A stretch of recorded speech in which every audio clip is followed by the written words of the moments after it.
Chapter 1 of The Deep Lake Mystery by Carolyn Wells. This recording by Roger Melin. The Deep Lake Mystery by Carolyn Wells. Chapter 1. A Stately Pleasure Dome. As I look back on my life, eventful enough in spots, but placid, even monotonous in the long stretches between spots, I think the greatest thrill I ever experienced was when I saw the dead body of Sampson Tracy. Imagine to yourself a man dead in his own bed, with no sign of violence or maltreatment, eyes partly closed, as he might be peacefully thinking, and no expression of fear or horror on his calm face. Now add to your mental picture the fact that he had round his brow a few flowers arranged as a wreath, more flowers diagonally across his breast, like a garland, clasped in his right hand, against his heart, an ivory crucifix, and in his left hand an orange. Sticking up from behind his head showed the plume of a red feather duster, and draped round all this, like a frame, was a red chiffon scarf, a filmy but voluminous affair, deftly tucked in here and there, and encircling all the strange and bizarre details I have enumerated. On a pillow near the dead face lay 2 small crackers and a clean folded handkerchief. As I stared, my imagination flew to the Indians or the ancient Egyptians, who provided their dead with food and toilet implements which were buried with them. But in this case, I believe it was Abraham Lincoln who said, "If you have a story to tell, begin at the beginning, go through with the tale, and leave off at the ending." So, as I most assuredly have a story to tell, I will begin at the beginning and follow the prescribed directions. It all began, I suppose, the night Keeley Moore came to see me about fishing tackle. Kee is a wonderful detective and all that, but when it comes to fishing he's mighty glad to ask my advice. And Lord knows I'm glad to give it to him. We used to go fishing together every summer. Then Kee took it into his silly head to get married, and to a girl who cares nothing about fishing. So from that you can see how things are. But this time Kee seemed really excited about his prospects of fishing through the summer months. "We're going to Wisconsin," he told me, with a note of joyousness in his voice. "And, Gray, do you know there are more than 2,000 lakes in one county out in that foolish old state?" "I'd like to fish in all of 'em," I said, with my usual lack of moderation. "You can't do that, but you can fish in a few, if you like. Lora sends you, and I back it up, an invitation to come out there as soon as we get settled and stay as long as you can."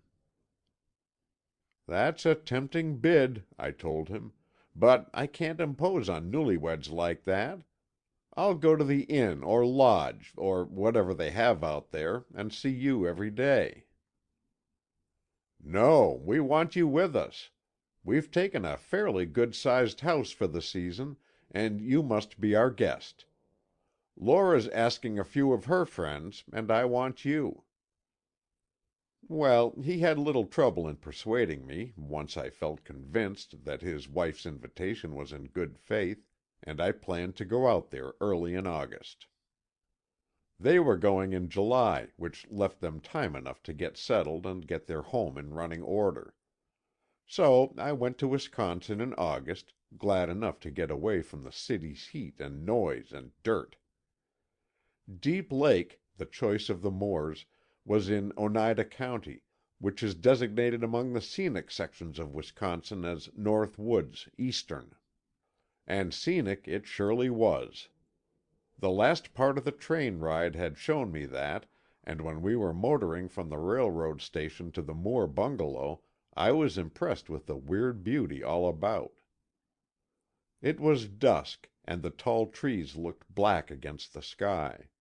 Long shadows of hemlocks and poplars fell across the road, as the last glow of the sunset was fading, and the reflection in the lakes of surrounding scenery was clear, though dark and eerie looking. We passed several lakes before we reached the journey's end. "Here we are," Moore cried at last, as we turned in at the gates of a most attractive estate. A short road led to the front door, and Laura came out to greet us. I liked Key Moore's wife, though I never felt I knew her very well. She was of a reserved type, and while amiable and cordial, she was not responsive and never seemed to offer or invite confidence. But she greeted me heartily, and expressed real pleasure at having me there. She was very good looking, a wholesome, bonny type, with an air of executive ability and absolute savoir-faire. Her hair was dead gold, bobbed and worn straight.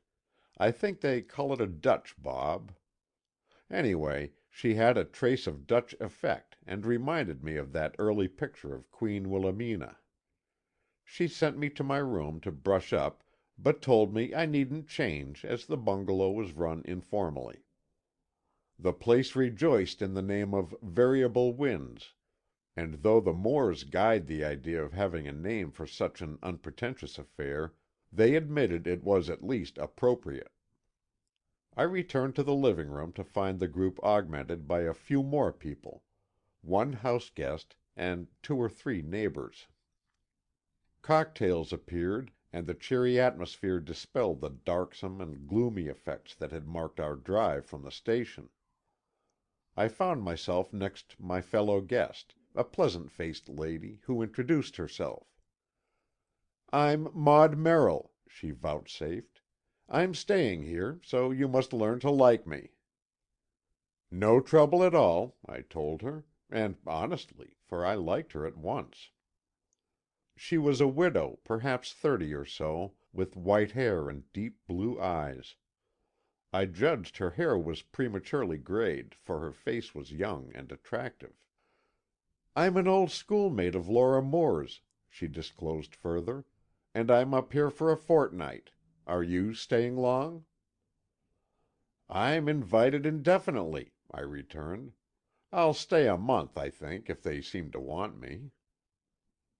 "Oh, they will. They've both looked forward to your coming with real delight. And you'll like it here. There's no end of things to do.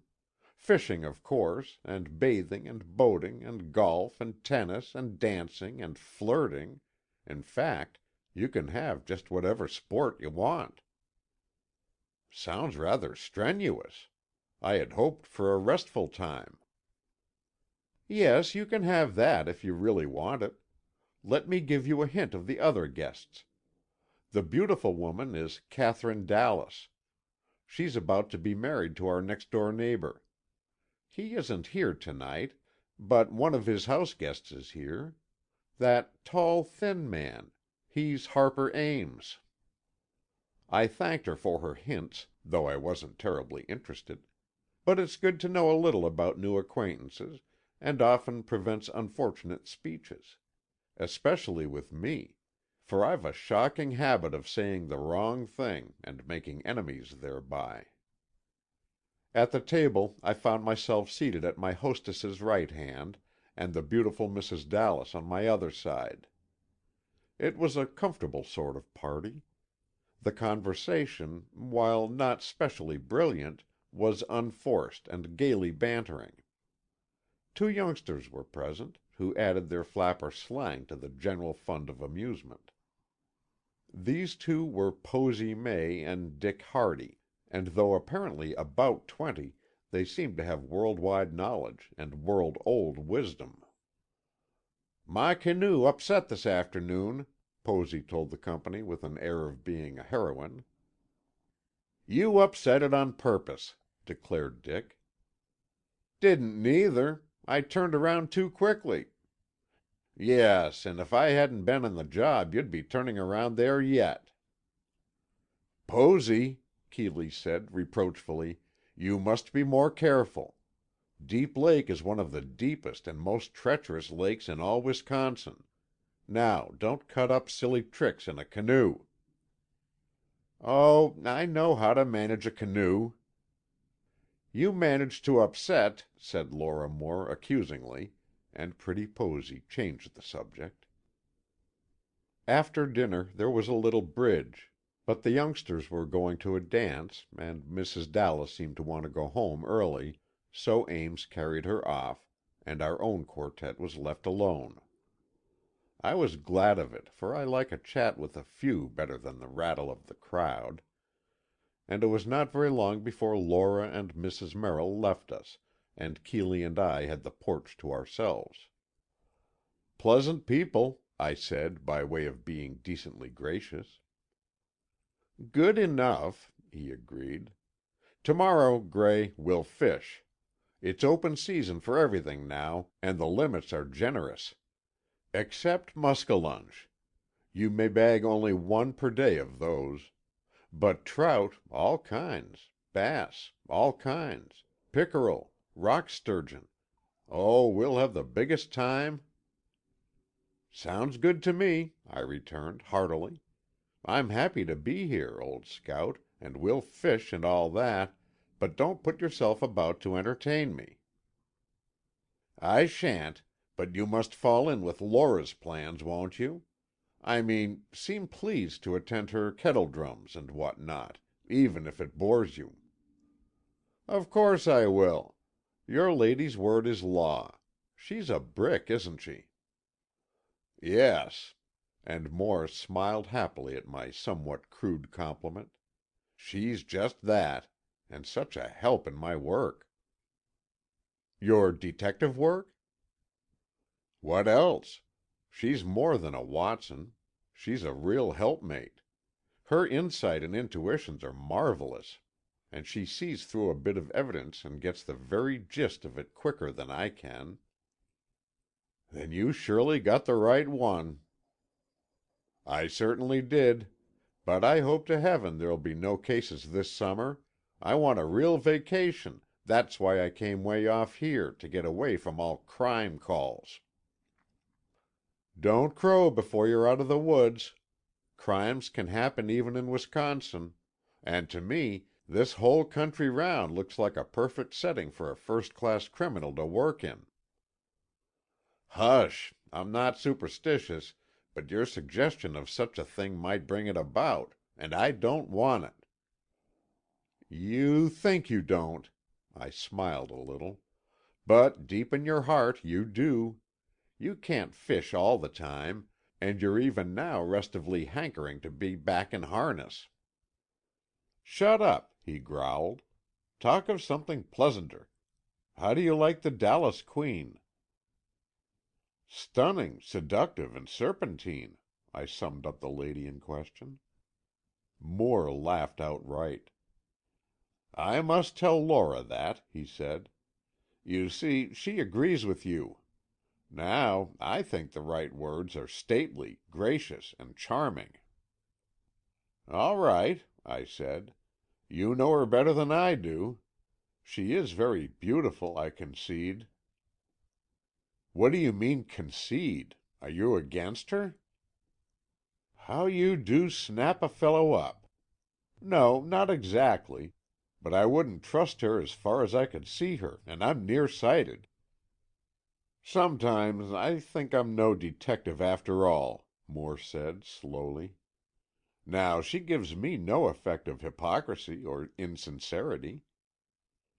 "But she does hint those things to Laura?" "Yes, in a way." "Then Laura's more of a detective than you are. But after I see more of the siren, I may change my mind.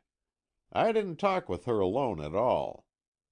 What about the grumpy Mr. Ames? Is he in love with the Dallas?" "Not at all. In the first place, he wouldn't dare be, for she is engaged to Sampson Tracy, and Tracy is not one to take kindly to any poaching on his domain. Besides that, Ames is a woman-hater, also a man-hater, and I think an animal-hater." "Pleasant man." "Yes, he's always in a fierce mood. I don't know, but I imagine he had an affair once." "Oh, crossed in love and it made him queer." Rather say, queered in love and it made him cross. Yes, he looks cross. Does he always? Always. He and Samp Tracy are old friends, and Samp can manage him, but nobody else can. Pleasant guest for Mr. Tracy to have about. He doesn't mind. Pleasure Dome is usually full of guests, and if anyone wants to sulk, they are at liberty to do so. Pleasure Dome? Yes, that's the Tracy place. It's next to this, but it's some distance off. You see, Deep Lake has a most irregular boundary line. It has all sorts of coves and inlets, and there's one that juts in behind the Tracy house. It's so deep and black, and so surrounded by trees, that it's called the Sunless Sea. Why, that's from Coleridge's Kubla Khan, too. Yes, these are the lines. In Xanadu did Kubla Khan a stately pleasure dome decree, where Alph the sacred river ran, through caverns measureless to man, down to a sunless sea. You know it, of course, but that will refresh your memory. Well, old Tracy— Is he old? Oh, no, he's 45, but he seems older somehow. Well, anyway, he's romantic and poetic and imaginative, and he has a fad for Coleridge. Collects editions of him and all that. So he built his enormous and gorgeous house and called it Pleasure Dome. And the deep arm of the lake, which is right beneath his own window, he calls the Sunless Sea. And it is. It's on the north side of the house, and so hemmed in with great firs and cypresses that the sun never gets a look in. Must make a delightful sleeping room. Oh, there's plenty of sunlight from the east and west. His rooms are in a wing, a long L, and you bet they have sunlight and all other modern improvements. The house is a palace. That all sounds nice for Mrs. Dallas. It is.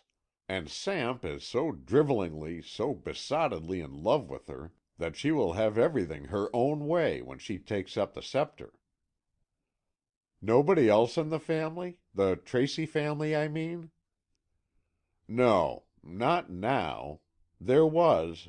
You see, Tracy's sister, Mrs. Remsen, and her daughter used to live with them. Then Mrs. Remsen died, about a year ago, or a little more, and then Mrs. Dallas came into the picture, and some think it was at her request Tracy put his niece out. The brute! Oh, come now, you don't know anything about it. Alma is a lovely girl, but she's a high-handed sort, all the Tracys are, and her uncle gave her a beautiful home on a nearby island. On an island? A girl alone? She has with her an old family nurse who took care of her as a baby, and old nurse's husband is her gardener and houseman, and old nurse's daughter is her waitress, and oh, Lord, Alma Remsen is fixed all right. But on an island? But she likes being on an island. It was her own choice. She didn't want to stay with the new wife any more than the new wife wanted to have her. You always fly off half-cocked. All right, I soothed him. Tell me more. Well, that's all about Alma. She's a general favorite, has lots of friends and all that. But, of course, when the new mistress of Pleasure Dome comes in at the door, Alma's prospects will fly out of the window. Cut off entirely? I'm not sure, but I've heard so. I suppose her uncle will always take care of her, but she will no longer be the Tracy heiress. And how does Miss Alma take that? Not so good. She has had several talks with the family lawyer, and she has tried to wheedle her uncle, but he's a queer Dick, is Samp Tracy, and he obstinately refuses to make a new will or even consider its terms until after he's married."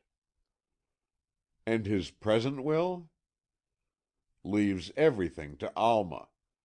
She's his only living relative. But his marriage will automatically cancel that will, and his wife will be sole inheritor unless he fixes the matter up."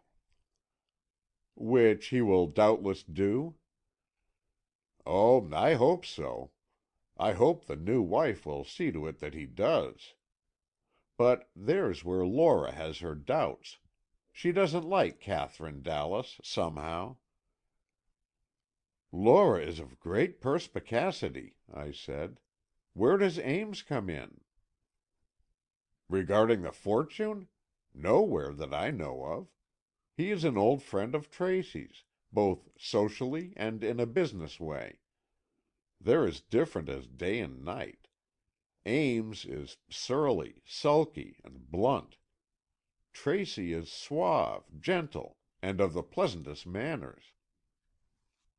"Miss Remsen's parents both dead?" "Oh, yes. Her father died about 15 years ago. Her mother recently. Had her mother lived, I suppose Tracy would have put them both out of the house, just the same.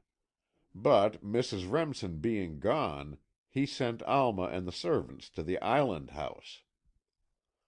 "Then the girl is utterly alone in the world except for the suave uncle and her faithful servants." "Just that. There was a sister.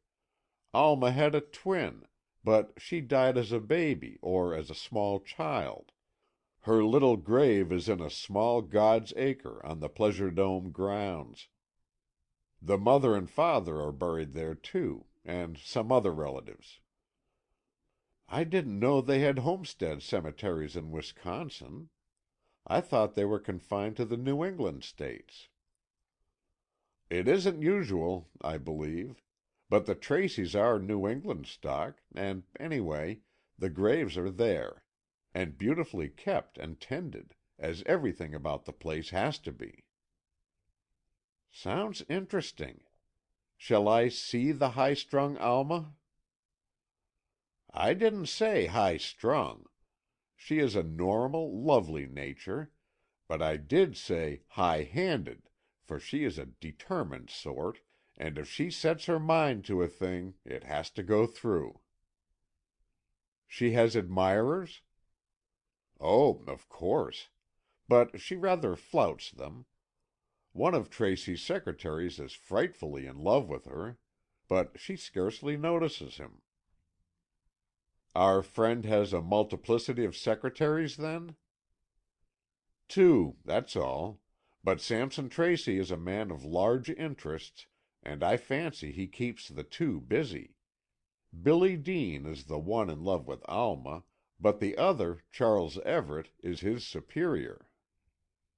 "He's the chap who, they'll tell me, craves the Dallas lady?" "Yes, though of course Tracy doesn't know it. Everett wouldn't be there if he did."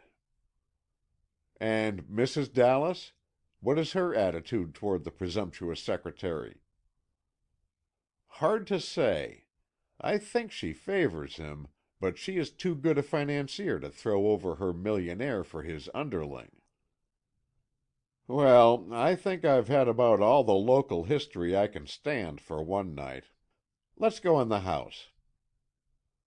To my surprise, Lora Moore and Mrs. Merrill were in the lounge, waiting for us. The house was admirably arranged. The great central room, with doors back and front, was called the lounge and served as both hall and living room. Off this were two smaller rooms, the card room and the music room. To one side of these rooms were the bedrooms, and on the other side the dining room and kitchen quarters. The furnishings were simple and attractive, with no mission pieces or attempts at camping effects. I sat down on a wide davenport beside Lora and said, tentatively, "I believe you and I agree in our estimate of the Dallas beauty." "Then you have real good sense," exclaimed Laura heartily. "Kee won't see her as I do." "I won't either," put in Maud Merrill. "It's disgraceful to knock a woman just because she's going to marry a rich man. Rich men want wives as well as poor men. I'm all for Katherine Dallas. You're jealous, Laura, because she is so beautiful." Laura only smiled at this, and said, "I've really nothing against her, except that I believe she had Alma turned out of her uncle's house." "And why not?" demanded Maud Merrill. "No house is big enough for two families, and though I don't know Miss Remsen well at all, I do know that she is a girl of strong will and decided opinions. They'd never be happy if Alma stayed there." "I can't say as to all that," I put in, determined to have my word. "But I think, with Laura, that the Dallas is a lady of deep finesse and Machiavellian cleverness." "Yes, just that!" cried Keeley Moore's wife. "Well, then," said Maud, "if she snared that millionaire by her cleverness, she deserves her reward. And she deserves a peaceful home, which I doubt she'd have with a young girl bossing around, too."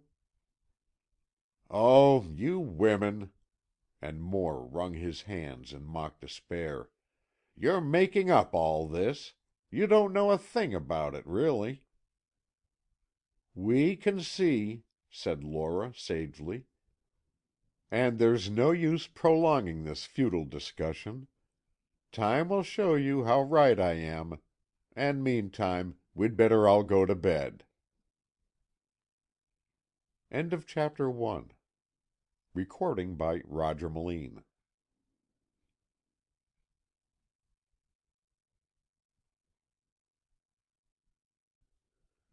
The Deep Lake Mystery by Carolyn Wells. Chapter 2. The Girl in the Canoe. My room at Variable Winds was cheery and comfortable. Bright-hued curtains, painted furniture, and bowls full of exquisitely tinted California poppies gave the place a colorful effect that pleased my aesthetic tastes. A perfectly appointed bathroom added to my content, and I concluded I would stay with the Moores as long as I could keep my welcome in good working order.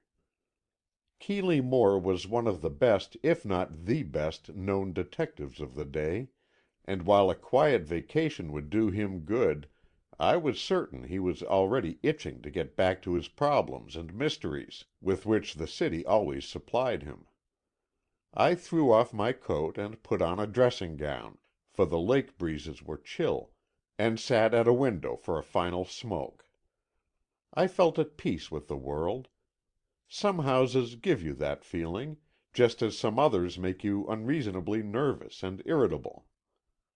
The moon had risen, a three-quarter or nearly full moon, and its shimmering light across the lake made me turn off my room lights and gaze out at the scene before me. My room looked out on the lake, and the house itself was not more than a dozen yards from the water. The ground sloped gently down to a tiny bit of beach, a little crescent that had been selected for the site of the house.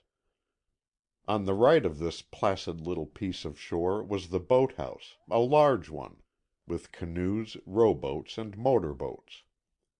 Under the same roof was the bathhouse, and in front of that, out in the lake, were springboards, diving ladders, and all the contrivances on which the bathers like to disport themselves. To the left was a bit of wild, rocky shore, for the edge of the lake was greatly diversified and rocks abounded both in and out of the water. A line of light came across the lake, but was now and then blotted out as the swiftly drifting clouds obscured the moon. I liked it better in the darkness, for the sight was impressive. From my window I could see a great stretch of water, and as a background, dense black growth of trees which came in many places down on the water's edge. Often these trees were on a slope and rose to a height almost to be called a hill, while again the ground stretched on a low-lying level. As I looked, the details of the landscape became clearer, and I discerned a few faint lights here and there in the houses. The big house nearest us I took to be Pleasure Dome, not only because it was the next house, but because I could dimly distinguish a large building surmounted by a gilded dome. How could any man in his sober senses construct such a place to live in? It seemed like a cross between the Boston State House and the Taj Mahal.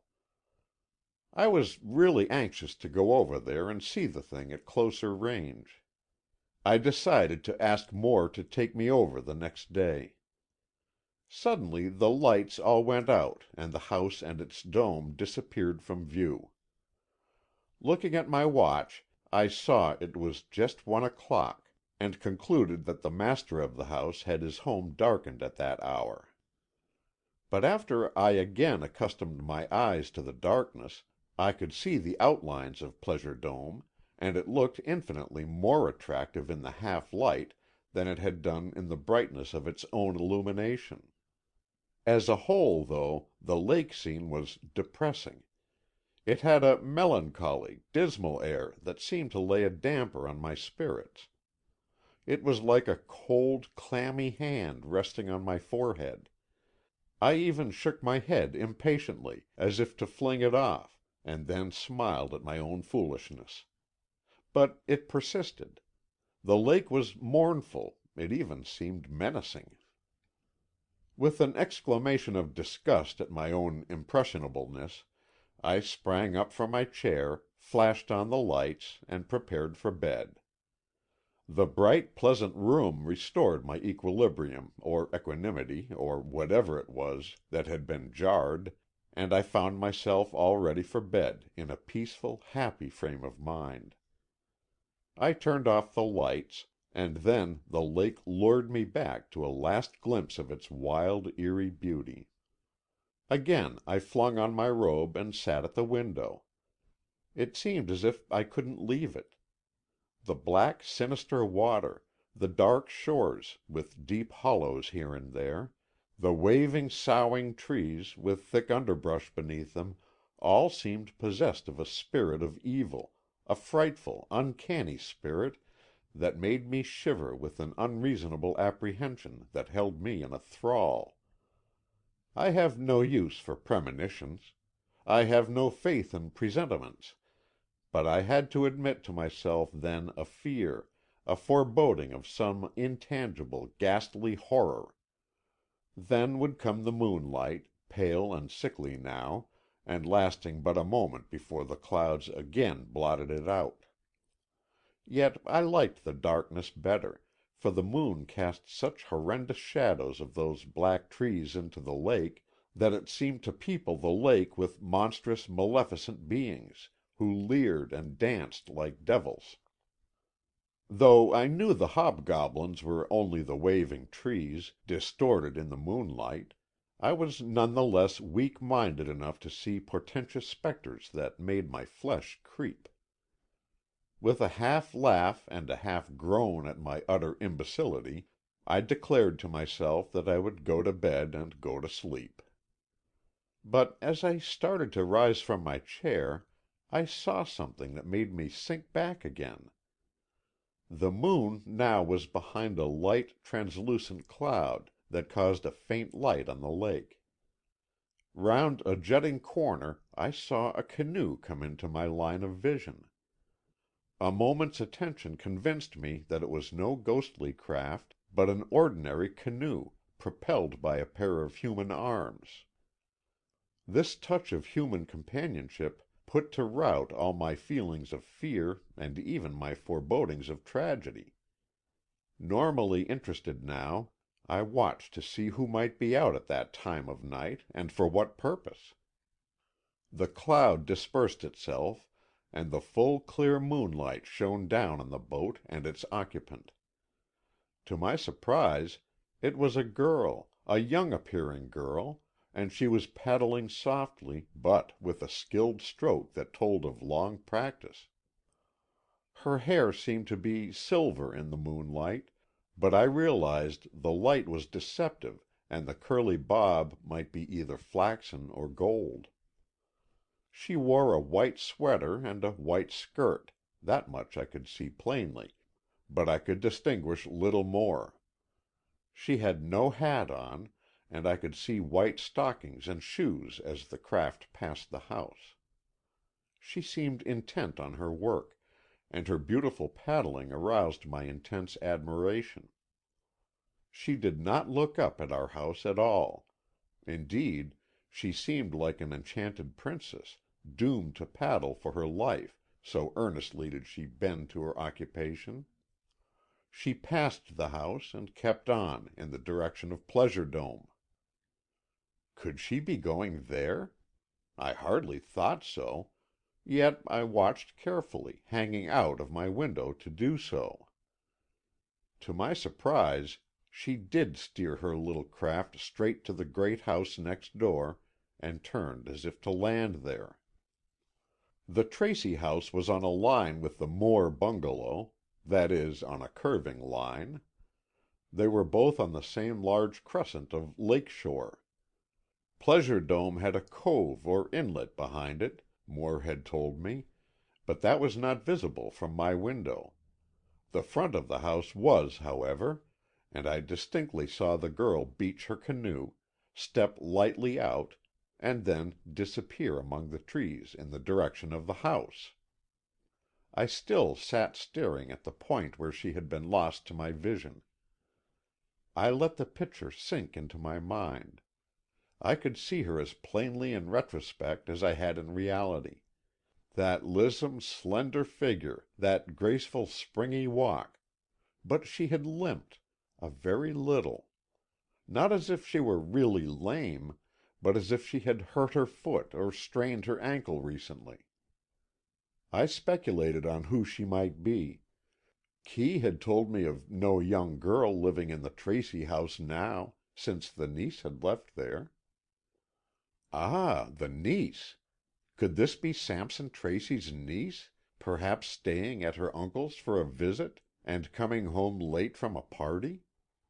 But she would have had an escort, or chaperone, or maid. Somebody would have been with her.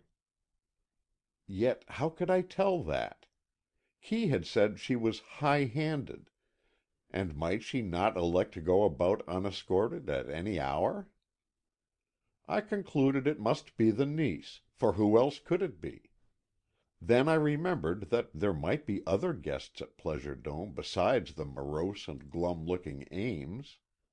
This, then, might be another house guest, and perhaps the young people of the Deep Lake community were in the habit of running wild in this fashion. Anyway, the whole episode had helped to dispel the gloom engendered by the oppressive and harrowing atmosphere of the lake scene, and I felt more cheerful. And as there was no sign of the girl's returning, I concluded she had reached the house in safety, and had doubtless already gone to bed. I tarried quite a while longer listening to the quivering, whispering sounds of the poplars, and an occasional note from a bird or from some small animal scurrying through the woods, and finally, with a smile at my own thoughts, I snapped off the lights and got into bed. I couldn't sleep at first, and then, just as I was about to fall asleep, I heard the light plash of a paddle. As soon as I realized what the sound was, I sprang up and hurried to the window. But I saw no boat.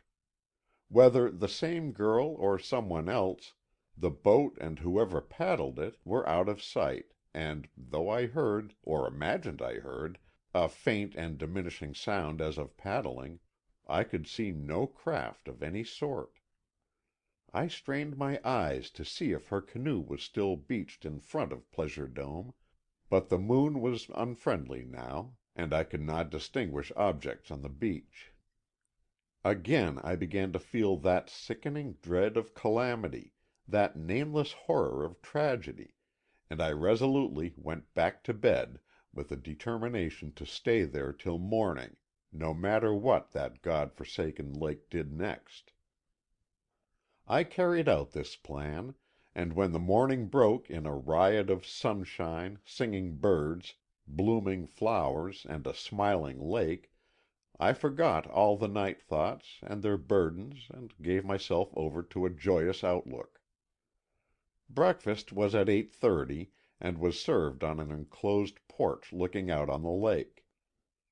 "You know, you don't have to get up at this ungodly hour," Lora said as she smiled her greeting. "But we are wide awakes here." "Suits me perfectly," I told her. "I've no love for the feathers after the day has really begun."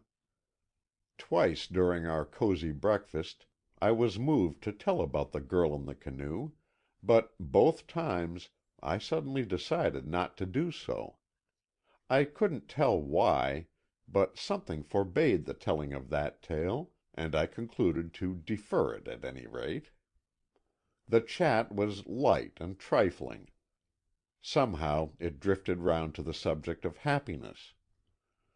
"My idea of happiness," Lora said, "which I know full well I shall never attain, is to do something I want to do without feeling that I ought to be doing something else." "Heavens and earth!" exploded her husband. "Anyone would think you're a veritable slave. What are these onerous duties you have to perform that keep you from doing your others?" Lora laughed. "Oh, not all the time, but there is much to do in a house where the servants are ill-trained and incompetent." "And where one has guests." Maud Merrill smiled at her, and I smiled too. "I'm out of it," I cried. "You ought to help your friend out, Mrs. Merrill. But being a mere man, I can't do anything to help around the house." Lora laughed gaily, and said, "Don't take it all too seriously. I do as I please most of the time, but, I suppose the truth is, I'm too conscientious." "That's it," Kee agreed. "And, you know, conscience is only a form of vanity. One wants to do right, so one can pat oneself on the back and feel a glow of holy satisfaction." "That's so, Kee," Lora quickly agreed, "and I oughtn't to pamper my vanity. So I won't make that blackberry shortcake you're so fond of this morning. I'll read a novel, and bear with a smile the slings and arrows of my conscience as it reproves me." "No," Kee told her, "that's carrying your vanity scourging too far. Make the shortcake, dear girl, not so much for me as for Norris here. I want him to see what a bird of a cook you are." Lora shook her head, but I somehow felt that the shortcake would materialize, and then Kee and I went out on the lake. We went in a small motor launch, and he proposed that I should have a survey of the lake before we began to fish. "It's one of the most beautiful and picturesque lakes in the county," he said, and I could easily believe that, as we continually came upon more and more rugged coves and strange rock formations. "Those are dells," Kee said, pointing to weird and wonderful rocks that disclosed caves, grottos, chasms, natural bridges, and here and there cascades and waterfalls. "Please be duly impressed, Gray, for they are really wonderful. You know Wisconsin is the oldest state of all, I mean as to its birth. Geologists say that this whole continent was an ocean, and when the first island was thrust up above the surface of the waters, it was Wisconsin itself. Then the earth kindly threw up the other states, and so here we are."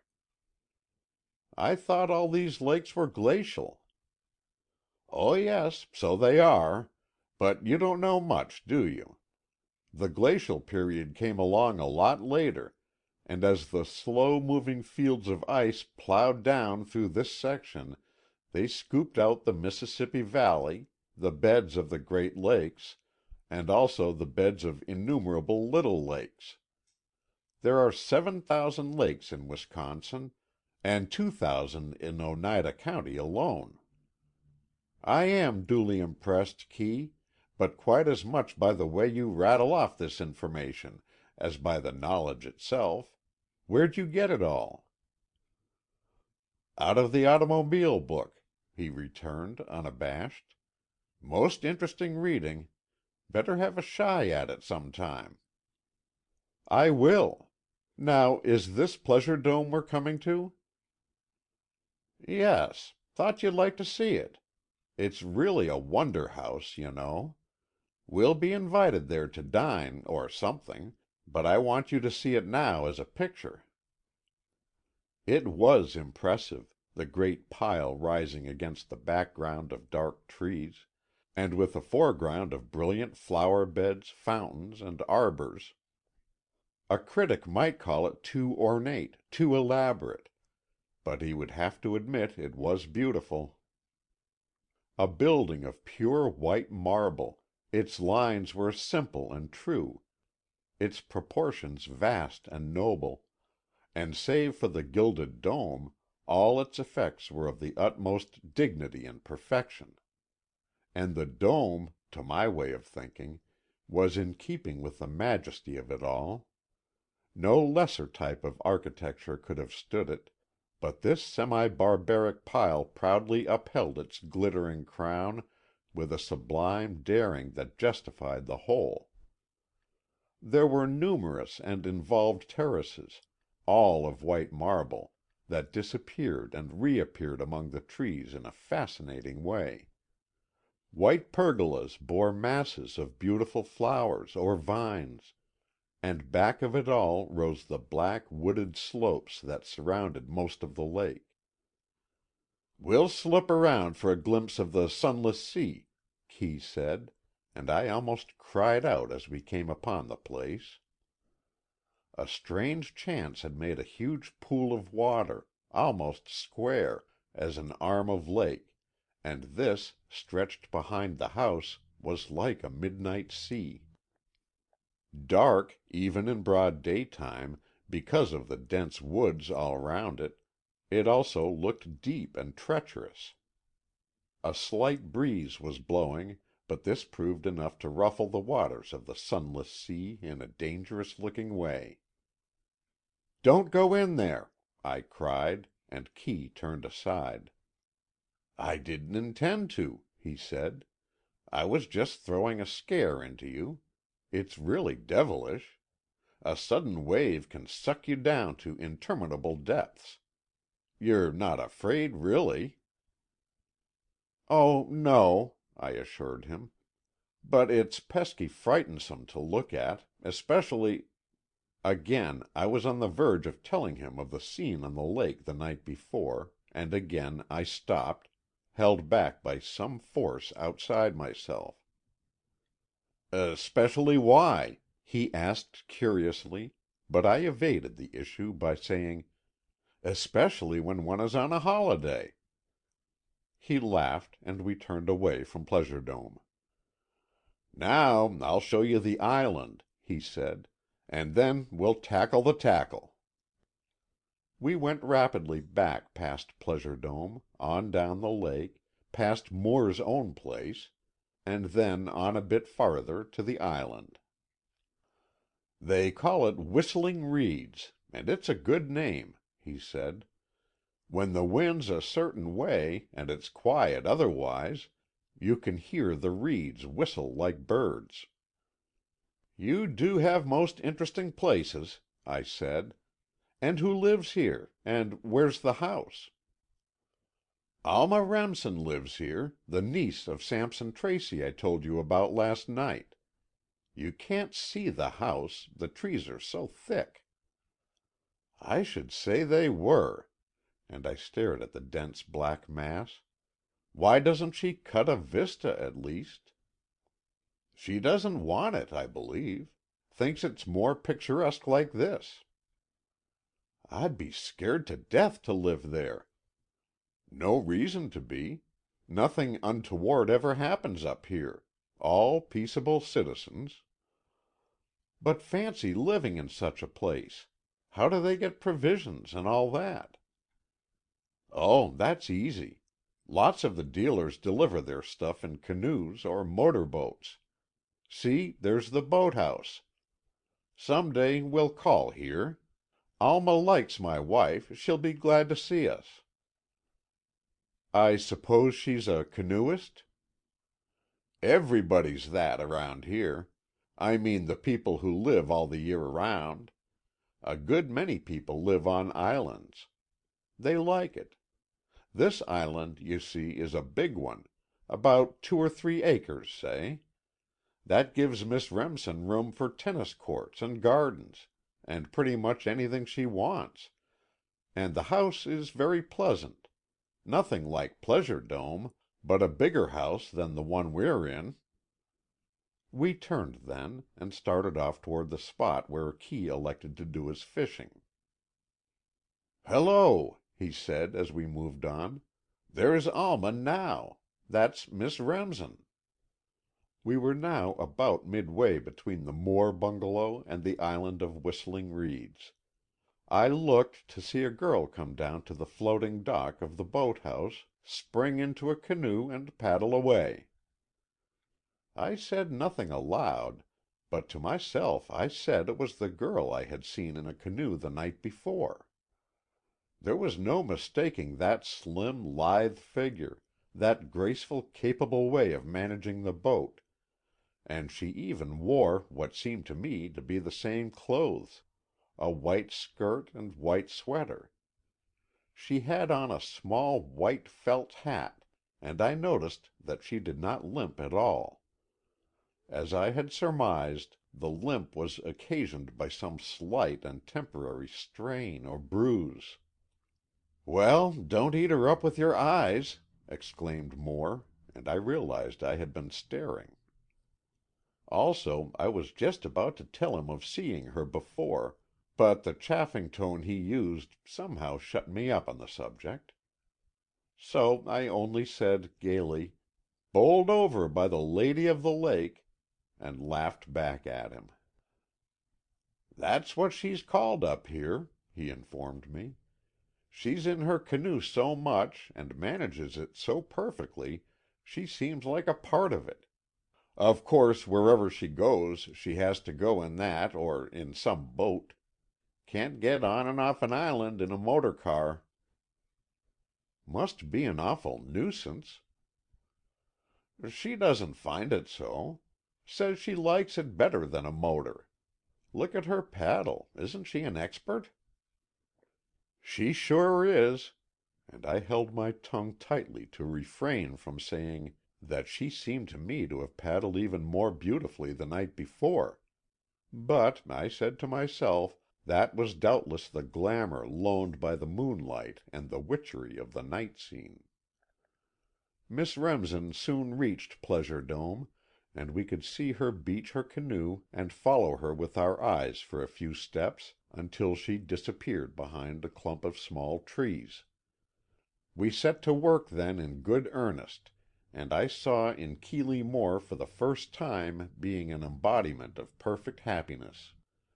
He loved to fish, even alone, but better still, he loved to fish with a congenial companion.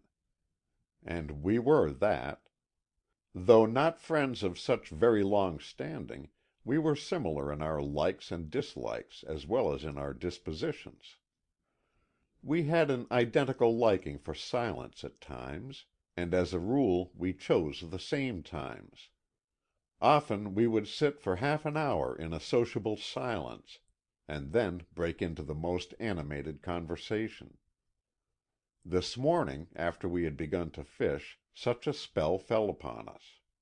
I was glad, for I wanted to think things out, to learn, if possible, why I was so interested, or why, indeed, I was interested at all, in Alma Remsen. Just because I saw her paddling over to her uncle's house the night before and again this morning, was that enough to make me feel that I must keep still about the first excursion? And if so, why? I didn't even know yet what she looked like, so it couldn't be that I had fallen for a pretty face. I didn't even know whether she had one. I thought of asking Key that, but decided not to. A strange, vague instinct held me back from mentioning Alma Remsen's name.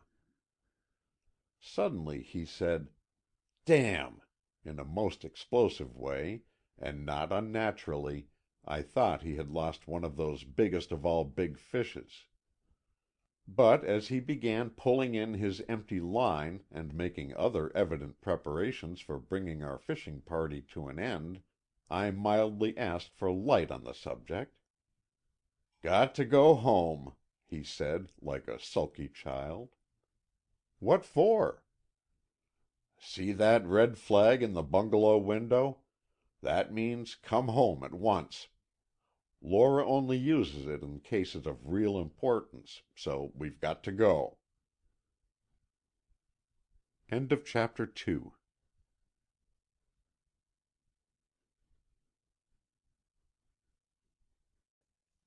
The Deep Lake Mystery by Carolyn Wells. Chapter 3. The Tragedy. As we went up the steps and crossed the porch of the Moore bungalow, we saw a man seated in the lounge talking to Laura. Both jumped up at our approach, and Laura cried out, "Oh, Kee, Mr. Tracy is dead." "Sampson Tracy? Dead?" exclaimed Moore, with a look of blank consternation. "Yes," the man said tersely, "and not only dead, but murdered. I'm Police Detective March. I've just come from the Tracy house. You see, everything is at sixes and sevens over there. Nobody authorized to take the helm, though plenty of them want to do so. In a way, Everett, the secretary, is head of the heap, but a guest there, Mr. Ames, refuses to acknowledge that Everett has any say at all. Claims he is Tracy's oldest and closest friend, and insists on taking charge himself." "Why shouldn't he?" asked Keeley Moore, quietly. "Well, why should he?" countered the policeman. "And besides, I think he's the man who killed Tracy. But here's my errand here. It seems Mr. Ames was here last night to dinner?" Laura nodded assent to his inquiring glance. "Well, he formed a high opinion of Mr. Moore's detective ability, and he wants to engage his services, if possible." Kee Moore was a tall, dark man, about 35 or so.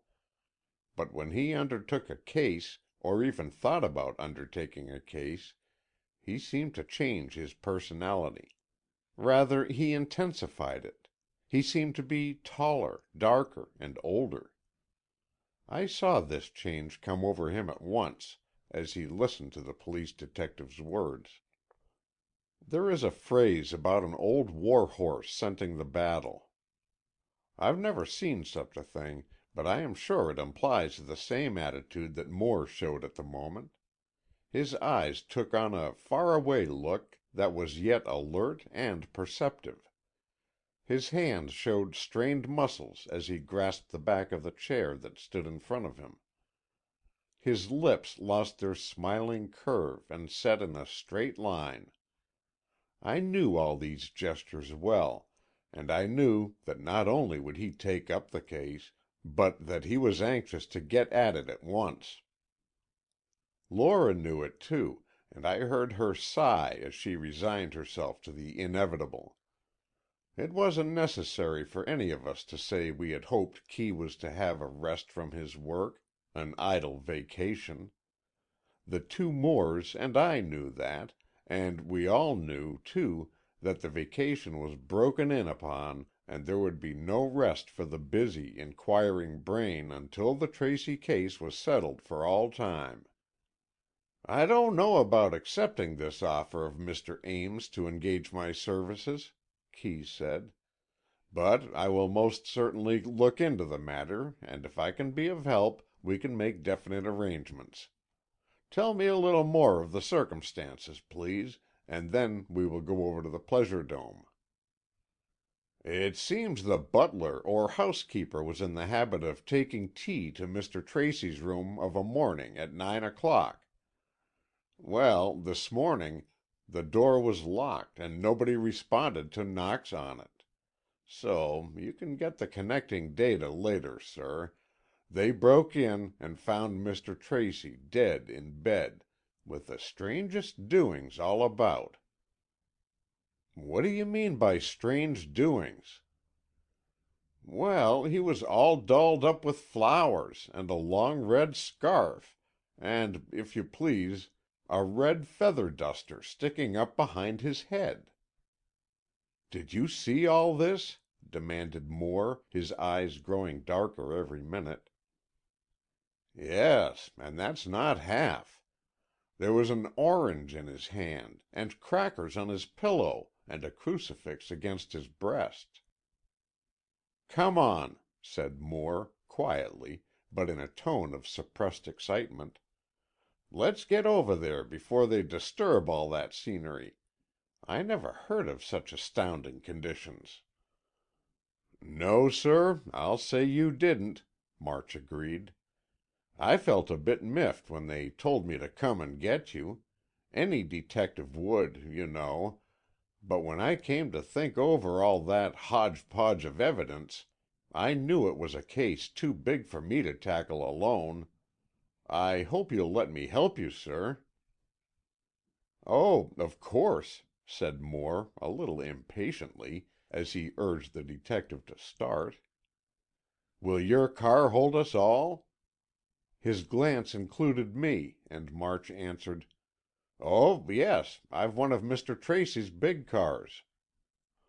When we reached the great house, and stopped at the landing place under the porte cochere, I was more than ever impressed by the beauty all about. There was nothing glaring or ostentatious. The bit of veranda we traversed to reach the front door was brightened with a few railing flower boxes and potted palms, but it was quietly dignified and stately. Stately was the key word for the whole place, and I suddenly remembered that Kubla Khan's pleasure dome was described as stately. Surely Sampson Tracy had sensed the real meaning of the phrase. Inside, the house was the same. Marked everywhere by good taste, the appointments were of the finest and best. There seemed to be a great many people about. Servants were coming and going, and policemen were here and there. March took Moore and myself directly to the library, where Inspector Farrell was awaiting us. Also present were Ames, who we already knew, and a young man who proved to be Charles Everett, the confidential secretary of the dead man. I took to Everett at once. He was the clean-cut type of so many of our efficient young American secretaries. He looked capable and wise, and being introduced, bowed gravely. Ames took up the matter at once. He looked perturbed rather than grumpy this morning, but his speaking voice had an unpleasant twang, and I saw Kee stiffen up, as if he would certainly decline to be at this man's beck and call.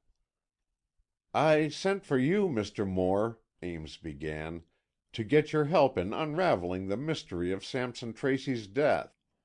As you will soon learn, the conditions are startlingly unusual, even bizarre. But I have heard that the more bizarre the clues and evidence, the easier a case is to solve. So I beg you to get at it at once and exert your most clever efforts." "But I haven't yet said I would take the case for you," Moore told him. "Why not?" cried Ames, his face lowering in a pettish frown. "I shall make no objections on your terms, whatever they may be, in reason. I shall not trammel you with any restrictions or annoy you with any advice. I am told you are a famous detective. I know you for a friend of Mr. Tracy. Why then would you hesitate to solve the problem of his death and learn the identity of his murderer?" "Are you sure he was murdered?" asked Moore. "You see, I know little of the facts in the case." "No," broke in Inspector Farrell. "No, we don't know that he was murdered. And the facts that we do know are seemingly contradictory. I trust, Mr. Moore, that you will look into the matter at least, and give us the benefit of your findings, whether you officially take up the case or not." "I cannot say," Moore told him, "until I am in possession of the details of the tragedy. Nor do I want it told me here. Let me see the body, let me inquire for myself concerning the facts, and let me draw my own conclusions. Only after that can I decide whether I take on the case or not." "I think you very unreasonable, Mr. Moore," Ames grumbled. "I want you to be my agent in this matter, and so I want you to start in fully equipped with my sanction and authority." "Just how much authority have you here, Mr. Ames?" asked Moore, looking at him thoughtfully. "As the oldest and nearest friend of Sampson Tracy, and as his intimate confidant and adviser, I think I can claim more authority than anyone else. In fact, the man had no relatives in the world except a niece. He had no friends of a confidential nature except myself. I am not referring to financial affairs; they are in the hands of his lawyers and his secretaries. But if he has been murdered, I propose to hound down the wretch who is responsible for his death.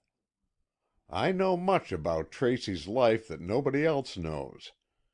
I know of those who might wish him dead, and my knowledge, combined with the skill of a canny detective, must bring out the truth." This was straightforward talk, and Ames, though his face wore an aggrieved expression, spoke concisely and to the point. But after all, his manner was truculent. He didn't ask Moore's help so much as he demanded it, almost commandeered it. I was not surprised to see Key stick to his first decision. "I appreciate all you say, Mr. Ames," Key said, "but I repeat, I am not willing to take a case until I look into it. Do not delay further, but let us go at once to the scene of the tragedy." Ames glowered, but without another word he led the way from the room and turned toward the staircase. The broad steps, carpeted with red velvet, branched halfway up, and turning to the right, Ames conducted us to Sampson Tracy's rooms. They were in a wing that had been flung out at the back of the house, probably as a later addition to the structure. Entrance was through a private hall, and then into a foyer or anteroom, from which led several doors. "This is the bedroom," said the inspector, taking a key from his pocket as he paused before one of the doors. "I thought you had to break in," Moore said, looking at the unmarred door. "Not exactly," Farrell told him. "The door was locked and the key inside, in the lock. But they got the garage mechanician up here, and he managed to dislodge the key and then get the door unlocked with his tools." He opened the door and we filed in, the inspector first, then Moore and I, then Ames and Detective March. Farrell closed and locked the door behind us, and it was then that I saw the strange, the grotesque spectacle of Sampson Tracy's deathbed. The first thing that caught my attention, and from which I found it well nigh impossible to detach my vision, was the red feather duster. A full plume of bright red feathers seemed to crown the head on the pillow. The handle of the duster had been thrust down behind and under the head, and only the red plume showed of such fine, light feathers that a few fronds waved at a step across the room or a movement near the bed. Then I looked at the rest of the strange picture. Sampson Tracy was a large and heavy man. His head was large and his face was of the conformation sometimes called pear-shaped. He had heavy jaws, pendulous jowls, and a large mouth. Clean shaven as to face, his hair was thick and rather long. His eyebrows were bushy, and his half-opened eyes of a glassy and yet dull blue. His hair was iron gray, and round his brow were wreathed some blossoms of blue larkspur. Across his chest, diagonally, was a garland of the same flowers. The blossoms were not tied or twined, they had merely been laid in a row in order to form a vine-like garland. The right hand, bent to rest on his breast, held a crucifix, and in the left was, of all things, a small orange. His head lay on one large pillow, and on the other pillow was a folded handkerchief, and also two small sweet crackers, and encircling the head and shoulders, framing all these strange details, a long and wide scarf, of soft and filmy scarlet chiffon, a beautiful scarf, from a woman's point of view, but a peculiar adjunct to a man's taking off. I stared at all this, quite forgetting to look at Moore to see how he was taking it. When I did glance up at him, hearing his voice, I saw he had evidently completed his scrutiny of the bed, and had turned to Harper Ames. "Why do you think Mr. Tracy was murdered?" Kee asked of the glum-faced one. "What other theory is possible?" Ames returned. "A suicide would not place all that flummadiddle about himself. A natural death wouldn't have such decorations either. So he was killed, either by someone with a most distorted sense of humor, or there is a meaning in each seeming bit of foolishness." "What did he die of, exactly?" "That we don't know yet. The doctor will be here any minute, and the coroner, too." Even as he spoke, Dr. Rogers arrived. He was the family physician, and as Farrell opened the door to his knock, he went straight to the bed. "What's all this rubbish?"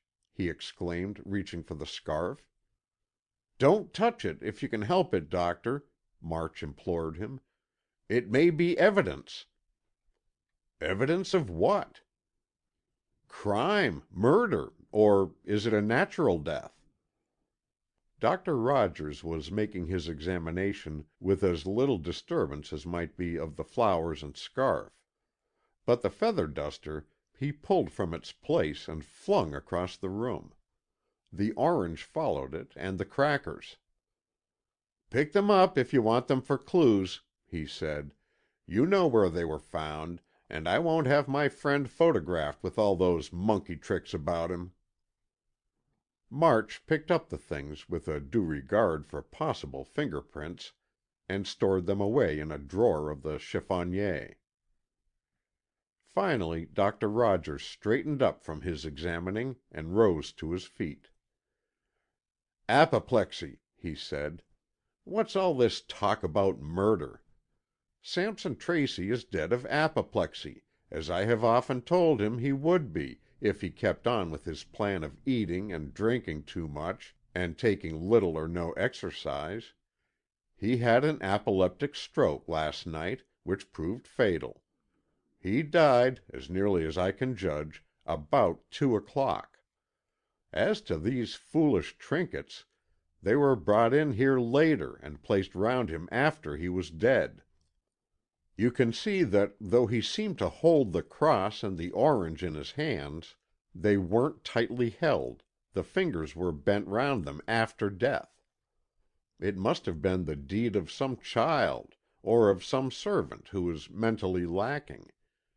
Is there a girl of 12 or 14 on the place? But I've no time to tarry now. I'm on my way to the train. I'm going for my vacation on a trip through Canada and down the Pacific coast. I'd throw it over, of course, if I could be of any use. But I can't, and my wife is waiting for me. I've given my statement as to Tracy's death, and I know I'm right. Here comes Coroner Hart now. I say, Hart, the inspector and Mr. Ames here will tell you my findings, and I know you'll corroborate me. It's all a terrible pity, but I knew he was digging his grave with his teeth. No amount of advice did a bit of good. As to the flowers and rags, look for a 12-year-old girl. There are the ones who kick up such bobberies. Maybe the housekeeper has a grandchild, or maybe there is a kitty in the chauffeur's or gardener's cottage. Goodbye, I must run. Sorry, but to lose this local train means to upset our reservations all along the trip." The doctor hurried away, yet so positive had been his diagnosis, and so logical his disinclination to linger when he could be of no possible use, that we all forgave him in our minds. The coroner gave a start at the masses of flowers, somewhat disarranged by Dr. Rogers' manipulations, and drew nearer to the body. Farrell told him how things had been before Dr. Rogers removed the feather duster and threw out the orange and crackers. "He ought to have left them alone," Hart declared angrily. "It doesn't really matter," put in March. "I know exactly how they were lying, and anyway, Rogers says it's a natural death." "Natural? With all that gimcrack show?" "He says that's the work of a mischievous child, for preference a little girl of 12 or 14. "He's thinking of poltergeist. He's got that sort of thing on the brain. Let me take a look at the body." So Dr. Hart sat on the side of the bed and made his examination of the dead millionaire. "There is every symptom of apoplexy," he said at last, "and no symptom of anything else. Yet I feel a little uncertainty. We'll have to see what the autopsy says." "When can you have that?" Ames asked him. "Very soon. This afternoon, probably. But it is important now to make inquiries as to conditions last night. You were here, Mr. Ames?" "Yes. That is, I am staying here, visiting, you know. But last evening I was out to dinner, with our neighbor, Mr. Moore here." "What time did you get home?" "Not late. About 11, I think." "Had Mr. Tracy gone to bed then?" "No, he was waiting up for me. We went into the smoking room and had a smoke and a chat." "What time did you retire?" "We went upstairs about midnight, I should say. I said good night to him on this floor, and then went on upstairs to my own room." "He seemed in his usual health and spirits?" "So far as I noticed, yes." "You heard nothing unusual in the night?" "Nothing at all." "What was the subject of your conversation last evening?" "Nothing of serious moment. He asked me who were at the Moore party, and I told him. He was lightly interested, but cared only to hear about Mrs. Dallas, who was his fiancée and who was at the party." "And Mr. Tracy was not there?" "No, he had been invited, but, well, he had had a little tiff with the lady, and in a moment of anger had declined the invitation. He was sorry afterward and wished he had accepted it. I begged him to go in my place. I would have willingly stayed home, but he wouldn't hear of such a thing. Then I wanted to telephone Mrs. Moore, the hostess, and ask her to make room for him, too, but he wouldn't allow that either. So I went to the dinner, and Mrs. Dallas went, but Mr. Tracy stayed at home." "Alone?" "I think so, except for his 2 secretaries. When I came home, he was in a pleasant enough mood, and I concluded he had thought it all over, and straightened it out in his mind one way or another. I didn't refer to the matter at all, but he asked me many questions about Mrs. Dallas, such as how she looked, what mood she was in, and whether she said anything about him. Just such questions as a man would naturally ask about his absent sweetheart. "All this properly belongs to the inquest," Coroner Hart said, "but I want to get any sidelights I can while the matter is fresh in your mind. Do you know this room well, Mr. Ames?" "Not at all. I've only been in here once or twice in my life." "Then you can't tell me if anything is missing?" "No, I think not." Ames looked around. "No, I don't know anything about the appointments here. Or do you mean valuables?" "Anything at all. I think we can't blink the fact that somebody came in here after the man was dead and arranged all those weird decorations. Now, maybe that somebody took away something as well." "That I don't know," Ames reiterated. "I know nothing of Tracy's belongings." The man had been pleasant enough at first, but now he was resuming his irritable manner, and I wondered if he would get really angry. Keeley Moore was saying almost nothing, but I knew he was losing no points of what was happening, and I rather expected him to break out soon. He did. "Perhaps, Dr. Hart," he said quietly, "it might be a good idea to get Mr. Tracy's manservant or housekeeper up here, and find out a little more about the appointments of this room. For instance, whether the orange and crackers were already here, or whether the mysterious visitor brought them."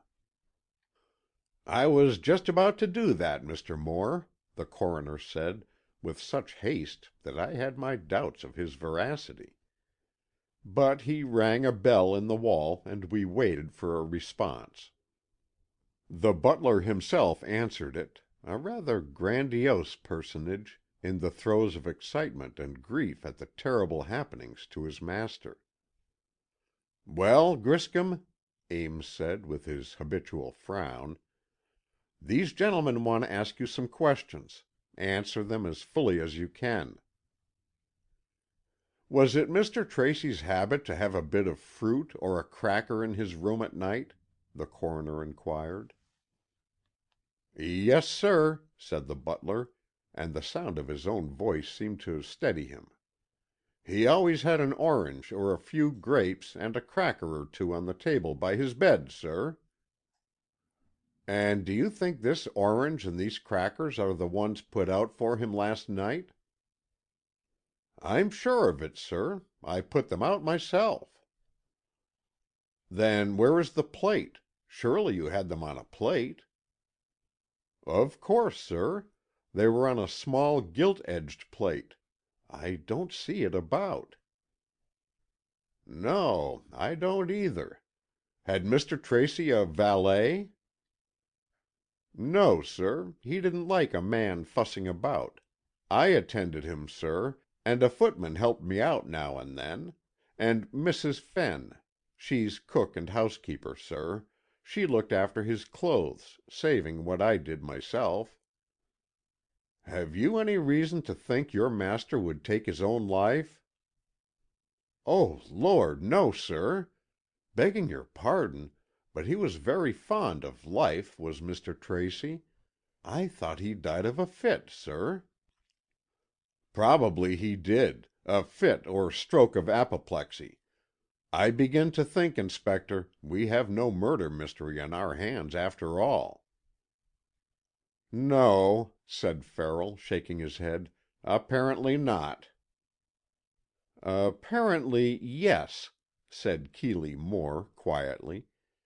He had been looking at the dead man, and though he had not moved but had stood for a long time, with his hands in his pockets, staring down at the still figure on the bed, I knew, somehow, that he had made a discovery.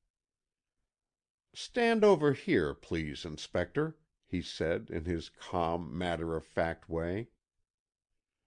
Farrell went and stood beside him, and Moore pointed to a very small circular object that shone like silver, though nearly hidden by the thick and rather long hair of Sampson Tracy. It was the head of a nail that had been driven into the man's skull. End of chapter 3.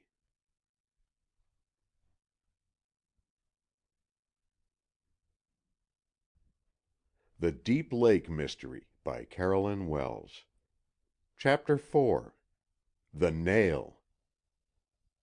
"My God!" Farrell exclaimed, stepping closer and pushing aside the gray hair, thus clearly revealing the awful truth. A flat-headed nail, the head rather more than a quarter of an inch in diameter, had been driven into the skull with such force that it showed merely as a metal disc.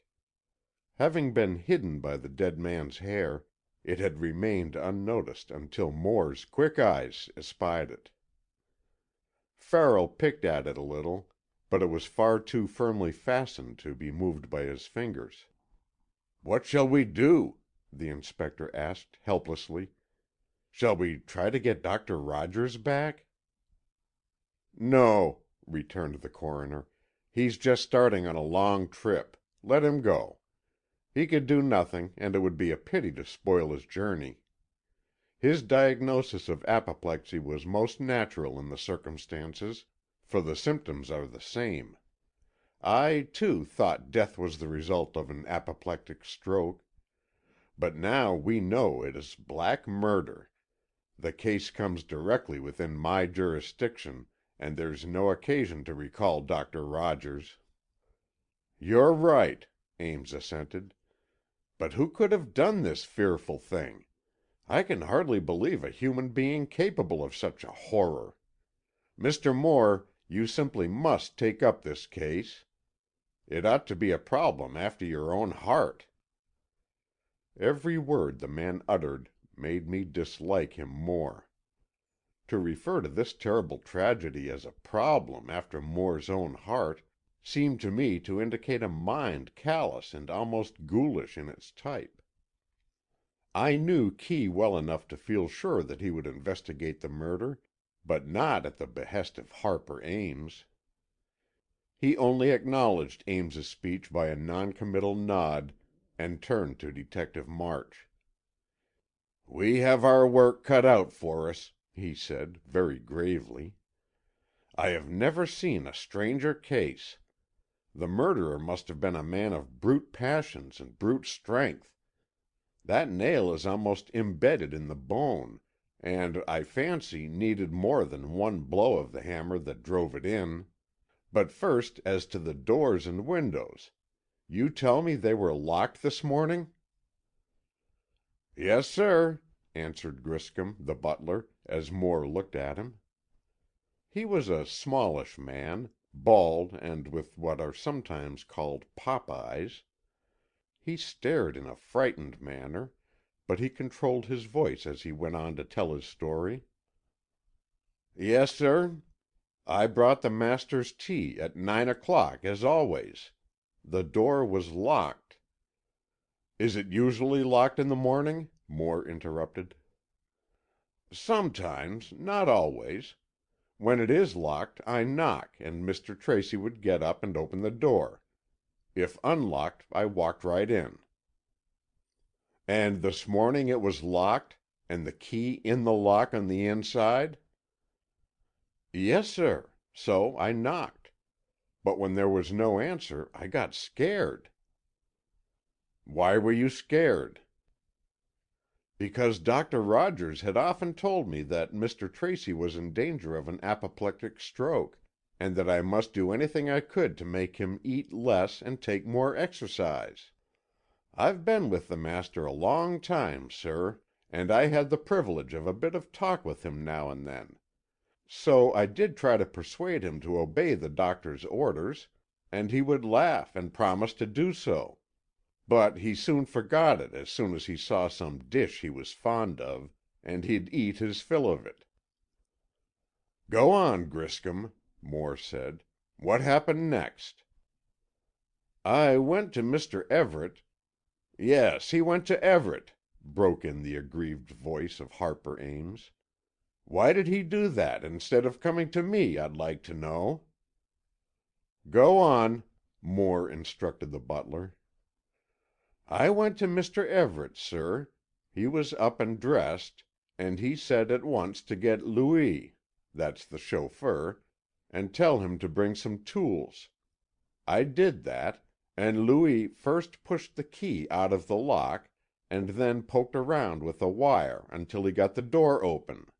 Then we came in—" "Who came in?"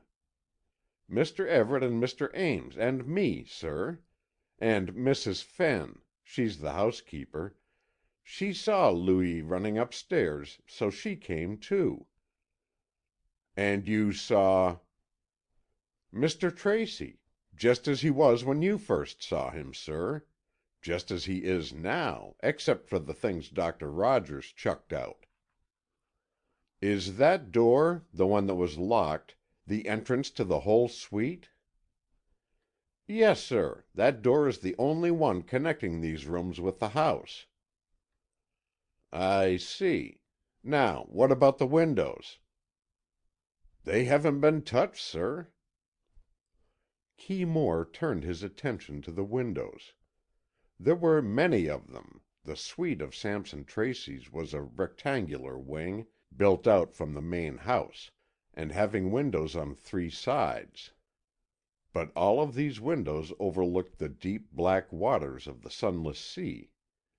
It had been the whim of the man to have his quarters thus, to be surrounded on all sides by the water of the lake that he loved, and he usually had all the windows wide open, doubtless enjoying the lake breezes that played through the rooms, and listening to the birds, whose notes broke the stillness of the night.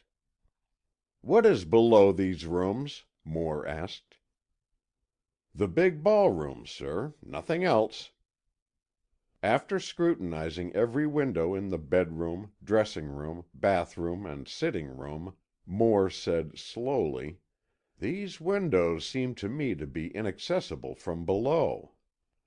It was characteristic of the man that he didn't say they were inaccessible, but merely that they seemed so to him, as they certainly did to the rest of us. We all looked out, and in every instance the sheer drop to the lake was about 15 or more feet. The outer walls of marble presented no foothold for even the most daring of climbers. They were smooth, plain, and absolutely unscalable. "It is certain no one entered by the windows," Moore said at last, having looked out of every one. "I suppose the house is always carefully secured at night?" "Yes, sir," Griscom assured him. "Mr. Tracy was very particular about that. He and all the household had latchkeys, and the front door, indeed all the doors and windows, were carefully seen to." "Who has latchkeys?" "Mr. Everett, Mr. Dean, myself, and the housekeeper. Then there are others which are given to guests. Mr. Ames had one." "With so many latchkeys about, one may have been abstracted by some evil-minded person." "Not likely, sir. We keep strict watch on them." "Well, that would only give entrance to the house. How could anyone get into and out of Mr. Tracy's room, leaving the door locked on the inside?" I knew Moore purposely voiced this problem himself, to head off those who would ask it of him. He had often said to me, "If you don't want a question asked of you, ask it yourself of somebody else." And so, as he flung this at them, each felt derelict in not being able to reply. But Ames's querulous voice volleyed the question back. "That's why I want you to do up this business, Moore," he said. "That's what makes it such a pretty problem." Moore could stand this no longer. "For an intimate friend of a martyred man, I should think you would see the matter in a more personal light than a pretty problem." "Oh, I do. I'm sad and sorry enough, but I don't wear my heart on my sleeve. And first of all, I'm keen to avenge my friend, and I know that what's to be done must be done quickly. So get busy, I beg." The more Ames said, the less I liked him, and I knew Kee felt the same way about it. But the man was right as to haste being advisable.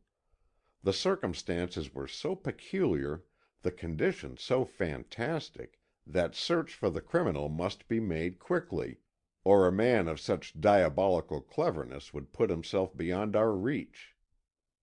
The inspector, the police detective, and Keeley Moore consulted a few moments, and then Inspector Farrell said, "The case is altered. Now that we know it is willful murder, and not a stroke of illness, we must act accordingly. Coroner Hart will conduct an immediate inquiry, preliminary to his formal inquest. No one may leave this house. You, Griscom, will tell the servants this, and I shall call in more help from the police station to guard the place. We will go downstairs, and the coroner will choose a suitable room and begin his investigation." Farrell was an efficient director, though in no way a detective. He locked the door that commanded the whole apartment after he had herded us all out. We filed downstairs, and I could hear women's voices in a small reception room as we passed it. The coroner chose a room which was fitted up as a sort of writing room. It was of moderate size, and contained several desks or writing tables, evidently a writing room for guests. There was a bookcase of books and a table of periodicals and newspapers. Clearly the house had every provision for comfort and pleasure.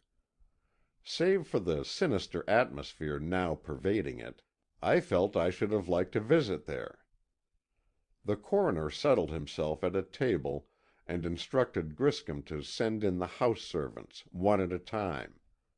He also told the butler to serve breakfast as usual, and advised Harper Ames to go to the dining room, as he would be called on later for testimony. Hart's manner now was crisp and businesslike.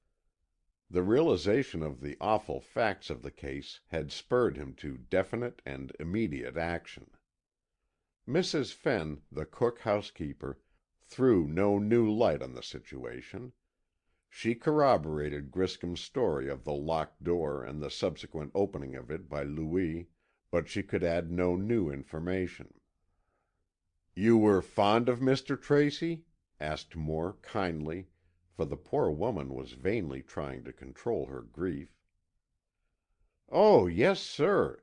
He was a good master and a truly great man." "You've never known, among the guests of the house, anyone who was his enemy?" "No, sir. But I almost never see the guests. I'm a housekeeper, to be sure, but the maids do all the housework. I superintend the cooking." "And you've heard no gossip about anyone who had an enmity or a grudge toward Mr. Tracy?" "Ah, who could have? He was a gentle, peaceable man, was Mr. Tracy. Who could wish him harm?" "Yet somebody did," the coroner put in, and then he dismissed Mrs. Fenn, feeling she could be of no use. The other house servants were similarly ignorant of any guest or neighbor who was unfriendly to Mr. Tracy, and then Hart called for the chauffeur. Louis, a Frenchman, was different in manner and disinclined to talk. In fact, he refused to do so unless all members of the household were sent from the room. So the coroner ordered everybody out, except Farrell and Detective March, Moore, and myself. Then Louis waxed confidential, and declared that Mr. Ames and Mr. Tracy were deadly enemies. I thought the man was exaggerating, and that he had some grudge of his own against Ames. But Hart listened avidly to the chauffeur's arraignment, and I was forced to the conclusion that Louis knew a lot. yet it was all hints and innuendos. He stated that the two men were continually quarreling. Asked what about, he replied, "Money matters." "What sort of money matters?" Hart asked him. "Stocks and bonds and mortgages. I think Mr. Ames owed Mr. Tracy a great deal of money, and he couldn't or wouldn't pay it, and so they wrangled over it." "There was no quarreling on other subjects?" "No, sir, except now and then about Mrs. Dallas." "And what about her?" "Well, Mr. Ames didn't want Mr. Tracy to marry her." "Did Mr. Ames favor the lady himself?" "Oh, no, sir. He's a woman hater, or at least he says so. No, but he didn't want Mr. Tracy to marry anybody, for fear he might cut him, Mr. Ames, out of his will." "How do you know all these things?" "Well, I drive the car, you see, and they talk these matters over, and I can't help hearing them. They make no bones of it, they talk right out. I never repeat anything I hear, in an ordinary way, but as you ask me, sir—" "Yes, Louis, tell all you know. So, Mr. Ames would suffer financially if Mr. Tracy married?" "I don't know that, sir, but I know he thought he would. And I suppose he knew." "It seems to me," Farrell said, "we ought to know the terms of Mr. Tracy's will, as it might help us to get at the truth." "We can't do that at the moment," Hart said. "And anyway, this is merely a preliminary inquiry to get the main facts of the situation." But the other servants had no more information to impart than those hitherto questioned. A chambermaid, one Sally Bray, convinced us that all the queer decorations spread on the bed had been already in the room, and were, therefore, not brought in by the murderer. The red feather duster belonged in a small cupboard that held polishing cloths and dusters. The larkspur flowers had been in a vase on a side table, and the whole bunch had been removed from the vase and laid around the dead man. The orange and crackers had been on a plate on the bedside table, but where the plate was, Sally had no idea. The crucifix was Mr. Tracy's property, and belonged on a small hook above the head of his bed. "And the scarf," suggested Hart. "The red chiffon scarf, where did that come from?" Sally blushed and looked down, but finally being urged to tell, she said she knew it to be a scarf belonging to Mrs. Dallas, and the lady had left it there one evening not long ago when she had been there to dinner. "Why had it not been returned to her?" Hart wanted to know. "Because Mr. Tracy took a notion to it. It was a sort of keepsake of the lady, sir, and, too, Mr. Tracy was fond of beautiful things. Any pretty piece of silk or brocade would please him tremendous." "Then whoever arranged all those decorations round him knew of his love for beautiful things, and that would explain the flowers and the scarf. Is there anything missing from his room, Sally?" "I don't know, sir. I've not been allowed in there this morning." "Well, go up there now. Tell the guard he's to let you in. Here's the key." "Oh, sir, I daren't. Don't make me go in there." The girl shivered with real fear, but Hart had to know. "You must go," he said, not unkindly. "Get Griscom to go with you, or Mrs. Fenn if you'd like. But it is important for me to know if anything has been taken away, that you know of. I don't mean papers or letters from his desk. I mean any of his appointments or small belongings." The girl went off, still shuddering, and Hart finished up the rest of the servants in short order. Next he interviewed Charlie Everett. I had taken a fancy to Everett, and somehow, from the way Key looked at him, I thought he liked him too. He was not a distinguished-looking man, but he seemed a well-balanced sort, and his eyes were alert and showed a sense of humor. Not that the occasion called for humor, but you can always tell by a man's eyes if he has that desirable trait. Very quiet and self-possessed was Everett, his manner polite but a little detached. He was quite ready to answer questions, but he gave only the answer, no additional information. Yes, he said, he had spent an hour or so with Mr. Tracy the night before. They had played a game of billiards, and had then sat for a short time over a cigar and a whiskey and soda. Then, perhaps about 10 o'clock, he had said good night to his employer, and had gone to his own room. No, he could form no idea whatever as to who could have killed Sampson Tracy, or how he could have got into the room. That is, he amended his speech, he could get in easy enough, but I don't see how he could get out and leave the door locked behind him. It is one of those cases, Hart said a little sententiously, where there has been a murder committed in a sealed room. Keeley Moore spoke up then. A murder cannot be committed in a sealed room, he said, unless the murderer stays there. If the murderer left the room was not a sealed room. How did he get out? Demanded Hart. That we have yet to learn, but he did get out, not through the door to the hall. Remains the possibility of a secret passage and the windows. I'm sure there is no secret passage, Everett said, with an unusual burst of unasked information. I've been here 3 years, and if there was such a thing, I'm sure I'd know of it. You might and you might not, said Moore, looking at him.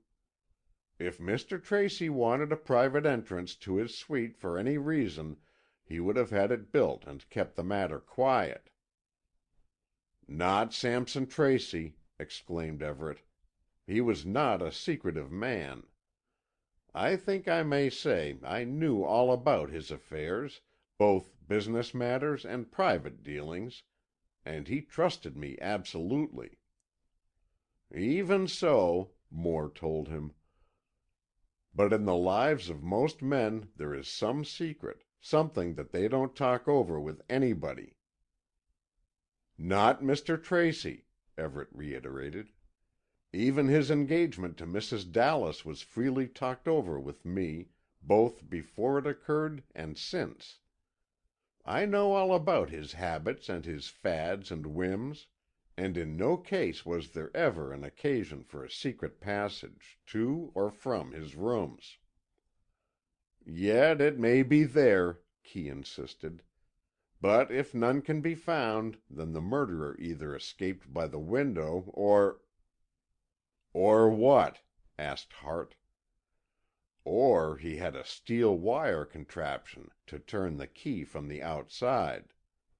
But this I don't think likely, for the door has a rather complicated lock, and is far from being an easy thing to manipulate. You know the terms of his will, then? The coroner inquired. Oh, yes, Everett said. At present his niece, Miss Remsen, is his principal heir. There are many bequests to friends and to servants, but the bulk of the estate goes to Miss Remsen. Mr. Tracy knew that his marriage would invalidate his will, which was why he had not changed it. He said that after his wedding with Mrs. Dallas, he would revise the will to suit his changed estate. Then under his existing will, Mrs. Dallas has no legacy? Not unless Mr. Tracy made a change without telling me. He may have done that, but I think it's very unlikely. You know of no one, then, who had sufficient enmity toward Mr. Tracy to desire his death? Absolutely no one. So far as I am aware, he hadn't an acquaintance in the world who was anything but friendly toward him." Everett was dismissed and Billy Dean was called in. He was a pleasant-faced chap of 23 or thereabouts. His work was far from being as important as Everett's. In fact, he was really a high-class stenographer and office boy. He was good-looking, with big brown eyes and a curly mop of brown hair. He, too, scoffed at the idea of a secret passage in the house. "Pleasure Dome has all the modern improvements," he said, "but nothing like that. If there was such a thing, I'd have been through it in no time. I can ferret out anything queer of that sort by instinct, and there's nothing doing. There's no way in and out of Mr. Tracy's suite but by that one hall door. I know that. And it has a special lock. He had that put on about 6 months ago." "Why? Was he afraid of intruders?" "Don't think so. But there had been some robberies down in the village, and he said it was as well to be on the safe side." "Then, Mr. Dean, in your opinion, how did the man who killed Mr. Tracy get out of his rooms?" "That's where you get me. I'm positively kerflummoxed. I can't see anybody twisting that peculiar key with a bit of wire, though that's easier to swallow than to imagine anyone jumping out of the window." "Why? The windows are not so very high." "No, but the lake there is mighty deep and dangerous." "Why specially dangerous?" "Because there are swirling undercurrents, you see. It's almost like a cauldron. That Sunless Sea, as Mr. Tracy named it, is in a cove, and the winds make the water eddy about, and, well, I'm a pretty fair diver, but I wouldn't dive out of a second-story window into that cove." "Then we have to look for either a clever mechanician or an expert diver," said Keeley Moore. "How about the chauffeur?" "He's an expert mechanician, all right, but he wouldn't harm a hair of Mr. Tracy's head. He loved him, as, indeed, we all did. Nobody could help loving that man. He was always genial, courteous, and kindly to everybody." "And his niece, Miss Remsen?" asked the coroner. "She, too, is gentle and lovely?" Young Dean blushed fiery red. "Yes, she is," was all he said, but no clairvoyance was needed to read his thoughts of her. "Is she here?" asked Moore, knowing we had seen her arrive. "Yes," Billy Dean said. "We telephoned her so soon as we knew what had happened, and she came right over." "You may go now," said the coroner, "and please send Miss Remsen in here." Chapter 4.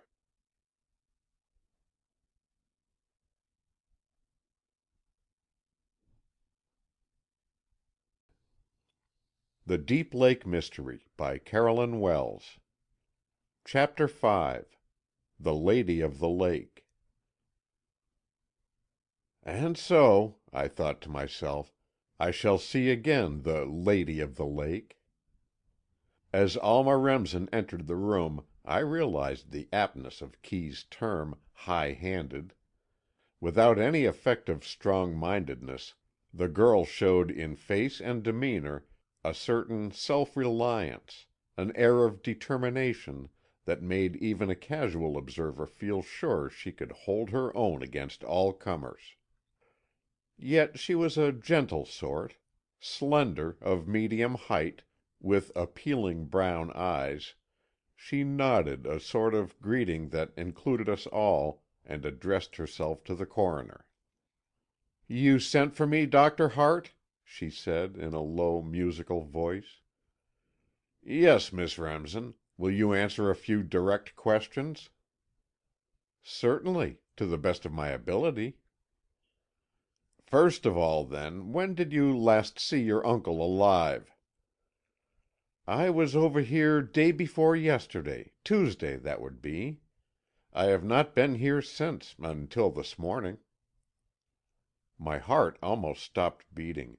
I had seen her come in her canoe, but stay, that was at 1:30 or thereabouts. Perhaps she salved her conscience for the lie by telling herself that was this morning. "You mean when you came over here perhaps half an hour ago?" "Yes." Alma looked at him in some surprise. "What else could I mean?" A finished actress, surely. I was amazed at her coolness and her pretty air of inquiry. "Who summoned you?" "Mrs. Fenn. She had been asked to do so by Mr. Ames." "What was her message?" "That Uncle Sampson had died of apoplexy, and I'd better come right over." "So you came?" "Yes, as soon as I could get here." "Have you seen Mr. Tracy?" "No, Mr. Ames advised against it." "Well, Miss Remsen, I think we want no information from you, except a formal statement of your relationship to the dead man and your standing with him." "Standing?" "Yes, were you good friends?" "The best. I loved Uncle Sampson, and he loved me, I know. I am his only living relative, except some distant cousins. I am the daughter of his sister, of whom he was very fond." The girl was a bit of an enigma. She seemed straightforward and sincere, yet I was somehow conscious of a reservation in her talk, a glibness of speech that carried the idea of a prearranged story. Why I should mistrust her I couldn't say at first. Then I remembered that I had seen her canoeing over to Pleasure Dome in the night, and now she was saying that she had not done so. "Are you his heiress?" The question came sharply. "So far as I know," she replied with perfect equanimity. "My uncle has told me that his will leaves the bulk of his estate to me, but he also told me that when he married Mrs. Dallas, he would revise that will and make different arrangements." "Did you resent this?" "Not at all. I knew my uncle would leave me a proper portion of his wealth, and that as long as he lived he would take care of his sister's child." "You are an only child of your parents?" "I had a twin sister. She died 14 years ago." "And she is buried on this estate?" "Her grave is in a small cemetery which also contains the graves of my parents and 5 or 6 other relatives of my uncle's family." "How did it come about that the cemetery is on the grounds of the estate? It is, I believe, a New England custom." "It was my mother's wish. She was devoted to the little girl who died, and wanted to have the grave where she could visit it often. My uncle humored her, and also had the remains of my father sent here to be buried beside the child. Then, when my mother died, about a year ago, naturally she was buried there too." "I see. What did your sister die of?" "Scarlet fever. There was an epidemic of it. We both had it, but I pulled through, though it left me with a slight deafness in one ear." "Then, after your mother's death, you went to live by yourself on the island. Why did you do this?" "Because my uncle was to marry Mrs. Dallas." "And you don't like Mrs. Dallas?" "I don't dislike her at all, but I am not of an easy-going disposition. I felt sure there would be clashes, and I told Uncle I'd rather live by myself.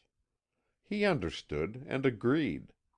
So, after some looking about, we decided on the island of Whistling Reeds as the most attractive site for a home."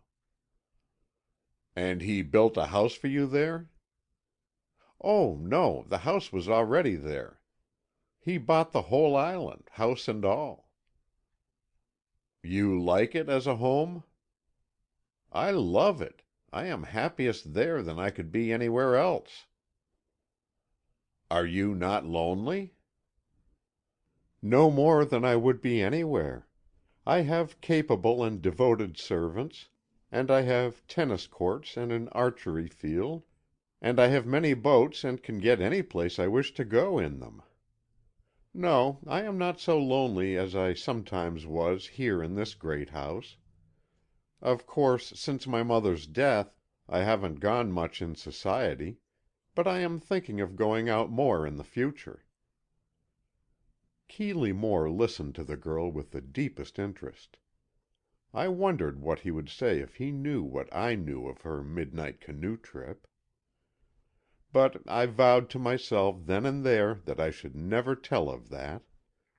I knew I might be doing wrong, withholding such an important bit of information, but I was determined to keep my secret. I tried to make myself think it was some other girl I had seen, but the alert figure before me and the white costume said plainly that I was making no mistake in recognizing the girl of the canoe. From beneath her little white felt hat strayed a few golden curls, and I well remembered the bare head that had looked silvery in the moonlight. I said to myself, by way of placating my conscience, that when the time came I would tell Kee about it, but I certainly did not propose to give the coroner a chance to suspect this lovely girl of crime. Apparently the coroner had no slightest suspicion of Alma, but you can't tell. He may have been drawing her out in order to prove her complete innocence, or he may have felt that she had motive and must be closely questioned. "Were you at home last evening?" Hart said in a casual tone. "Yes, I was." "You didn't go out all the evening or night?" "No, I didn't leave the island." "Whew!" I exclaimed to myself. "It's lucky she doesn't know that I know." I gazed at her in admiration. I couldn't think that she had killed her uncle. But knowing as I did that she had visited Pleasure Dome, I could only think that she had come on some secret errand. Maybe, I puzzled over it, she came to see her uncle on some private business, and saw the murderer at his work. Maybe she knew the criminal and is shielding him. For I had already made up my mind that someone in the house had killed Sampson Tracy. I didn't believe in any burglar or intruder. I thought a member of the family or household had done the deed, and, presumably, for the sake of inheritance. I had heard there were large bequests to the servants in Tracy's will, and there were several men to suspect. I longed for a talk alone with Kee, but I saw this could not occur very soon. "How did you occupy your evening?" pursued Hart, and I listened eagerly for the answer. "I had an interesting book I was reading, and after dinner I sat in my living room with the book until I finished the story. Then I played on the piano a little, as I often do in the evening, and about 10:30 I went to bed." All of this was stated in a calm, even voice, and with the most clear and unflinching gaze of the brown eyes. I realized then what beautiful eyes they were. Deep brown, with long, curling black lashes, and an expression of wistful appeal that would go straight to any man's heart. Once for all I was committed to the cause of Alma Remsen, and never, to Kee Moore or to anyone else, would I divulge any word that might make trouble for her. I wasn't exactly in love with the girl then, or if I was, I didn't know it. But I felt like a guardian toward her, and surely my first duty was to guard the secret of her canoe trip that night. "You come over here often?" Moore asked in his pleasant way, and she replied without hesitation. "Oh, yes, I come over in my canoe or my motor boat nearly every day. Uncle gives me vegetables and fruit from the garden, and flowers, too." "You say you haven't seen your uncle since his death," Kee went on. "Have you been told of the peculiar details of his deathbed?" "Yes," Alma said, her brown eyes clouding with perplexity. "But I can't understand the meaning of such conditions. Who do you suppose would do such absurd things?" "Doctor Rogers thinks it was the work of some small girl." "Ridiculous!" cried Alma. "Does he think a small girl killed my uncle?" "No. Apparently the deed was done by a strong man. But he thinks the flowers and those things were put where they were found by some mischievous child. Do you know of any 10 or 12-year-old girl nearby?" "No, I don't," and she looked about wonderingly. "Of course, there are lots of them in the village, but I know of none among the servants' families, or in the neighborhood at all. I don't agree with Doctor Rogers. It's too fantastic to think of a child coming along here at that time of night and getting into the house. Oh, the very idea is ridiculous." "I agree to that," said Hart. "But how can we explain the feather duster and the food and all that?" "I don't know, I'm sure," Alma declared. "But any man who was diabolically minded enough to drive a nail into the head of a sleeping victim would have a distorted brain, and might have done all those queer things. But cannot you detectives and policemen find out the truth?" Her tone was appealing. She seemed to be asking their help, and I marveled afresh at her poise and calm. "You and Mrs. Dallas are friendly?" Coroner Hart broke out abruptly. "Oh, yes. We are not intimates, she is older than I am, but we have never had anything but the pleasantest of interviews." "You are friendly with Mr. Ames?" "In a general way, yes. He, too, is so much older than I am that I have never given him a thought save as a friend of my uncle's. I do not know Mr. Ames very well, but I've certainly no unfriendly feelings toward him." I wondered at myself. Why did I so admire this girl, so respect her, and yet have an undercurrent of fear for her? She was utterly frank, perfectly straightforward to all appearances, yet, probably influenced by what I knew, I couldn't believe in her. She was so self-possessed, so unafraid in her attitude and expression of face, that I had no real reason to doubt her good faith. But I did, and I determined to watch Alma Remsen carefully and to the exclusion of everybody else connected with the mystery. Moreover, I determined to keep my knowledge to myself. I wasn't sure whether I should tell Moore eventually or not, but at any rate I wasn't ready to tell him yet. After a few questions, which seemed to me of no real importance, Alma was excused and Mrs. Dallas was summoned. What a different type of woman! She was, as I learned later, about 30, but her hair had turned prematurely gray, almost white. She wore it short, a soft, curly bob that framed her young-looking face with a sort of halo. Her eyes were gray, too, with dark lashes, and her complexion was perfect. That lovely, creamy flesh, with a soft sheen on it that needed, I felt sure, no aid of cosmetics. Her mouth was a Cupid's bow, and her smile was that of a siren. I gazed at her, because I couldn't tear my eyes away. True, I had seen her the night before at the Moores' dinner party, but she hadn't looked like this then. At the dinner she had seemed out of sorts and unsmiling. Now she was animated and fascinating. A strange idea came to me. Suppose she had killed Sampson Tracy, wouldn't she adopt this attitude of charm to wheedle the coroner? Then I laughed at my own foolishness. Why, of all people, would Katherine Dallas kill the man she was about to marry?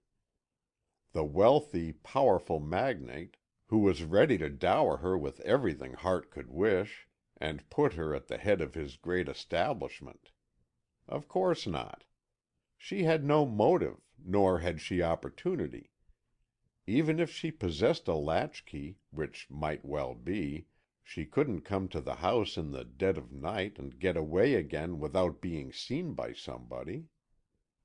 Although, I was forced to admit, whoever killed the man had gone to his room in the dead of night and had got away again, unseen, so far as we could learn. How had he got away? Well, that question was as yet unanswered. Even now, I realized, Coroner Hart was asking Mrs. Dallas her opinion on this very matter. "I can't imagine," she said, and I was angry with myself to realize that her voice had in it no ring of a false note, no hint of insincerity. "It is too impossible," she went on, her lovely face alight with interest.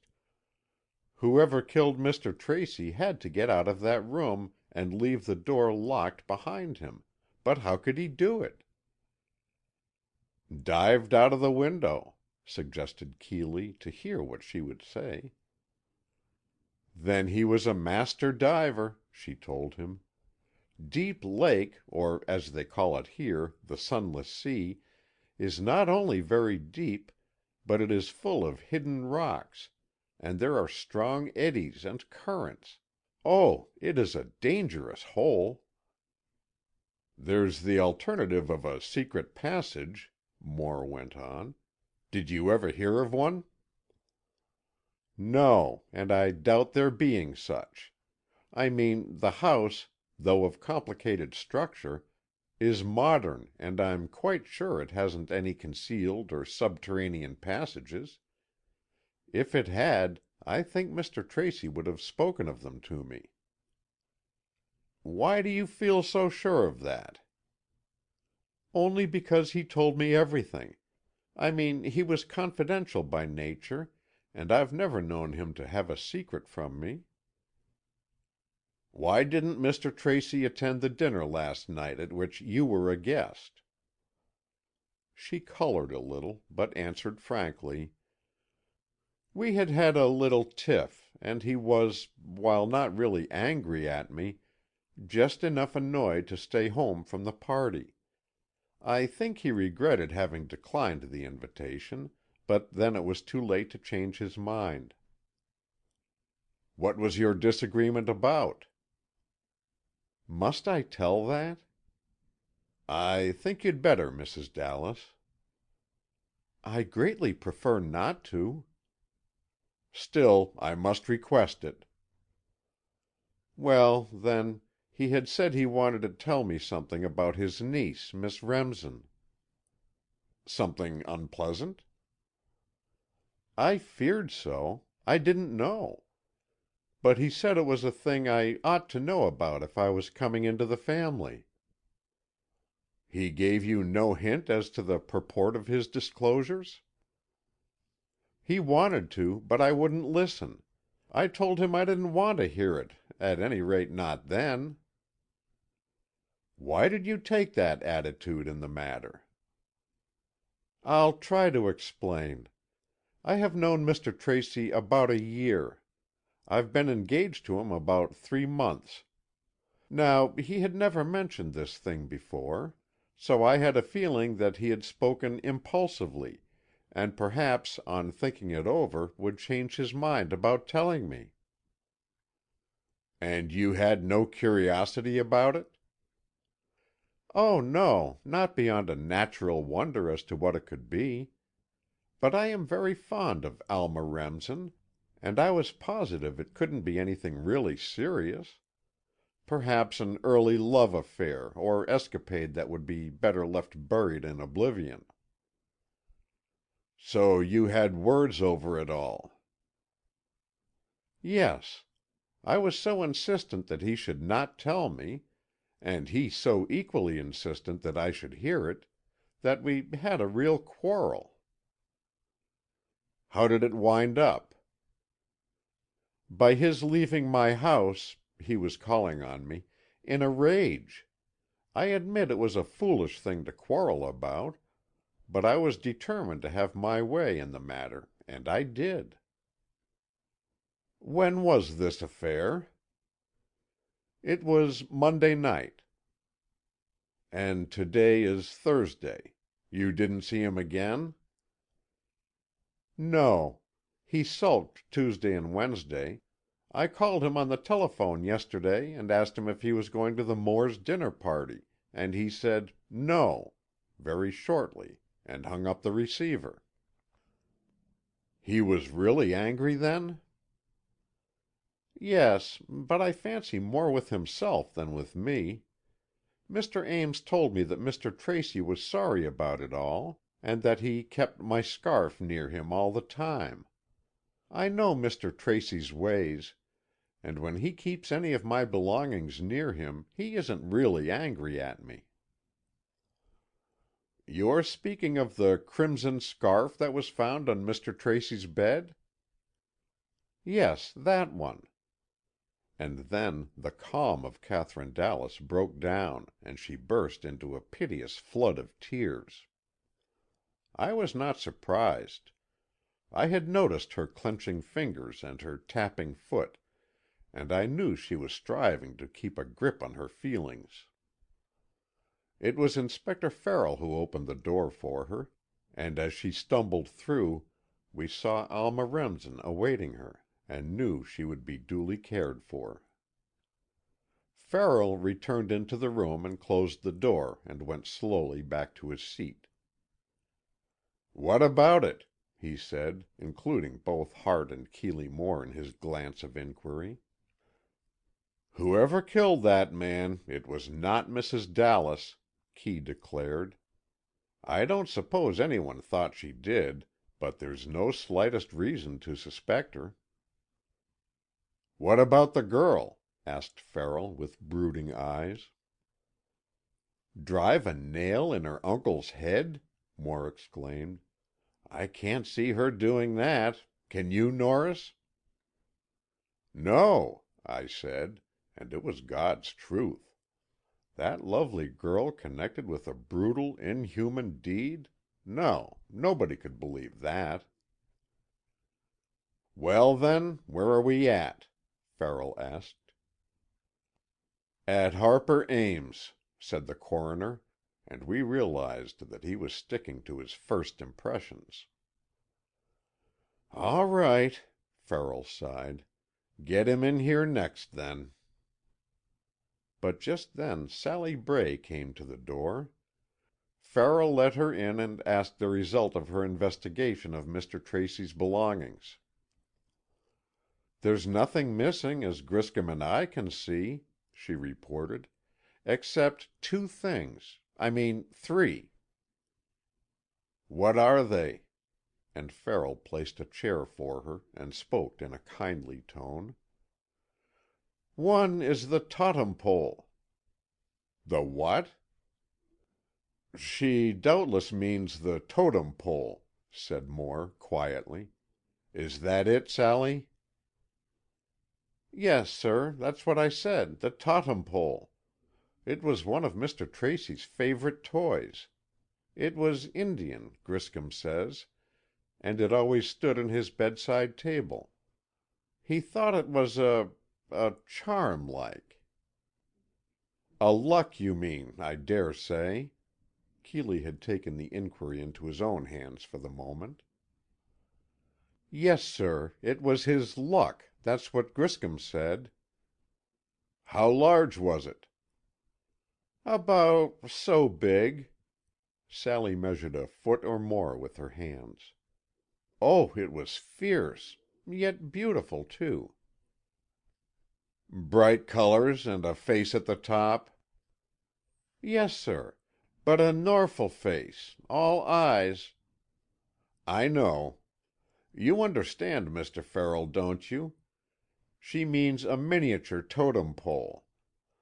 They have them in the better class of shops around here that carry Indian trinkets. The little totem poles are interesting and are called lucky.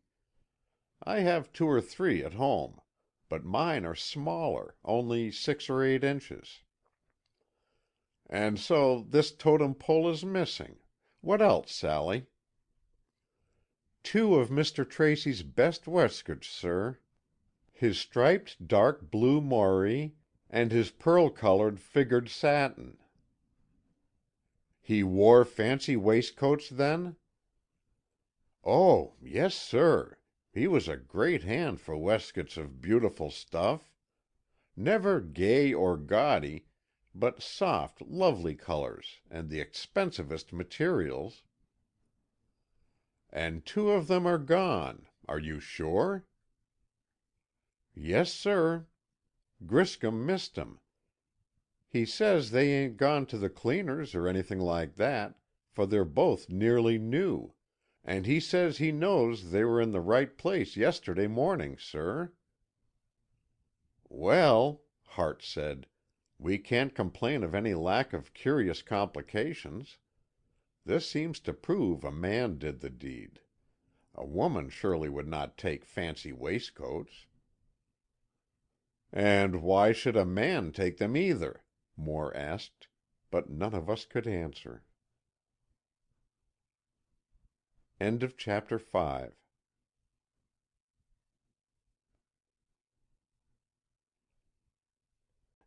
The Deep Lake Mystery by Carolyn Wells.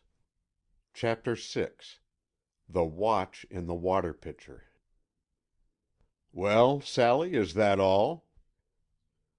"No, sir, not quite. Griscom found one more queer thing.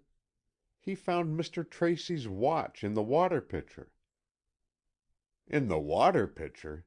Farrell exclaimed. "Was there water in the pitcher?" "Oh, yes, sir, it was nearly full. And down at the bottom of it was the watch." "How extraordinary! Is the watch going?" "I don't know, sir. Griscom took it out of the pitcher, but I don't know what he did with it." "Well, we'll see about it. If you've no more astonishing bits of information, you can run along, Sally." The girl left the room, and we looked at one another, half smiling, half appalled. "It's all so tawdry," Keeley Moore said, with an impatient shrug of his shoulders. "Just what meaning do you attach to the word tawdry?" asked Hart. "I can't seem to make it apply at all."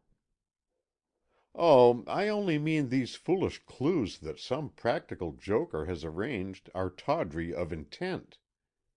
I may be obliged to change my mind, but just at present I can't think that the person who killed Sampson Tracy is the person who stuck the feather duster behind his head and dropped his watch in the water pitcher. By the way, why did he have a water pitcher, with an elaborate bathroom at hand?" "Call Griscom. Let's find out a little more about it." So the butler came at a summons, and explained that the water pitcher was a pitcher of drinking water that was placed on a table for him every night. "Mr. Tracy didn't approve of thermos bottles," Griscom informed us. "He said they never seemed clean things to him, so he had a pitcher." "When you found the watch, was it running?" "No, sir, it was not." "At what time had it stopped?" Inspector Farrell awaited the answer with an air of one expecting a piece of important information. But he was disappointed. "I didn't exactly notice, sir. But it isn't the watch Mr. Tracy was carrying. That is still under his pillow. This watch I found in the picture is an old one, and it was lying on his dressing table last night." "Why was it there?" "Mr. Tracy had it out, looking at it a day or two ago. He thought he would send it to a jeweler and have it put in order. The mainspring is broken, you see, but he didn't decide, and the watch lay there in a little tray with some other odds and ends of jewelry." "Then somebody took that watch and deliberately dropped it into the water pitcher?" "That must be the truth, sir." "Mr. Tracy never showed the slightest disposition toward any mental affection, did he?" "Oh, no, indeed, sir. Nothing of that sort." "Who do you think killed Mr. Tracy, Griscom?" Farrell shot this question so suddenly that I was not surprised to see the butler turn pale and grasp at the chair in front of him to steady himself. "I don't know, sir." "Of course you don't know. I'm asking you what you think." "Well, what can I think, but Mr. Ames." "Mr. Ames? Why would he do such a thing?" "Well, sir, it had to be somebody with motive. Mr. Ames had that, and likewise opportunity." "You've been reading detective stories. You're very glib with your motive and opportunity. How could Mr. Ames get in?" "He carries a latchkey, sir." "I don't mean into the house. I mean in the room, Mr. Tracy's room." "Well, the door wasn't always locked at night. About half the time it was left unlocked." "Then how could he get out after the deed and leave the door locked on the inside?" "That's more than I can tell you. I thought that's what you detectives were going to explain. But kill my master somebody did, and get out of the room he did too. So there must be an explanation somewhere." "A secret passage, I suppose." "No, sir. I'm ready to swear there's no secret passage in this house." "You may not know of it." "Well, sir, how could there be? That wing of Mr. Tracy's is foursquare. It has no L's or bays. You can measure it up and you'll find there's no bit of space unaccounted for. The rooms open into one another, and there's just the wall between, no room for a concealed staircase." "How are you so sure? You been examining around?"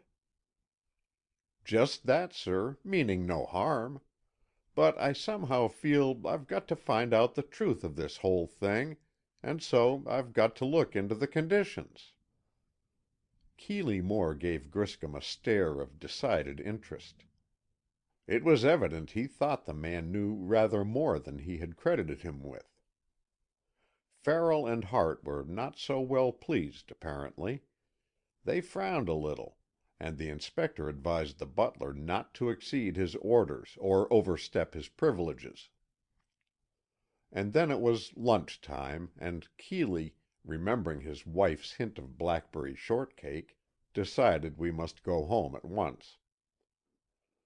"I want to think matters over a bit," he said to the police officers. "If you want me here, I will come when summoned, but otherwise I'll stay at home this afternoon. When will you have the inquest, Dr. Hart?" "Tomorrow," said the coroner, "though it will probably have to be adjourned. I confess I'm in a quandary. I scarcely know which way to look. You know I am relying on your help, Mr. Moore." "I'll help all I can," Kee said, gravely, "but I think you've got a hard nut to crack." "You mean the locked room?" "No, I don't mean the locked room. That will explain itself, once you get the criminal." "Then you mean all these bizarre clues we have to deal with?" "No, I don't mean those either. The finding of the criminal will wipe those out at once. It's the hunt that is hard. The quarry is elusive and hard to track. Find the motive first. That's always a sound plan." And with that Moore and I went off, leaving behind us a greatly perplexed pair of sleuths of the law. A car belonging to the house conveyed us home, and by good luck we were not late for luncheon. The shortcake materialized and proved worthy of all praise, and Kee refused to talk about the tragedy at all until the meal was over and we gathered in the lounge afterward. Laura and Maud had heard only scraps of information from neighbors and tradesmen, but they had not been inquisitive, preferring to wait until we returned to tell them all about it. And so the four of us sat down for a real confab. I listened while Keeley told his wife all the information he had so far accumulated, and I couldn't help admiring the straightforward, clean-cut story he told. He might have been a skilled reporter, giving the known facts to the public. Of course, my conscience pricked me, because I was holding back the very important bit of evidence that I seemed the only one to know. Apparently, no one but myself had seen Alma Remsen go in her canoe to Pleasure Dome the night before at about 1:30. I might be accessory after the fact. I might be aiding and abetting a criminal, but, shameless that I was, I didn't care, and had no intention of telling my secret. My justification, adequate in my own mind, was that I didn't for a minute believe Alma Remsen had killed her uncle. It was too incredible, too impossible. Go to his house she did. Stay there about an hour she did. But kill him? No. Perhaps she saw the deed committed, perhaps she arrived later and saw the dead victim, perhaps, a very doubtful perhaps, she arranged the bizarre decorations. But strike the deadly blow? Never. So I felt I had a right to keep still about the matter, for why drag the girl into detestable prominence, and have her wrongly suspected of crime, when all I had to do was to keep silence? Laura listened quietly, with sundry intelligent nods of her head, and Maud Merrill was no less interested. I had great respect for the intelligence of both these women, and listened eagerly for their comments. "Too many suspects," said Laura, as Kee finished his recital. "Yes," agreed Maud. "There's positively nobody in the house outside suspicion." "Then we must eliminate," said Kee. "We can't exactly eliminate," Laura told him, "but we can guess who had the strongest motive." "Guess." "That's all we can do. I can't see that there are any clues that mean anything. All those flowers and things were already in the room. As clues, they all go for nothing. The murderer was not necessarily a man of fantastic tastes, or a child of playful tendencies. He only cut up those tricks so we would think he was." "That's right," Kee said. "It wasn't even specially clever. He just picked up anything he saw about and laid it on the bed to fog things up. So, what about motive?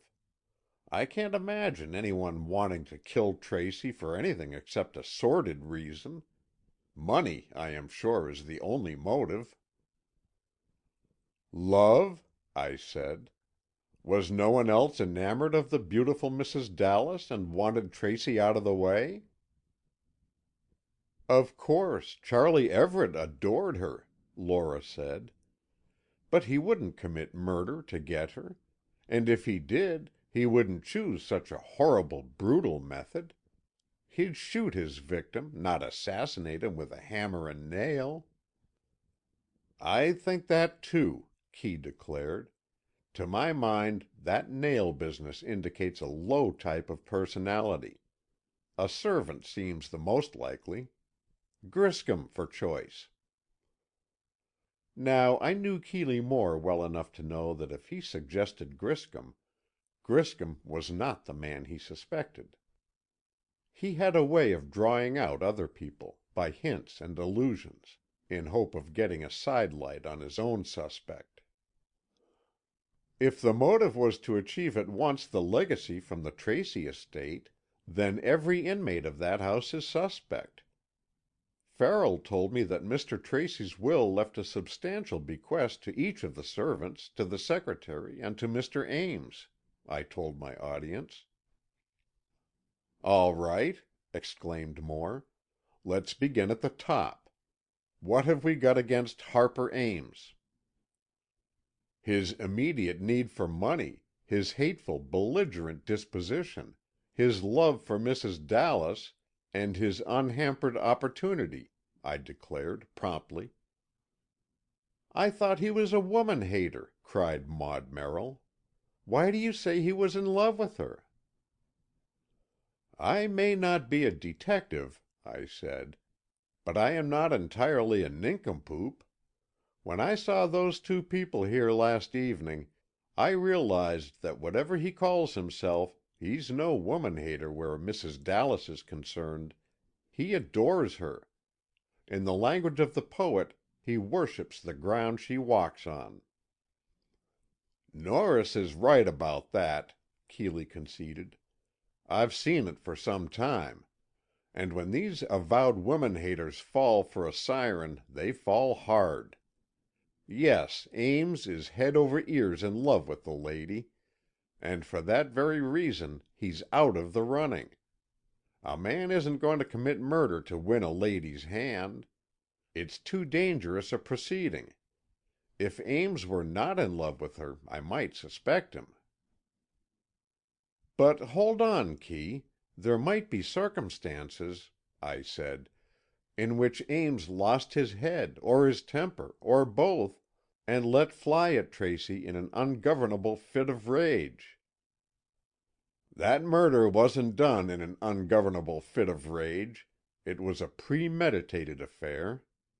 Whoever did it came prepared with that nail and a hammer." "Why a hammer?" I demanded. "The nail could have been driven in with any heavy object." "Such as what?" I ruminated over the appointments of the room as I remember them, and said, a little lamely, "Well, one could take off his shoe to drive the nail." "Yes, one could," Kee assented, "but it doesn't sound likely." "The whole affair doesn't sound likely," I countered. "And anyway, it doesn't matter. Somebody did drive that nail, and what it was driven with is unimportant. As far as I can learn, they've found nothing conclusive in the way of fingerprints.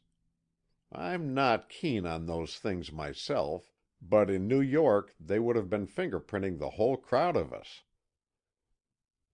"Of course, there are no available fingerprints on the nail," Kee said, "and that's the only thing that matters.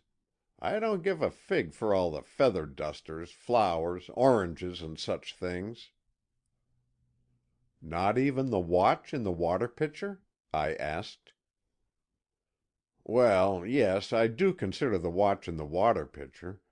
In fact, I think that's the key note of the whole performance." "You've got to tell us why," I told him. "You can't say that and leave it unexplained." "Indeed I can. A real detective never explains his cryptic utterances." "You're not a real detective," I declared solemnly. "Why not?" and he glowered at me. "Because you look like a detective. You're tall and dark and hawk-eyed or hawk-nosed or hawk-somethinged. Now, a real detective must always look utterly unlike the detective of fiction, and you're the very image of Sherlock Holmes. And I glory in it. But if you flatter yourself you're my Watson, you must cultivate the ornament of a meek and quiet spirit." "I thought we were eliminating," put in Maud. "Who have we eliminated so far?" "Your English is deplorable," Key told her, "but I can deduce your meaning. Well, how about eliminating Ames?" "No," I cried. "He's the one not to eliminate. There are too many counts against him. I say let's begin at the other end of the line, the lesser servants." "Cut out Sally Bray, then," Moore advised. "That girl never had the nerve to go a murdering all by herself." "Of course not," I agreed, "though she may have gone with some companion." "No, it isn't plausible. As to the servants, all we can say is that they could have had opportunity. The house servants, at any rate, could have had a duplicate key made to the Tracy suite." "But that wasn't needed. So far as we know, the door wasn't locked when the murderer went in. But he left it locked when he came out." "That's the point of the whole thing," Lora said confidently. "You can't do this elimination you talk about, for every servant had a motive, if you count greed a motive, and every servant had a chance to get into the room unnoticed. Now it all comes back to the explanation of the intruder leaving the door locked behind him. Give me a possible explanation, Key." "There are but two," he said thoughtfully. "I am sure there's no secret passage, for I measured and sounded the walls thoroughly. So it's either that the criminal had some clever mechanical contrivance with which he turned that key in the door behind him, or he jumped out of the window." "Into the lake?" cried Lora. "Yes, into the lake. It implies an expert diver, and it is a most dangerous proceeding, even then. But you asked for the possibilities." "Is Everett or Dean an expert diver?" I asked. "Everett is. Dean not." "And Everett is in love with the Dallas, too. Well, we can hardly eliminate him, then." "But I refuse to suspect a lover of murder," Key insisted. "He must realize he will be suspected, if not convicted, and where would he stand with the fair one then?" "Murderers don't always think ahead," I said sagely. "This one did.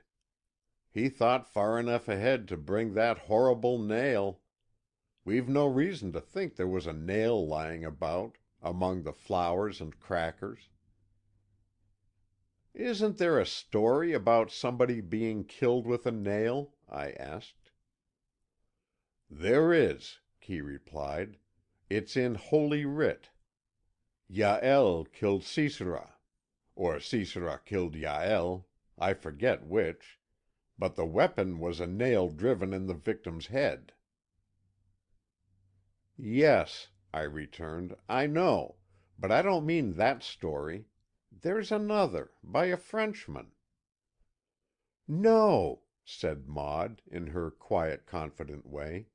"It's a Spanish story, by Pedro de Alarcón.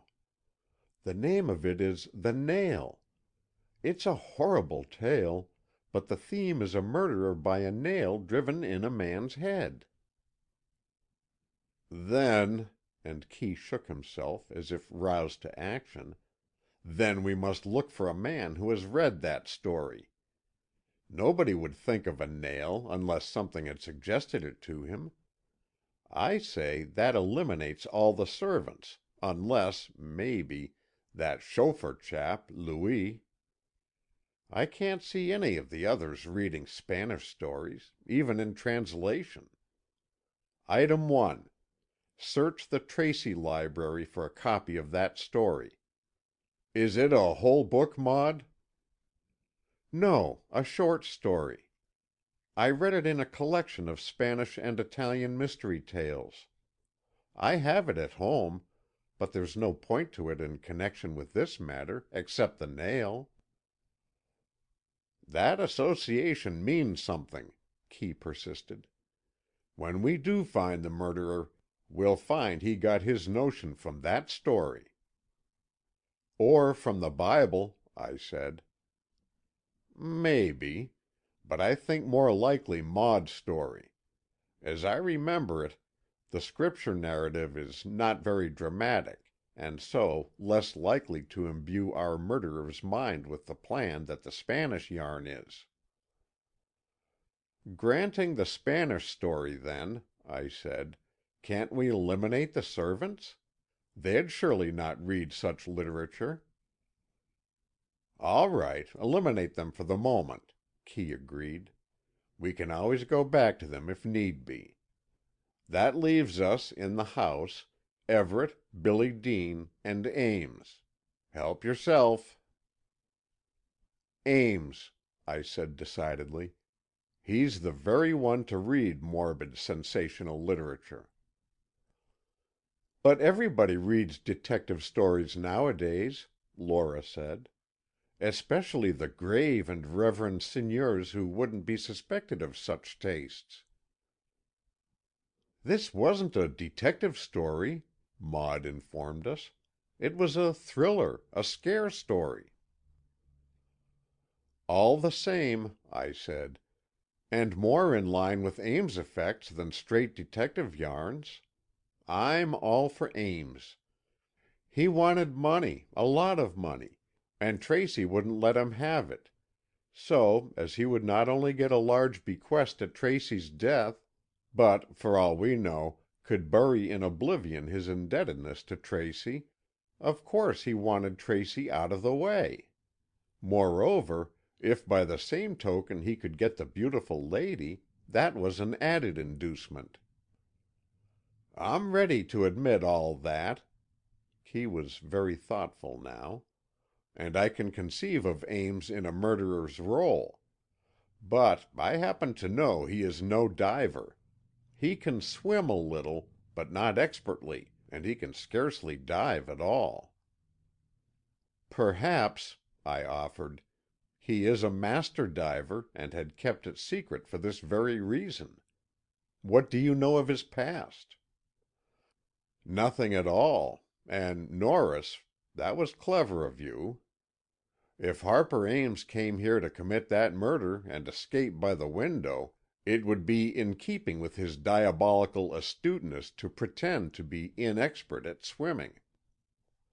"We're building up a case instead of eliminating," I said, secretly elated at Moore's word of praise.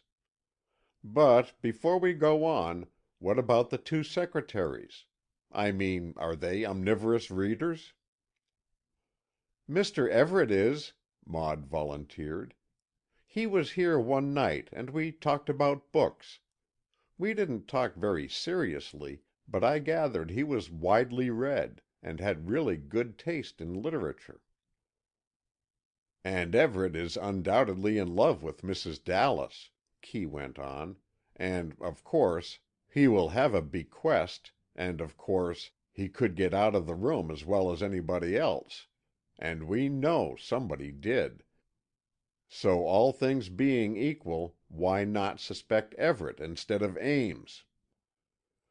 "Because of the difference in the characters of the two men," Lora said, with emphasis. "I'm ready to grant a murderer may masquerade as an angel of light, but all the same, we have to judge our fellow men more or less by appearances, and I'll pick Ames for a criminal long before I'll choose Charlie Everett." "And we're leaving out Billy Dean entirely?" "I am," I said. "He's a nice, decent chap, and he's too young for a murderer, at least with no motive other than a bit of money. He isn't in love with Mrs. Dallas, is he?" "Lord, no. He's in love with the Remsen girl." "Well, then," I said, "if that nice boy is in love with that nice girl, he's not going to commit a crime. I say let's eliminate him." "Then," Kee summed up, "we've eliminated everybody but Ames and Everett. Griscom is the only servant we could possibly suspect, and he is said to be devoted to his master, and, too, I'm told he has a tidy sum laid by, so I don't see him driving nails into people." "We can't get away from the nail and the sort of character it connotes," I said. "I stand by Ames until he's definitely eliminated." "Well, I guess we're all agreed, then," and Keeley rose and stretched his long arms. "Now I'm for a swim. Who'll go?" We all went, and I found that the water of a sunny cove of Deep Lake was an ideal bathtub, and I forgot for the time being the sinister depths of the sunless sea. End of chapter 6.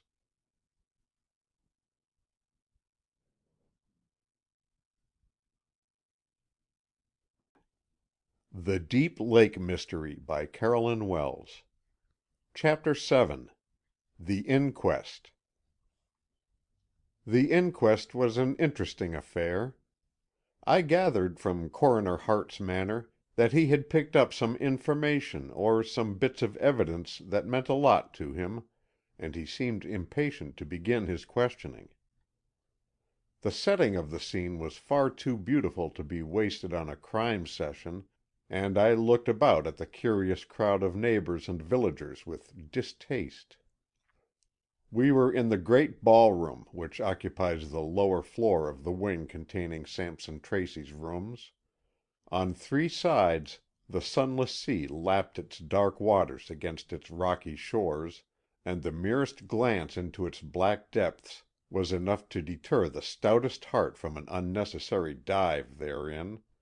But an escaping murderer, if brave enough to risk the danger, and skilled enough in diving and sufficiently familiar with the position of the principal rocks, might make the goal. It was a comfort to me to think that, since the authorities assumed that was the way the criminal got out, it rather freed Alma Remsen from suspicion. For that delicate girl, even though a good diver, as I had heard, could never have committed that brutal murder, and then have dived into those perilous depths at desperate risk of her own life. Seats had been reserved for our crowd, and as we took them I glanced at the coroner's jury. All well-to-do and fine-looking men from the large estates that bordered the whole length of Deep Lake. Some were grave, some seemed unable to quell a naturally gay and jolly disposition, but all were alert and alive, and I felt that the case was in good hands. I knew few of the audience. Mrs. Dallas was accompanied by several friends, and I also noted the young girl, Posy May, who had been at the Moores' dinner party. Then I saw Alma Remsen. She sat near Posy, and she was accompanied by a woman who impressed me strongly. Never have I seen a face of more determination and grim endurance than that of Mrs. Merivale, which I later learned was her name. She was the nurse who had cared for Alma since she was born. She lived with the girl in her island home, and surely no one could ask for a more capable and efficient-looking guardian. Not a fine lady, but beyond all doubt a fine woman, Mrs. Merivale was taunt and gaunt of figure, and possessed a large, bony face, whose stern, set mouth was belied by a touch of humor quite evident in the shrewd gray eyes. But what most impressed me was her expression of wisdom. Surely this was a woman to whom all the experiences of life were as an open book. She had the look of a witch or sibyl, although her gray hair was decorously smooth beneath her small black hat. She noted every new arrival. She swept the jury with her all-seeing glance, and finally concentrated her attention on the coroner, until, with a quick nod of satisfaction, she ended that scrutiny. Then she turned a little to contemplate the girl beside her. Alma Remsen, to-day in a costume of soft beige-colored silk weave, looked nervous and worried. Her golden hair, escaping at the sides from her close little hat, framed a face that was clearly worn and wan from a sleepless night. At least it seemed that way to me, and I longed to tell her her secret was safe with me. Never would I divulge to anyone the fact that she visited Pleasure Dome on the night of the tragedy. So far, I hadn't heard a hint of such a thing, and I hoped there would be none. Though we hadn't been formally introduced, and I had never had a word of conversation with her, I nodded a greeting and smiled. She inclined her head in slight acknowledgment, and then, to my amazement, a look of fright crossed her face. I tried to persuade myself that she had seen someone else, or heard some word that alarmed her, but in my heart I felt sure that the shadow of fear was caused by the sight of me. What could it mean? I saw her slip her hand into that of the nurse beside her, and I noted the reassuring pat the woman gave her. It seemed to comfort the girl, and she gave a little smile at her companion. Not wanting to embarrass her further, I turned my glance toward Mrs. Dallas. She looked superb this morning. Garbed all in black, yet a black that hinted Paris in its every line and fold, her beautiful face and her great gray eyes showed a quiet sadness that spoke of a deeper grief than emotion could show. Her lovely gray hair was tucked under a black hat, and her lips and cheeks, quite evidently the result of a well-equipped vanity box, were the only touch of color about her. She sat between Harper Ames and Charles Everett, the post of chief mourner seemingly accorded her as her right. Yet, though she was calm and composed, it seemed to me there was an undercurrent of anxiety, a hint of dread or apprehension. Nor was this to be wondered at. The occasion was a tragic one, and as the person most deeply affected by the tragedy, it was only natural that Catherine Dallas should be nervous. Hart first questioned the servants. Though new matter to the jury, we had heard their stories before, and no fresh fact or bit of evidence was forthcoming. No articles had been missed from Sampson Tracy's rooms, except 2 of his fancy waistcoats and the gaily painted totem pole. Several of the servants testified as to Mr. Tracy's previous possession of these 3 articles, and of their unaccountable absence at present. None of them had heard any sounds during the night, or could throw any light on the mystery of the criminal's entrance or exit, if, indeed, he was not an inmate of the house. All testified to the kindness and generosity of the master, and though all inherited a sum of money by his will, there seemed no reason to suspect that any one of them had hastened the demise. As Dr. Rogers was absent, Hart himself was the only one to give the medical report, and he told the jury succinctly and clearly the details of the death and how both doctors had thought it apoplexy at first, as the symptoms were of such an attack. "Without doubt the autopsy would have disclosed the truth," Hart said. "But before that, Mr. Moore, the famous New York City detective, noticed there was a tiny metal disc visible through the hair of the dead man. Investigation proved this to be the head of a nail, about 2 inches long, that had been driven with great force into Mr. Tracy's skull, presumably while he was alive and asleep." "Could a nail be so driven through the bone?" asked a mild-mannered juryman. "Yes," the coroner told him. "It would require a heavy driving instrument, and a strong hand, as well as a callous brain, for a man to accomplish that fiendish deed." The bizarre decorations on the bed were then told about, and reference made to the watch found in the water pitcher, and the absence of the plate that had held the fruit and the crackers. But these things were merely touched on, for the jury had only to discover the cause of the death, and these details were of slight help. Individual testimony was another matter, and I felt a deep interest as Harper Ames was called to the stand. I could see Keeley Moore also eager to learn what the visitor of the house would have to say. Ames was in a grumpy mood, as usual. Moore, he seemed belligerent, and I wondered whether the coroner would try to placate him or would ruffle him still more. "Will you state in your own words, Mr. Ames, the circumstances of your return to this house after a dinner party on Wednesday night?" The question sounded abrupt, and perhaps for that reason it seemed to rouse Ames's resentment. "That's about all there is to tell," he declared, frowning. "I came home from a dinner party next door about 11 o'clock. I chatted with Mr. Tracy for a while, and then we both went upstairs to bed. That's all." He glared about him, as if he were being imposed on to have to testify at all. I tried to analyze the man. He had been insistent that Keeley Moore should take the case. Was this a gigantic bluff? I mean, could it be that Ames was himself the murderer, and sought to escape suspicion by frankly asking the detective to solve the mystery?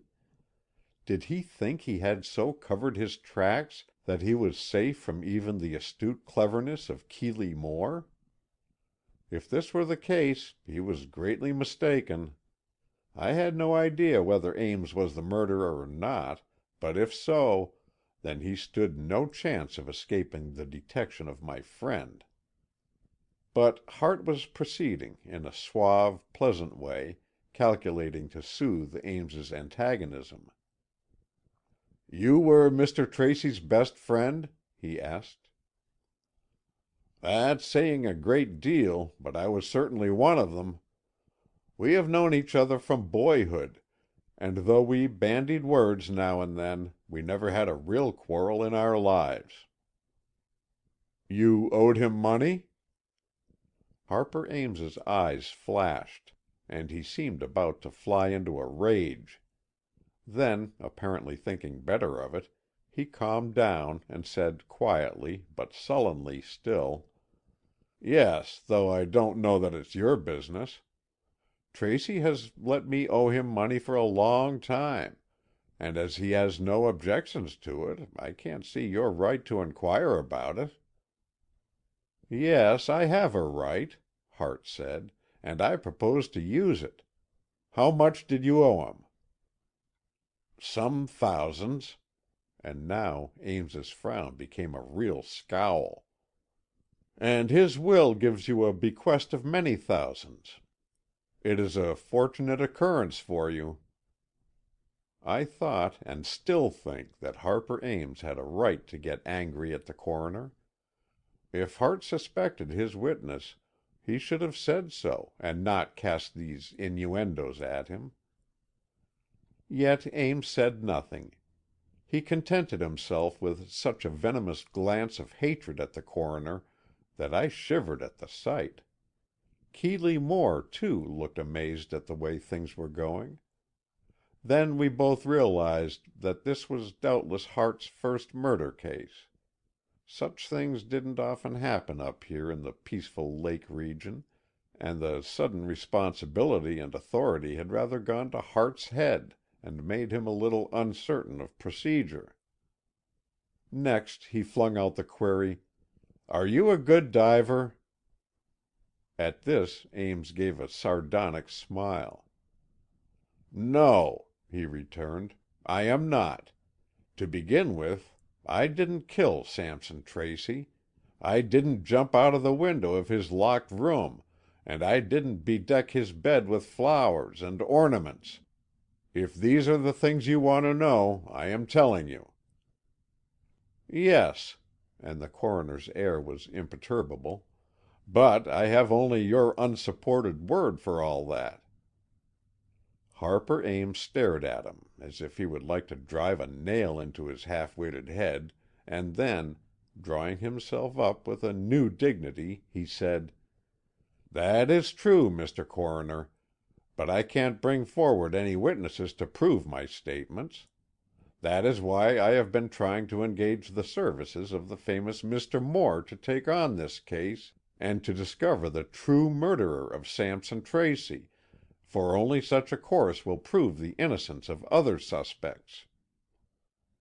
This was fine talk, but to me it didn't ring true. If Ames had done the foul deed himself, he might have put forth this very line of argument. He might have demanded the services of a great detective, feeling sure nobody could detect his guilt. Well, it wasn't up to me to decide these things. A few more inquiries of small importance finished up Ames's testimony, and then Mrs. Dallas was questioned. She was dignified of appearance and calm of speech. She said she was the fiancée of Mr. Tracy, and they had expected to be married in the fall. She said they occasionally had little differences, but always made them up, and were really very fond of one another. Her statements were all rational and straightforward. She spoke as might a cultured and mature woman of her accepted suitor. Asked as to the terms of Mr. Tracy's will, she replied that so far as she knew, his fortune was left to his niece, Miss Remsen. But, she added, he had told her that after they were married, he would change his will and make suitable arrangements for his wife. She said she had given the matter no thought, knowing that Mr. Tracy would do what was right. This seemed to remove from her any possible suspicion that might have formed in the minds of the jury. Surely Mrs. Dallas had no reason to kill the man she loved and expected to marry. No reference was made to the disagreement the engaged pair had had, and which had resulted in Mr. Tracy's absence from the Moores' dinner party. I rejoiced at this, for I dreaded to have Alma's name brought in at all. But as I thought it over, I became a little alarmed. Had Hart omitted the point in order to tax Alma herself with it later? To ask her what was the tale her uncle desired to tell Mrs. Dallas? To see if it could be of some disgraceful story that might militate against the girl herself? The two secretaries followed Mrs. Dallas. Everett, quiet-mannered and polite as always, answered questions readily enough, but offered no additional information. He repeated his story of the evening, how he had been with Mr. Tracy until about 10 o'clock, and then had gone to his room and to bed. "You heard no unusual sounds during the night?" "No," said Everett, but it seemed to me he had hesitated. Hart must have noticed this too, for he said, "Are you quite sure? No sounds inside the house or out?" Apparently Charlie Everett was a truthful man, but it was equally evident he did not want to testify further. "I must press you for an answer, Mr. Everett," the coroner prodded him. "Well, to be strictly accurate, I may say that I thought I heard the sound of a boat on the lake some time after midnight." "What sort of boat?" "I don't know, and it may not have been any. I was asleep, and I partially awaked and seemed to hear a slight sound as of paddles. But it may well be that I dreamed it, for I heard no further sounds." "Do you know the time this happened?" "No, except that I seem to have been asleep some hours. I thought nothing of it, and directly went to sleep again." "You didn't look out of the window?" "No, I didn't rise from my bed." I thanked my lucky stars that he hadn't. That he hadn't seen Alma Remsen in her canoe some time after midnight. But if the coroner thought much about this bit of evidence, he gave no sign of doing so, and the rest of the inquiries he put to Everett were of a stereotyped sort and led nowhere. Then came Billy Dean. That cheerful young man was chipper as always, and told all he had to tell in a clear and concise way. "Did you hear any sound in the night as of a passing boat?" Hart asked him. "No," Dean declared, and his voice was steady, and all would have been well but that the silly chap turned brick red from the roots of his hair to the top of his collar. "Then," said Hart, with a full intention of embarrassing him, "why are you blushing like a turkey-cock?" "I'm not," Dean stormed at him, getting redder yet. "But you barge into me with sudden questions, and it knocks me off my base." Clever. His winning smile and his sudden carrying of the war into the enemy's quarters succeeded, as I was sure he had hoped, in diverting the jury's attention from his palpable mendacity. "Then you heard no boat?" Hart went back to his subject. "I heard a motor boat, but that was about 12 o'clock," Dean said reminiscently. "I heard none later, for I went to sleep then." He had himself perfectly in hand now, and though I confidently believed he had seen Alma Remsen in her canoe, I knew, too, that wild horses couldn't drag the fact from him. "And you heard no further noises?" "Not till morning, when Everett rapped on my door and told me to get up." There seemed to be nothing more to get out of young Dean, and he was dismissed. He had made a good effect on the jury. I could see that. Since they didn't have my knowledge of the girl in the boat, they were not greatly interested in the vague sounds mentioned by Everett. In fact, I could gather from the whole trend of the inquest that suspicion centered on the inmates of the house. There was little thought given to the outer world. Then Alma Remsen was called. Without asking permission, Mrs. Merivale rose and went with her charge to the witness chair. She took another chair beside Alma, and her big, hard face looked like a tower of strength, should such be needed. "You were not at this house on Wednesday evening or night at any time?" the coroner said. It was more a statement than a question, and it sounded to me as if Hart wanted to shut up this point once and for all. "No, I was not," Alma replied, and I hoped nobody except me noticed the quivering of her eyelids. That was the only way she showed any nervousness. Her hands lay quietly in her lap, her lips were not trembling, her eyes were clear and steady in their gaze, but the eyelids fluttered once, twice, as if she was holding herself together by sheer force of will. "Where were you that evening?" "At home, in my own house." "All the evening?" "Yes." "Who is your companion?" "Mrs. Merivale, my housekeeper and friend." "Will she corroborate your presence in your home?" Hart's voice was most courteous, but it was also decided. "Surely," said Alma. "Will you question her?" "Miss Remsen was at home all Wednesday evening?" he said. "Yes, sir." The woman's voice was respectful, but far from servile. "And all night?" "Oh, yes, sir, of course." "Why, of course." "Because," Mrs. Merivale spoke patiently, as if to a dull child, "if she was in all evening, she would scarcely go out later, sir." "You are her caretaker?" "I have been her nurse ever since she was born. I am now her housekeeper, and I take all care of her." There was something fine about Mrs. Merivale. She gave an impression of one who was tolerating the inquiries of a lot of zanies who must be humored because they represented the law. "You live in an island home?" "Yes." Alma took up the answering again, seeing no reason why Mrs. Merivale should be her spokesman save by way of corroboration.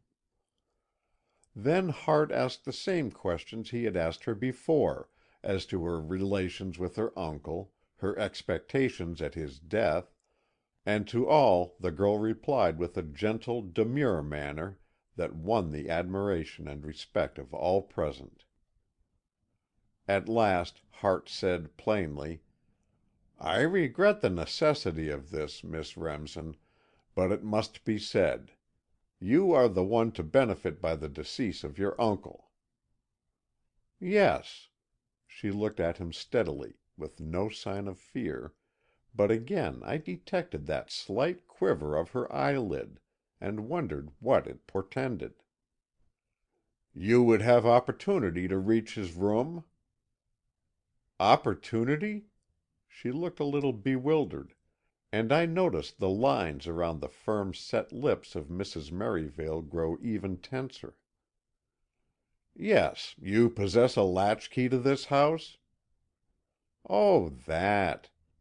Alma smiled, and I felt sure it was a smile of relief.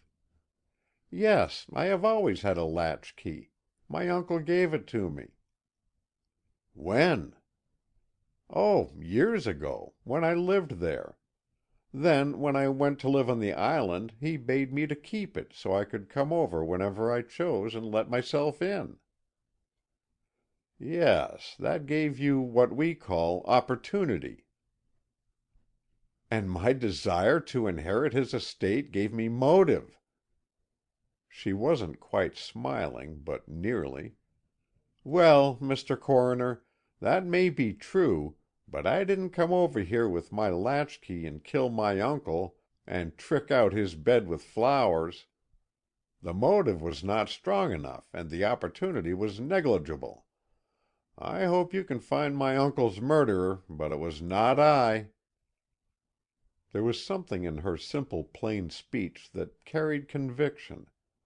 Had I been one of those jurymen, I could not have helped believing in the sincerity of that clear, sweet young voice that rang true in its every cadence. "Then, Miss Remsen, you know nothing of the missing waistcoats?" "Missing waistcoats?" she repeated, and now I saw that eyelid quiver pitifully. "Yes. Don't repeat my words to gain time. Where are those two waistcoats that disappeared the night your uncle was killed?" "I haven't the slightest idea." "Then I will tell you. They have been found, and they were found under a settee in your boathouse." "My boathouse?" "Yes. And wrapped up in them was the Totem Pole that vanished that same night." Mrs. Merivale's hand shot out and clasped the girl's trembling fingers. "It is a plant," she said, "a deep-laid plot to incriminate this innocent child." Chapter 7.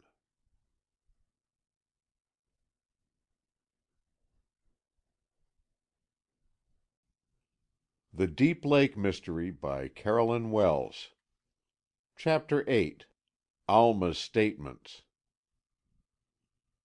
"That is a possible explanation," Hart conceded. "But who would do such a thing? Who would hide those ridiculous properties in that strange place, and why?" "No, it is not a plant," Alma Remsen said, speaking slowly and seeming to choose her words carefully. "I left the waistcoats in the bathhouse myself when I carried them home day before yesterday." "Why did you take them home?" Hart spoke gravely, but not unkindly. "My uncle gave them to me." "Gave them to you? What for?" "I am making a patchwork quilt, and he told me these two waistcoats were worn, and I could have them to cut up for patches. As they were of fine quality silk, I was glad to get them." I looked at the girl in admiration. She was quite composed, even smiling a little, and she favored Hart with a glance of confidence, as if sure he would believe her. "And the totem pole?" "Uncle gave me that, too. He possessed several, and he often gave me little presents like that." She was quite at ease now, and her eyelids were as steady as the rest of her face and demeanor. "You were here Tuesday afternoon, then?" "Yes, between 3 and 4." "You saw your uncle?" "Yes, of course." Something about her manner was disconcerting. At least it bothered the already harassed coroner. I was watching Alma Remsen closely, and it seemed to me she purposely tried to put the coroner in wrong. There was no overt act or word, but her little glance of surprise, or her glimmer of a smile, made him seem blundering and inept, and I decided she had such intentions.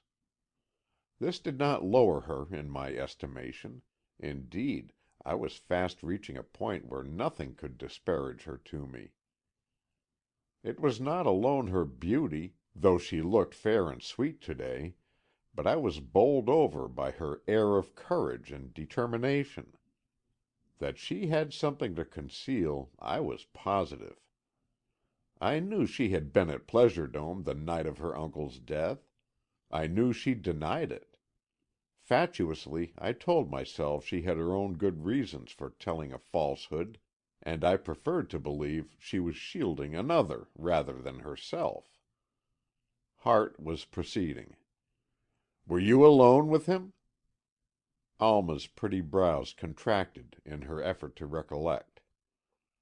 "Most of the time," she said, with the air of humoring an over-inquisitive child. "Mr. Everett was in and out of the room, and Mr. Dean, too, I think." "Where were you?" "In my uncle's sitting room, in his own suite." "And then he gave you the silk waistcoats?" "Yes." "Which are, you say, worn?" "Yes." There was a slight hesitation this time. "But Griscom has stated they were nearly new. Why should he give them to you?" Alma's brows rose in distinct annoyance. "The question of wear in such a garment is not a matter of fact, it is a matter of opinion. It may be that my uncle considered them more worn than Griscom did, or it may be that, since I admired them, my uncle was willing to part with them, even if they were nearly new. The fact remains, he gave them to me, for the purpose I have told you, and I cannot see what bearing it has on the matter of his death. He also gave me the totem pole, and I carried the things home and inadvertently left them in the boathouse. Well, if that girl was a liar, she certainly was the cleverest one I had ever seen, and I didn't for a minute believe she was lying. I glanced at Keeley Moore, but nobody could read his inscrutable face. I turned my attention to the jury. Their interested countenances left no doubt of their sympathy with the witness, and their readiness to accept her statements. And apparently Hart himself believed in her. The explanation of the waistcoats was plausible enough. Doubtless those rich men did give up their clothing before it was worn threadbare, especially if a pretty niece asked for it. And the totem pole, too. It was known that Sampson Tracy had been devoted to his niece, although they no longer lived in the same house, and for him to make her presents was far from unbelievable. And, of course, I believed her. Even if she had come to Pleasure Dome in the dead of night, that had nothing to do with the waistcoats, which, doubtless, were given to her exactly when and why she had stated. Yet the girl seemed a mystery. Coroner Hart contemplated her with a perplexed stare, which she in no way resented. "Can I tell you anything more?" she asked helpfully. Then he glared at her. "Not now, Miss Remsen," he said, with a new note in his voice. It sounded almost menacing, and Mary seemed to spring to attention. "I shall adjourn the inquest, as it was intended merely for identification purposes, and I must look into the case further before I can carry on properly. I will call at your house to-day and investigate a few things." "Indeed, you'll do nothing of the sort!" Mrs. Merivale exclaimed, her eyes fairly snapping. They were dark, deep-set eyes, and her gray hair, in wisps round her thin, gaunt face, shook with the intensity of her anger. "I'll not have my lamb pestered by such nonsense. Ask her what you like now, and have done with it. But don't come snooping around her home, for you won't be let in." Alma quietly turned to the irate woman and gave her a tender smile. Then she said to Hart quietly, "Mrs. Merivale means no disrespect. She is ignorant of the workings of the law, and is quick to resent what she thinks an intrusion on my privacy. Keep still, Mary. The law must take its course." More, I felt certain, in response to a caressing touch on her shoulder than by Alma's words, the woman subsided, muttering to herself, but saying nothing audible. "It must, Miss Remsen," Hart agreed. "I shall therefore call on you to-day, as well as on several other of the witnesses, and I adjourn this inquest for a week." Now it was Katherine Dallas's turn to look apprehensive. "I shall not be here," she volunteered. "I am going away for a trip." "Not just at present, Mrs. Dallas," the coroner said sternly. I was surprised to note how much more master of himself he was when talking to this woman than when he addressed Alma. Yet surely the haughty and dignified widow was more awe-inspiring than the gentle girl. Somehow everybody seemed disturbed. Harper Ames looked positively disgruntled. Both secretaries sat, with eyes cast down, as if dismayed at the way things were going. Clearly there was disappointment that the matter could not be finished up then and there, one way or another. I came to the conclusion that the coroner was largely at fault. Apparently he knew little about conducting an inquest, and though he made no basic errors, he was distinctly floundering and decidedly out of his depth. "There is much yet to be learned," he announced, and we all, I am sure, silently agreed with him. "There are strange happenings to be explained, stories to be investigated, clues to be traced, evidence to be sifted, and until these things are done the jury cannot come to a decision. As they have seen and identified the deceased man, and have heard the detail of the finding of the body, the funeral may be held and the estate may be administered. But no witness may leave town, and all present must attend the resumed inquest 1 week from today." Again I looked at the principals.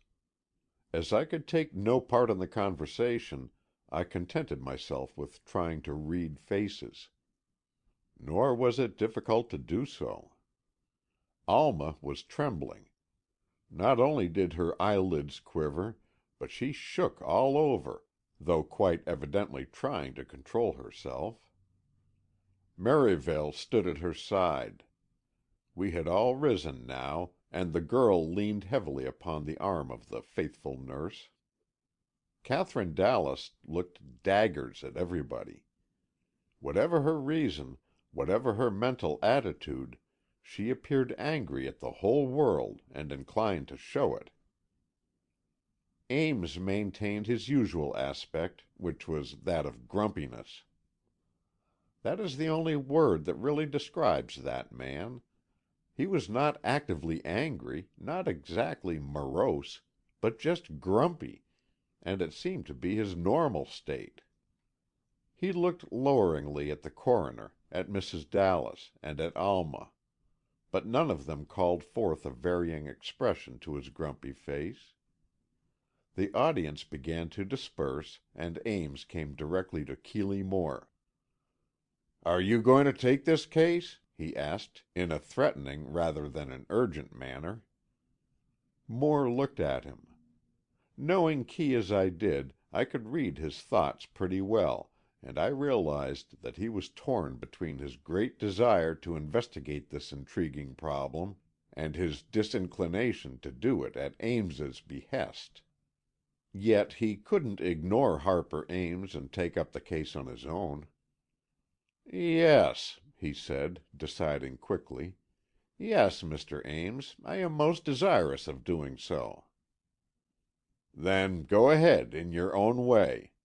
And for almost the first time I saw Harper Ames look pleased. "Conduct it as you like, and report to me at your convenience." "I understand, then," Moore said, looking at him closely, "I am to have carte blanche in my manner of procedure, and I am to pursue my investigations no matter in what direction they may lead me?" I saw a quick spasm of fear flash into Ames's eyes, but it vanished as quickly, and he said suavely, "Yes, Mr. Moore, stop at nothing to get at the truth." He's the villain, I told myself. He is so sure of his diabolical cleverness that he thinks he has left no clue and has completely covered his tracks. God help him when Keeley Moore gets on his trail. We went into Mr. Tracy's office, a pleasant room off the library. There were 3 fine desks, Tracy's own, and those of the secretaries. Moore had told me to come along, and as Ames made no objection, I did so. The 3 of us, behind closed doors, ran over the salient details. "I can offer no sort of explanation of the absurd decorations on the bed," Ames said. "That is your province." He spoke in a quick, jerky way, as if anxious to delegate the whole matter to Moore and be rid of it once for all. "Once get the main issues of the affair, and those things will explain themselves," Keeley said, nonchalantly. "Whom do you suspect, Mr. Ames?" Harper Ames gave a start, and looked up as if he had not heard aright. "Suspect? I? Oh, nobody. I can't conceive of a human being brutal enough to commit this crime as it was committed. But somebody did, and so I hope you can bring about his arrest and conviction. Spare no expense." "This is not going to be an expensive case, Mr. Ames," Moore told him. "It must be solved by clever work, not by burying up evidence. I admit that sounds rather boastful on my part, but I confess that I am taking up the matter principally because of its unusual features and its bizarre elements. I mean to do my best, and while I shall rely on having your help when and where it may be available, yet I think the most of my work will be done by myself alone." Again Harper Ames showed that strange gleam of fear in his eyes, but now I thought he feared for someone other than himself. Was he shielding someone? I knew evidence was often misleading because of the desire of someone to protect someone else. But so far, There was not enough evidence even to predicate this. "Very well," Ames continued. "Work on your own lines. Be as expeditious as possible, but omit no effort. By the terms of Mr. Tracy's will, I shall be in a position to compensate you for your time, and your bill will be paid whether you succeed or not." "And you have no hint to offer? No advice as to which way to look?" "I have not. I will only say it seems to me quite possible that the killing of Mr. Tracy and the strange business of the flowers and oranges may not be the work of the same hand." "That has occurred to me, too," Kee said. "Now, I don't want to seem insistent, but do tell me your opinion as to the servants." "I'm not sure." Ames seemed thoughtful. "I can't suspect any wrong of Griscom. He's a faithful old soul, yet he does want his money. Little home on a farm and all that. If he is mixed up in this thing, look out for Bray. She is infatuated with Griscom." "And he with her?" "That I don't know, and it may be only my imagination. The cook is too stupid to do anything really wrong. She has no thought save for her kitchen and household. The other servants I don't know very well. Find out for yourself." "I shall," and Kee smiled. "Don't think I expect you to hire a dog and then do your own barking. As to the secretaries?" Though he said this with a most casual air, I knew Moore was listening intently for the reply. "As to that, I can say nothing at all," Ames returned gravely. "I wouldn't say a word that might inculpate an innocent man. Nor do I say that I think them other than innocent. But you must look it all up. You must weigh and sift and decide for yourself." "Yes," and Kee nodded his head. "That's what detectives are for." "Then go to it. Of course, you are free to this house. Any other place you wish to go, you must get permission for yourself. Try to be as expeditious as possible." I had warmed to Ames. He seemed more of our own sort than I had thought him. But as he rose, thus tacitly dismissing us, his grumpiness returned, and he made a pettish gesture of annoyance at the whole situation. "Rotten thing to happen," he exclaimed. "Just now, too, when there were so many crises pending." "I think I ought to know of those crises, Mr. Ames," Moore said decidedly.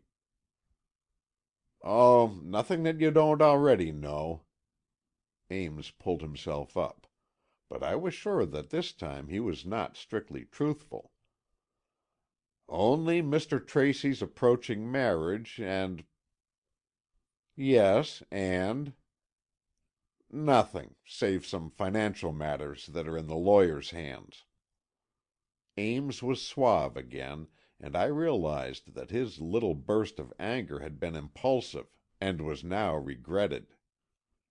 So we left him, and Moore said, as he bowed us out, that we would take a look around Mr. Tracy's apartments upstairs. "Not just now," Ames said. "They are about to take the body away." "That won't matter. We won't incommode them." And grasping my arm, Moore fairly hustled me along with him toward the staircase. We went up to the wing containing the luxurious suite of the dead man. Looking at it more critically than before, I was delighted with its beautiful furnishings and appointments. We paused in the sitting room, for the undertaker's men were in the bedroom. Moore began to scrutinize the room. He did not get down on his hands and knees, and show the accepted detective demeanor of a hound on the scent. But he went about the room with his quick eyes darting here and there for possible indication of an intruder. The usual appurtenances of the master's occupancy he left apparently unnoticed, but he examined the door-sill and the window-sills. The windows, there were two large ones, gave on the lake, or rather, on that dark pool-like stretch of water called the Sunless Sea. "Come and look out here, Norris," he said. "Can you imagine anyone jumping or diving into that bottomless pit?" "Yes," I returned, "I can easily imagine it. But he would have to be a master diver and a master swimmer. Also a fearless man and a desperate one." "Well put, old chap. Clearly and succinctly, I'll say. He would indeed have to be all of those things. And he was about 5 feet 8 inches tall, and not a heavyweight, and he wore white flannels and tennis shoes, and carried in his hand something painted red." "Marvelous, Holmes, marvelous!" I managed to ejaculate, though I was nearly struck dumb at his speech. "Now I won't be your Watson unless you tell me how you picked up, or made up, all that." "Of course I'll tell you. You well know I'm not the sort of mutt that likes to be mysterious. And too, I want your corroboration. First, you see the print on the white painted windowsill of what can only be the rubber sole of a tennis shoe. You see there's by no means a full footprint, but there is enough to show the nubbly sole." He was right. I could discern clearly, though faintly, a few of the imprints undeniably made by the sole of a tennis shoe. "Not enough to tell whether the wearer of the shoe had his foot turned in toward the room or outward," I offered. "No," he returned, eyeing me sharply, "but the law of probabilities makes me believe it is turned outward. It is hard to think of the murderer poising himself on the sill and diving into that black water, but far harder to visualize him coming in by such an entrance." "Go on," I said, a bit crossly, for I didn't at all like it. "Our friend the murderer was about 5 feet 8, because I am 5 feet 10 1/2, and here at the sides of the window frame we see 2 sets of fingerprints, faint again, but there, and they are at a height of 2 1/2 inches below where mine would strike if I took hold to pull myself up to the window-sill."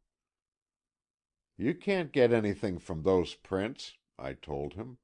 "They're too faint, a mere hint only." "I only need a mere hint, and anyway, I'm only providing the exit of our criminal by this window, and so down into the lake." "And his clothes?" I jeered. "A straw hat, did you say?" "I did not.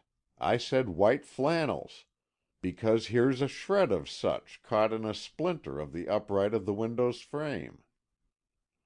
"I refuse to believe in shreds of cloth clenched in the victim's hand."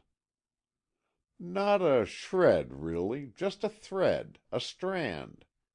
But it's to the zealous confirmation strong, and note that he carried something painted red in his right hand.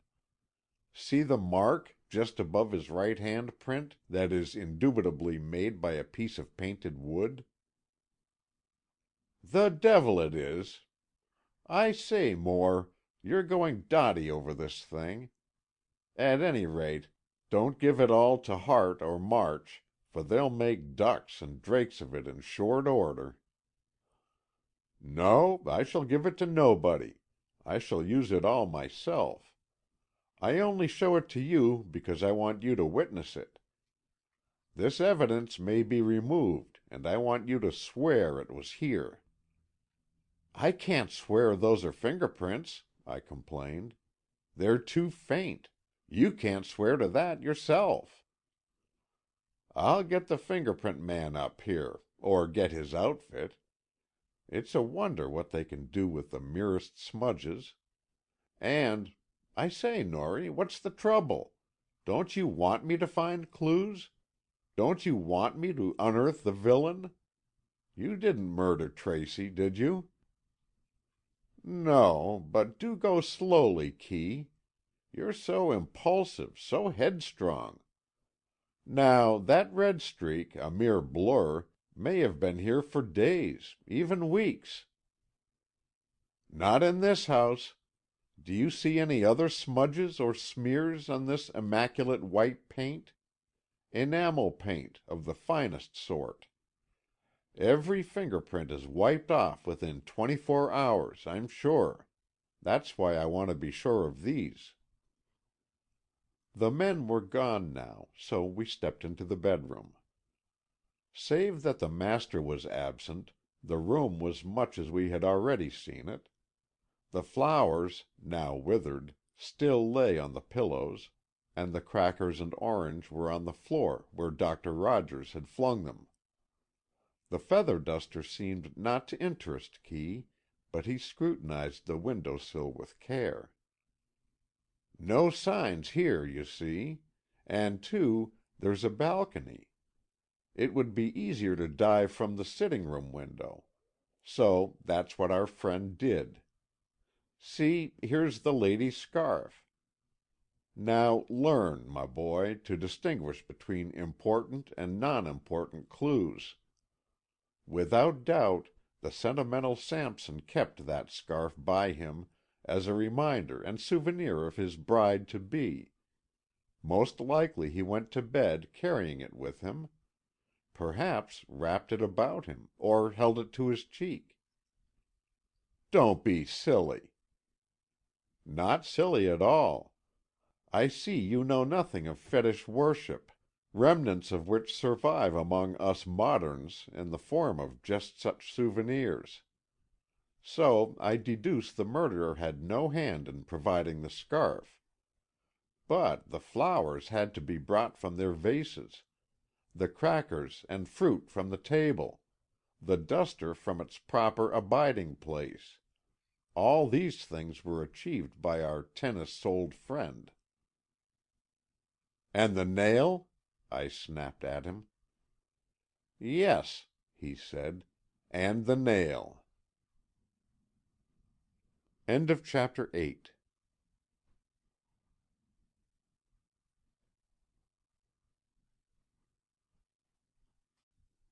The Deep Lake Mystery by Carolyn Wells. Chapter 9. Clues.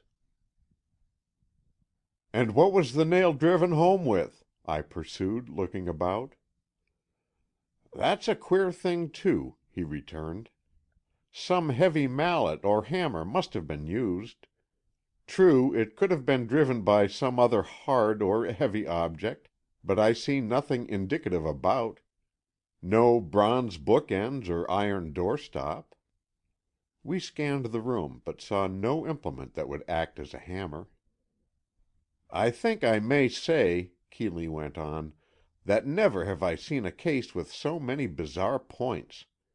To be sure, they may be all faked in an attempt to bewilder and mislead the investigators, but even so, such a number of clues, whether real or spurious, ought to lead somewhere." "They will," I assured him. "Where are you going to begin?" "I don't know where I shall begin, but I shall end up with the watch in the water pitcher. That, you will find, will be the bright star in this galaxy of clues." "Just as a favor, Kee, do tell me why you stress that so. Why is that silly act more illuminating than the other queernesses?" "No, Gray, I won't tell you that now. Not that I want to be mysterious, but that may be my trump card, and I don't want to expose it prematurely. You'd know yourself if you'd ever studied medical works." "Medical works? I can't see any therapeutic value in the incident. Is it voodoo or a medicine man stunt?" Griscom came into the room just then, and Moore asked him again as to the watch. But we gained no new knowledge. The watch had been lying on a small jewelry tray on the dresser. The water pitcher had been on a nearby table. It seemed, like all the rest of the inexplicable circumstances, a mere bit of wanton mischief. "Why do you look so worried, Griscom?" Kee said, eyeing the man closely. "I am worried, sir, about them weskits." "Oh, pshaw, they're of small consequence compared to the graver questions we have to face." "Yes, sir, but it's queer. Now, I know those two weskits were in their right place, Wednesday morning, and Miss Alma said the master gave 'em to her of a Tuesday afternoon." "Oh, she just mistook the day," I said hastily, anxious to keep her name out of the discussion. But Moore was interested at once. "Are you sure?" he asked. "Perfectly sure," the man replied. "Miss Alma was here Tuesday afternoon, and the master may have given her the weskits then, but she didn't carry them home, for they were here Wednesday morning." "One of you must be mistaken as to the day," I repeated, "and it doesn't matter anyway." "Oh, keep still, Gray," Kee said impatiently. "What about the Totem Pole, Griscom? Was that here Wednesday morning?" "I don't know for certain." He looked perplexed. "Of course you don't," I broke in irrepressibly. "You can't remember exactly incidents that made no real impression on you at the time. Nobody can. And don't try to be positive about these things when you've really only a vague recollection." "No, sir," Griscom said, speaking deferentially enough, but I caught a slight gleam of obstinacy in his eye. "Are you talking about those waistcoats?" asked Everett, coming into the room. "Yes," Kee said. "Why?"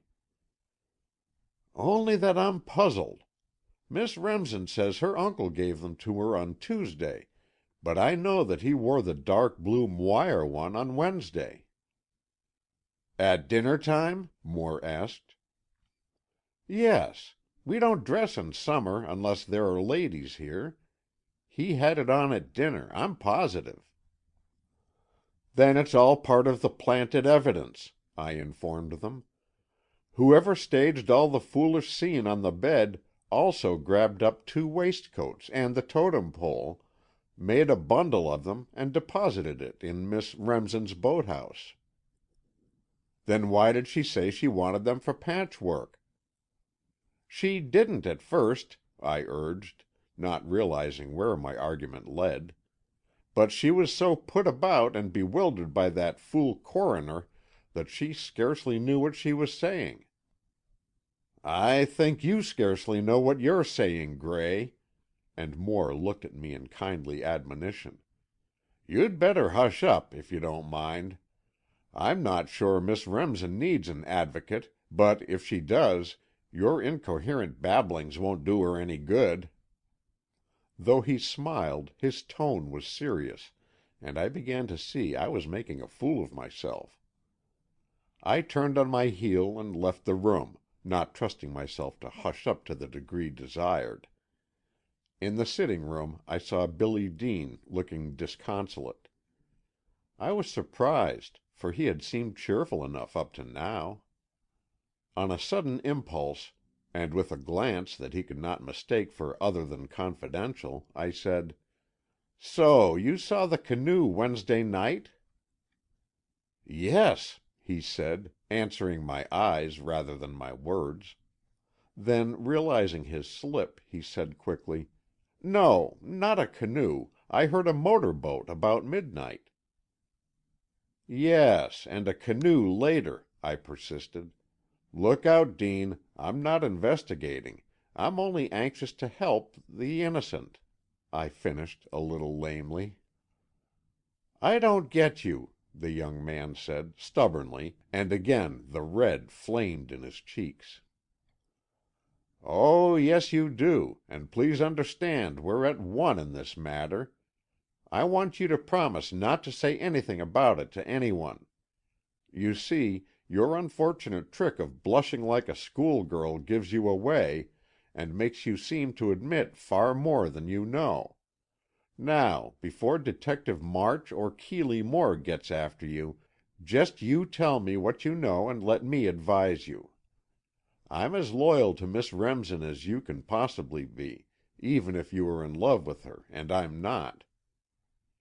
I made this not entirely veracious statement to set the poor chap's mind at rest, for I could see dawning jealousy in his frank and open countenance. He responded to my sincerity of manner and tone, and speaking almost in a whisper, said, "I didn't see her, my room is in the other wing, but I heard Alma's paddling. I'd know her stroke among 1,000. Nobody paddles as she does." "Oh, you couldn't recognize a mere paddle stroke." "Yes, I could. It's unique, I tell you. She has a peculiar rhythm, and if you know it, it's unmistakable." "At what time was this?" "About 1:30, a few minutes later, just after the clock in the hall had chimed the half hour." "Why do you tell me this?" He glared at me. "That's a nice question, when you've fairly dragged it out of me. But I'm banking on your statement that you're loyal to Alma, and I'm hoping that you can somehow ward off inquiries from Mr. Moore, or keep the police away from her house." "You don't think she had anything to do with—" "Of course, I know Alma Remsen had nothing to do with her uncle's death, if that's what you're trying to say, but I do believe she was here late that night, and if that fact is discovered, it means trouble all around." He had suddenly acquired a dignity quite at variance with his former boyish embarrassment, and spoke earnestly and steadily. "Why would she come here at such an hour?" She comes at any time. She has her own key."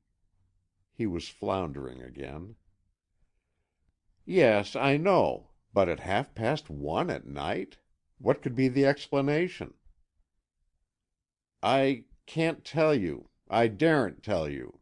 He moaned like a child. "But, oh, Mr. Norris, do stand by. Do use any tact or cleverness you may possess to keep the hounds off her track.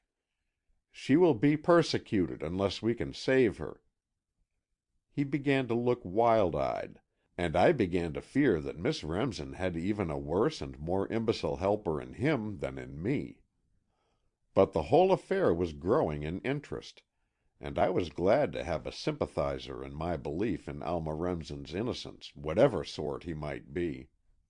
For I had caught a few words from the next room, and I felt certain that Everett and Keeley Moore were talking over the strange story of Alma and the waistcoats.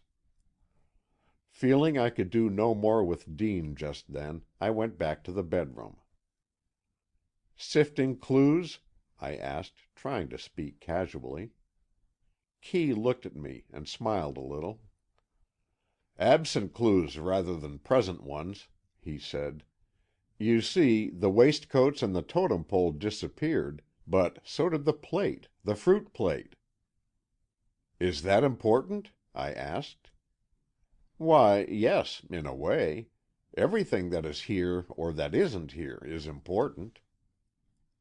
"A bit cryptic, but I grasp your meaning," I told him. "Then the hammer that belongs to the nail is important?" "Very much so," Kee answered, gravely. "Do you know where it is?" "I don't. But it seems to me you haven't looked for it very hard. If the murderer is one of this household, presumably he used a hammer belonging here." "Then it loses its importance. The hammer is only of interest if it was brought in from outside."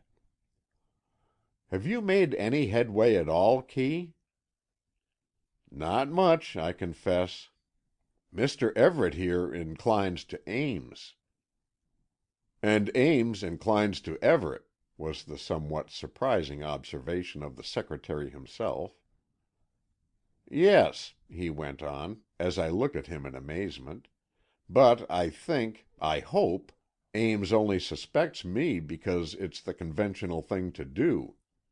In stories, you know, 9/10 of the crimes are committed by the confidential secretary." "Not so many," I said, judicially. "4/10 at most. Then 3/10 by the butler, 3/10 by the inheriting nephew, and 2/10 by—" "Hold up, Gray!" Keeley cried. "You've used up your quota of tenths already. But Ames is a really fine suspect." "Except that he can't dive, and I can," Everett helped along. "And there's no way out of this locked apartment except through a window. And all the windows are on the Sunless Sea." "Could you dive into that and come up smiling?" asked Kee. "I could," Everett said, "but I'd rather not. I know the rocks and all that, but it's a tricky stunt. Ames could never do it." "Unless he's been hoaxing you all as to his prowess in the water," Moore suggested. "Yes, that might be," Everett assented thoughtfully. Then Moore and I started for home. As we left the house, he proposed we go in a boat, of which there seemed to be plenty and to spare at the dock. In preference to a canoe, Keeley selected a trim, round-bottomed rowboat, and we started off. He did the rowing, by choice, and he bent to his oars in silence. I, too, felt disinclined to talk, and we shot along the water, propelled by his long, steady strokes. I looked about me. The whole scene was a setting for peace and happiness, not for crime. Yet here was black crime, stalking through the landscape, aiming for Pleasure Dome, and clutching in its wicked hand the master of the noble estate. I looked back at the wonderful view. The great house, built on a gently sloping hill, shone white in the summer sunlight. The densely growing trees, judiciously thinned out or cut into vistas, made a perfect background, and the foreground lake, shimmering now as the sun caught its wavelets, veiled its dangers and treachery beneath a guise of smiling light. We went on, and I suddenly realized that we had passed the Moore bungalow. "Keeley," I said, thinking he had forgotten to land, "where are you going?" "To the island," he replied, and his face wore an inscrutable look. "Come along, Gray, but for heaven's sake don't say anything foolish. Better not open your mouth at all. Better yet, stay in the boat." "No," I cried, "I'm going with you. Don't be silly, Kee. I shan't make a fool of myself." "Well, try not to, anyway," he said grimly, and then we made a landing at Alma Remsen's home. It was a tidy little dock and trim boathouse that received us, and I realized the aptness of the name Whistling Reeds, for the tall reeds that lined some stretches of its shore were even now whistling faintly in the summer breeze. A stronger wind would indeed make them voiceful. Back of the reeds were trees, and I had a passing thought that never had I seen so many trees on one island. So dense that they seemed like an impenetrable growth, the path cut through them to the house was not at once discernible. "This way," Kee said, and struck into a sort of lane between the sentinel poplars and hemlocks. But a short walk brought us out into a great clearing, where was a charming cottage and most pleasant grounds and gardens. There were terraces, flower beds, tennis court, bowling green, and a field showing a huge target set up for archery practice. It fascinated me, and I no longer wondered that Miss Remsen loved her island home.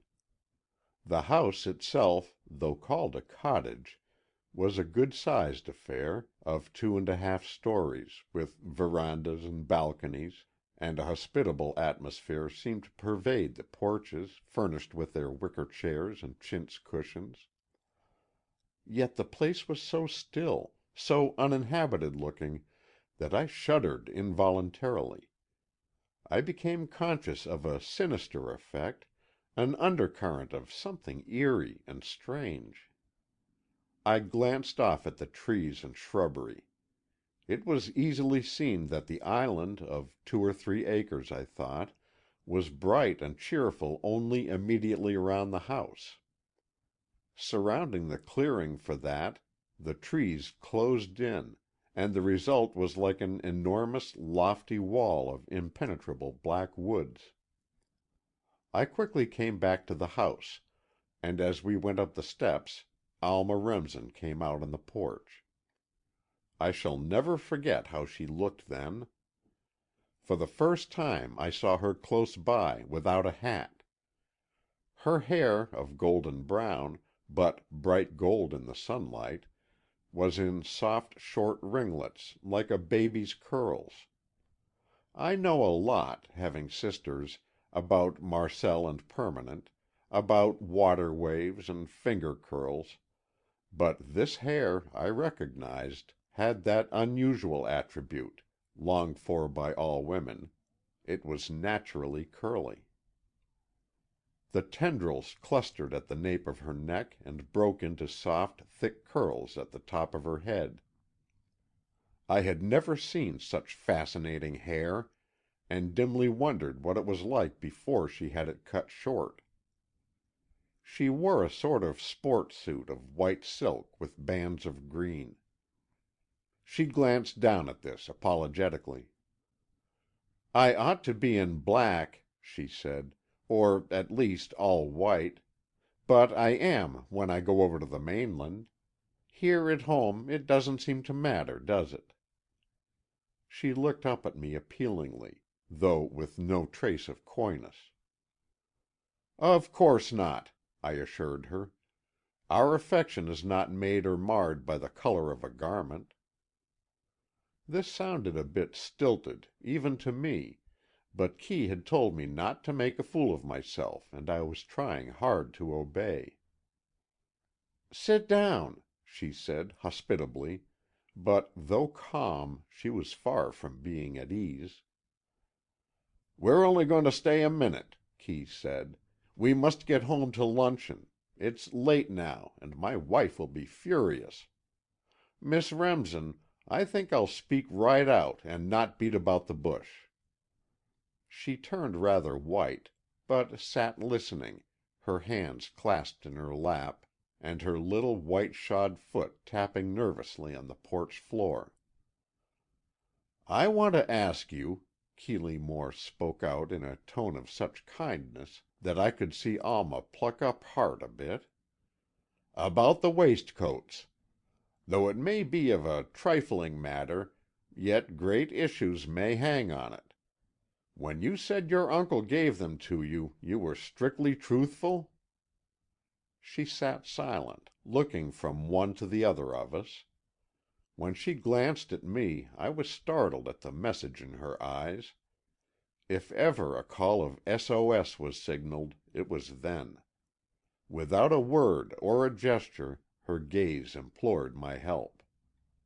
But with all the willingness in the world, what could I do? Keeley had warned me against making a fool of myself, and though I would gladly have defied him to serve her, I could see no way to do so, fool or no fool. All I could do was to give her back gaze for gaze, and try to put in my eyes all the sympathy and help that was surging up in my heart.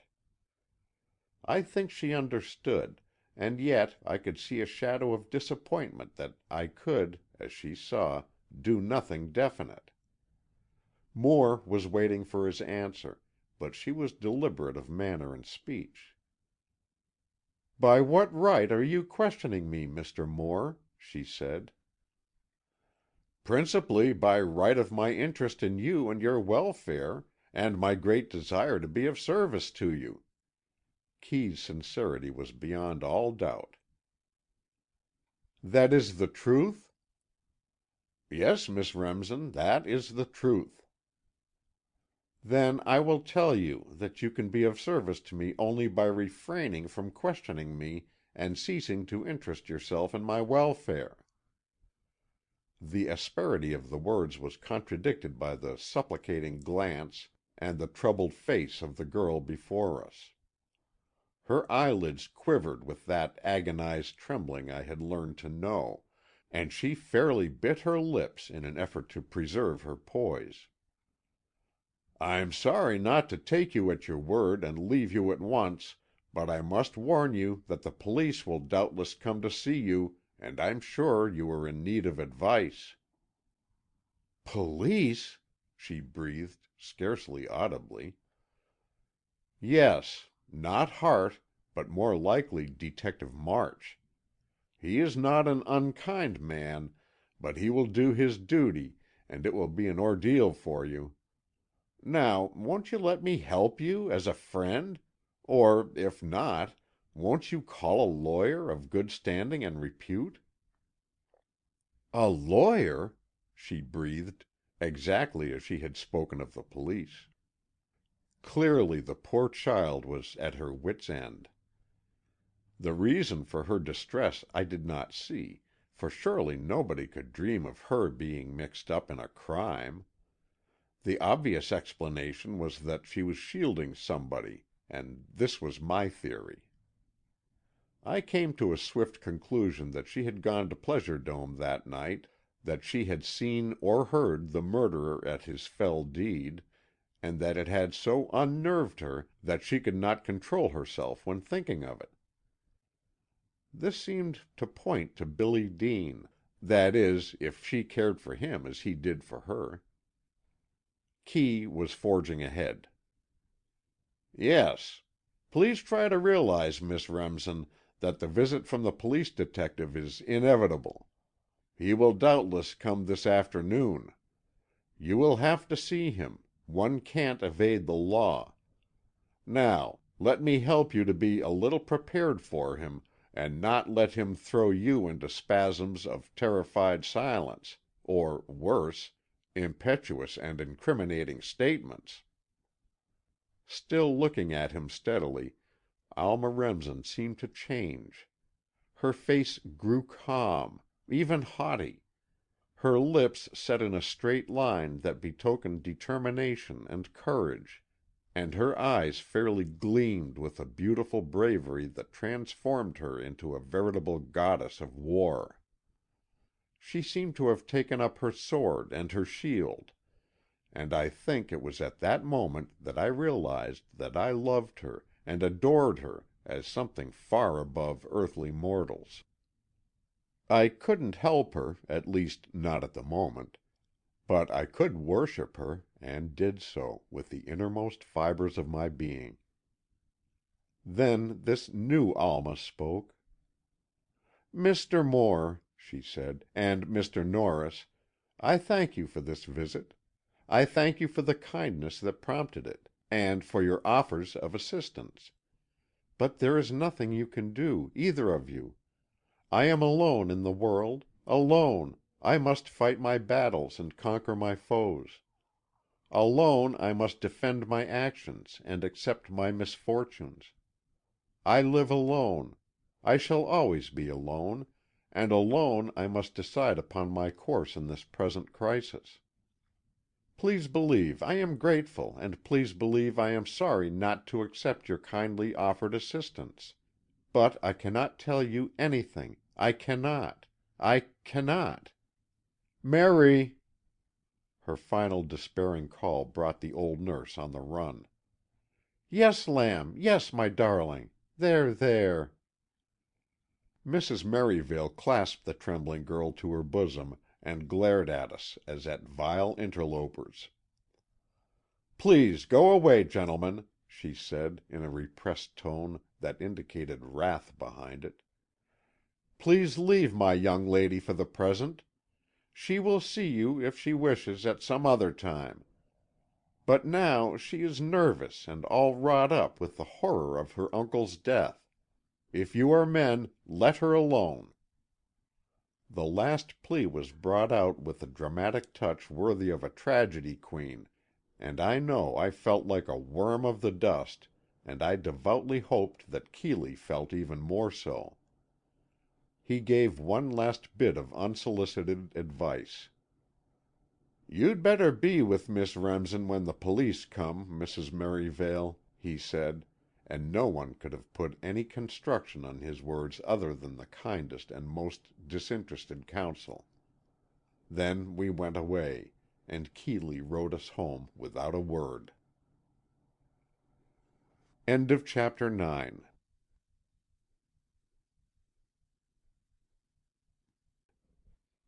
The Deep Lake Mystery by Carolyn Wells. Chapter 10. Discussion.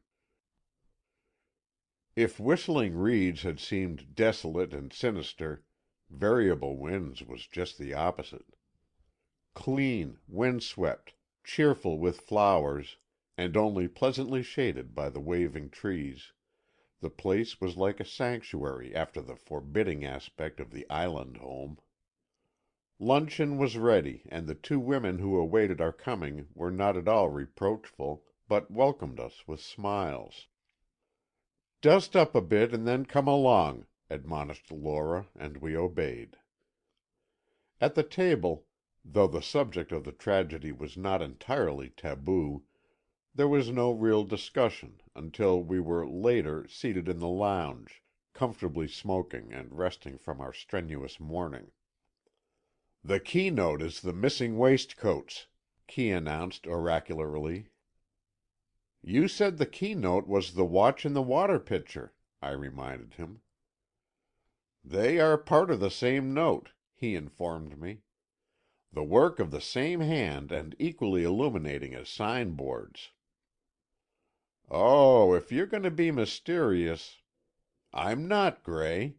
But I can't announce decisions that are not yet entirely clear in my own mind. I'm sorry Dr. Rogers went away. He could read the message of the watch at once. But I don't want to put it up to any other doctor." "Well, of course I can't help you, as you are so close-minded." "Nonsense, Gray," said Lora. "Of course we can help.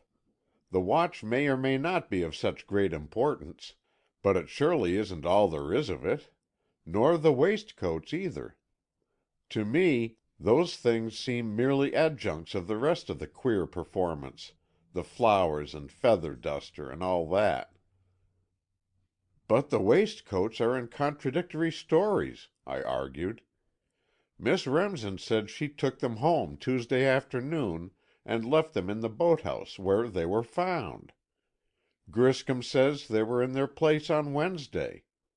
Then Everett came along and said Mr. Tracy wore one of them, the blue one, Wednesday night at dinner." "Well, then," and Lora looked at me keenly, "what point are you making, Gray? These stories seem to stultify Miss Remsen's statement." "I'm making the point," I declared, "that the girl isn't quite responsible for her own statements. She doubtless told her uncle she would like the satin for her patchwork, and he probably said she could have it. But she didn't carry the waistcoats away with her, Tuesday afternoon, that we know. So what conclusion is there but that, as the old nurse said, it is all a plant? Somebody came in the night, killed Mr. Tracy, and then, after fixing up all that jiggery-pokery, went off carrying the waistcoats and totem pole, and carefully planted them in Alma Remsen's boathouse. I can't see anything incriminating to the girl in all that." "Gray, dearie," Lora said, with a queer, affectionate little smile, "you couldn't see anything incriminating to Miss Remsen with a Lick telescope. Now, that's all right, and I'm not cavilling. But unless you can approach this matter with an unbiased mind, maybe you'd better keep out of it." "Keep out of it nothing!" I exclaimed. I admit I admire Miss Remsen, but that's all the more reason to see things clearly and stay in the discussion." "Right," said Maud, "and I vote that Gray be in it all, and that we pay especial attention to his opinions."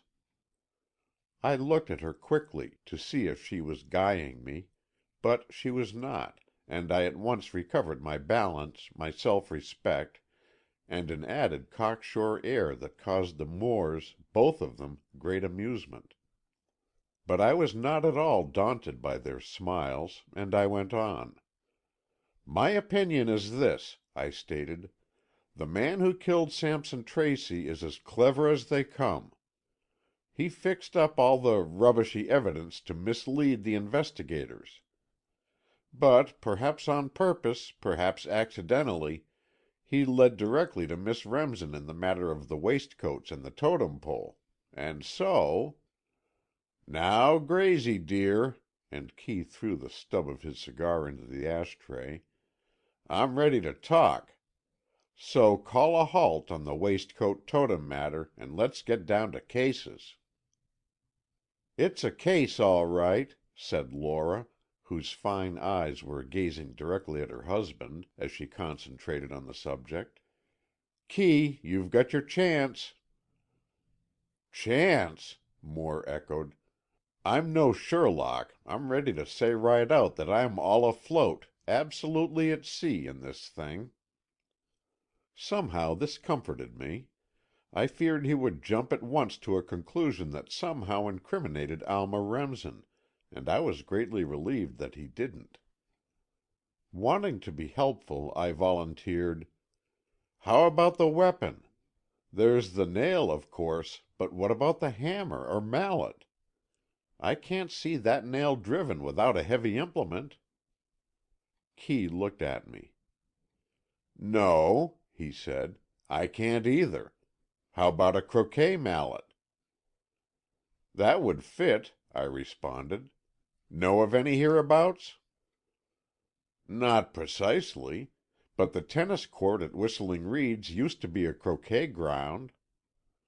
I quailed, but I hope I didn't show it. "And that proves—" I said jauntily. "Nothing but possibility." "Which isn't much." "No, it isn't much." Kee looked harassed. "But a lot of little bits of evidence added together make a—" "Make a muckle," I jibed.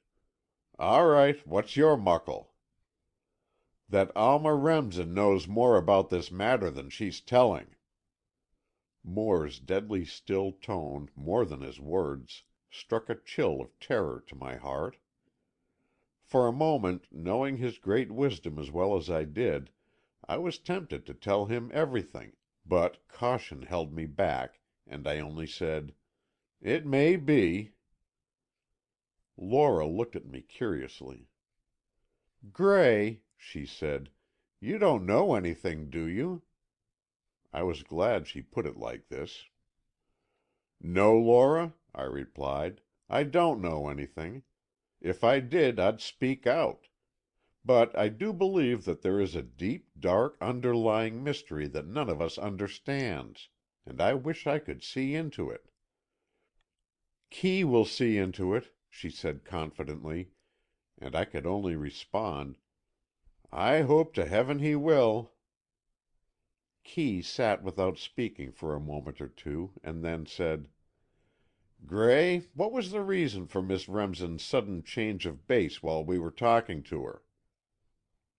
"Change of base?" I said stupidly. "Yes, don't be an imbecile. I know you noticed it. It was just after I told her the police would come to interview her.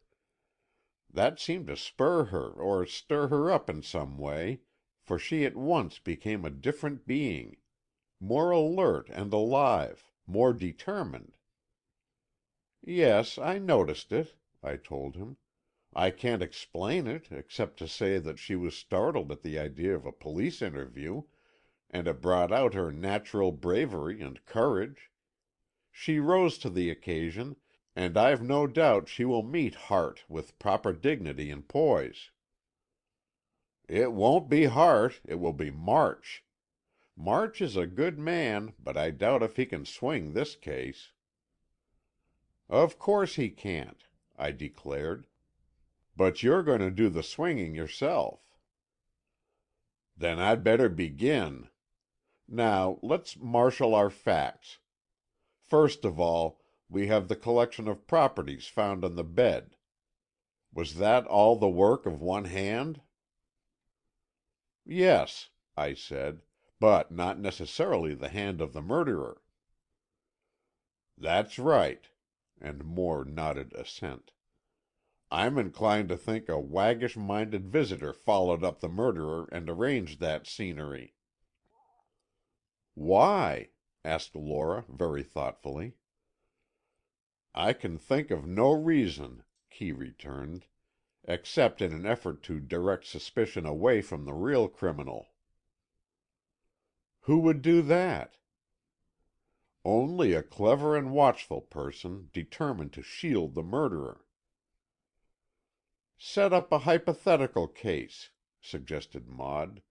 "Say Mrs. Dallas was the murderer." "How absurd!" cried Lora. "Why should she kill the man she expected to marry?" "That we don't know," Maud went on in her calm way.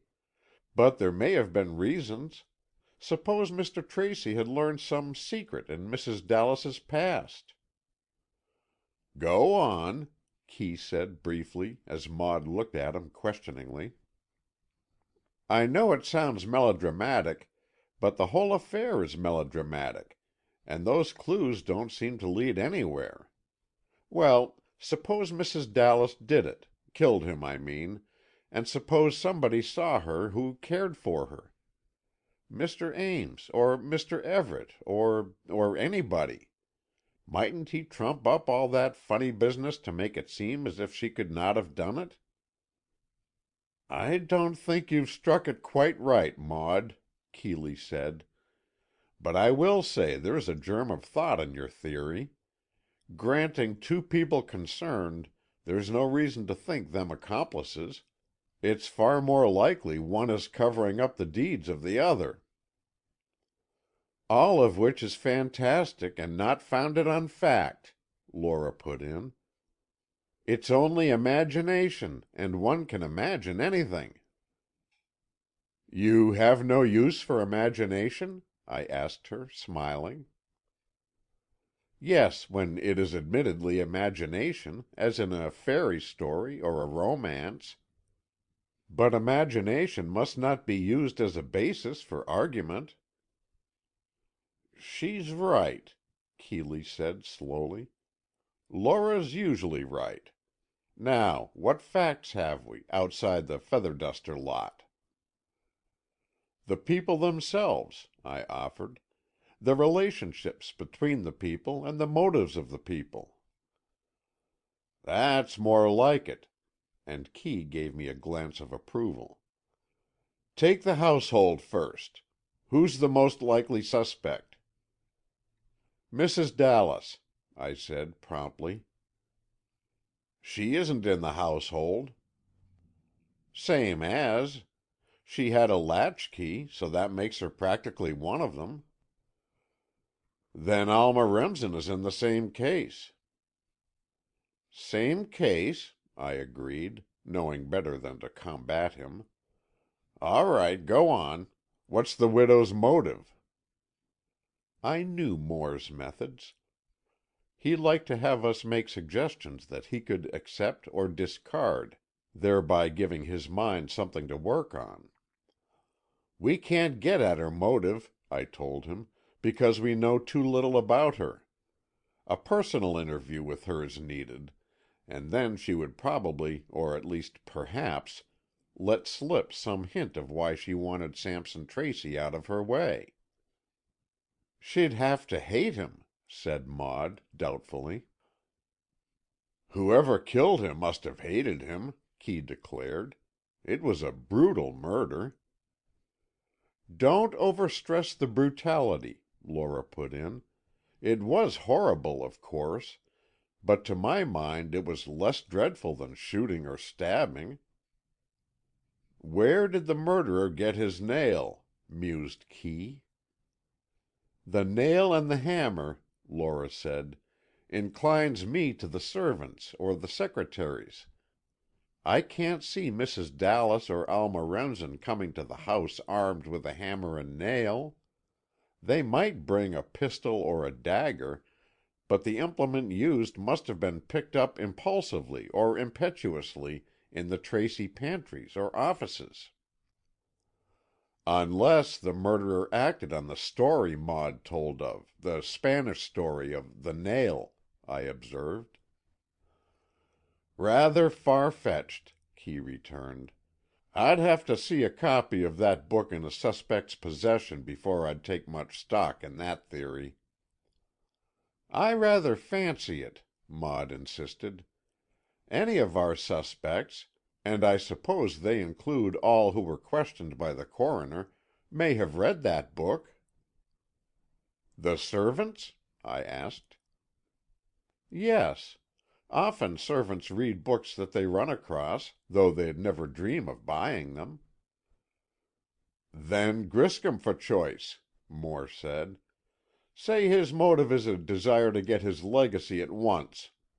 Say his friendship for his master is not so great as he pretends, and there's no question of his opportunity. Say he reads that gruesome tale, and concluded it would be a fine way to get his money quickly. Then, after his deed is accomplished, he has imagination enough, or ingenuity enough, to fix up all those tricks on the bed, and in his zeal he rather overdid it." "Your own imagination is running away with you," I declared. "It may all be true, but you've no atom of proof, nor even an atom of evidence against Griscom more than any other servant. Sally Bray." "Sally Bray may have been Griscom's accomplice. Isn't she in love with him?" "Is she?" I inquired. "There's the trouble, Kee. We don't know enough facts. Is Sally in love with the butler? Is Mrs. Dallas in love with the secretary? Is Harper Ames in love with Mrs. Dallas? Get these things settled for certain, and then try to fit in your theories." "That's so, Gray," Moore agreed. "And I see Mr. Police Detective March coming our way. I hate to acknowledge it, but he may know more, in his ordinary police way, than we highfalutin transcendent detectives have, so far, been able to ferret out."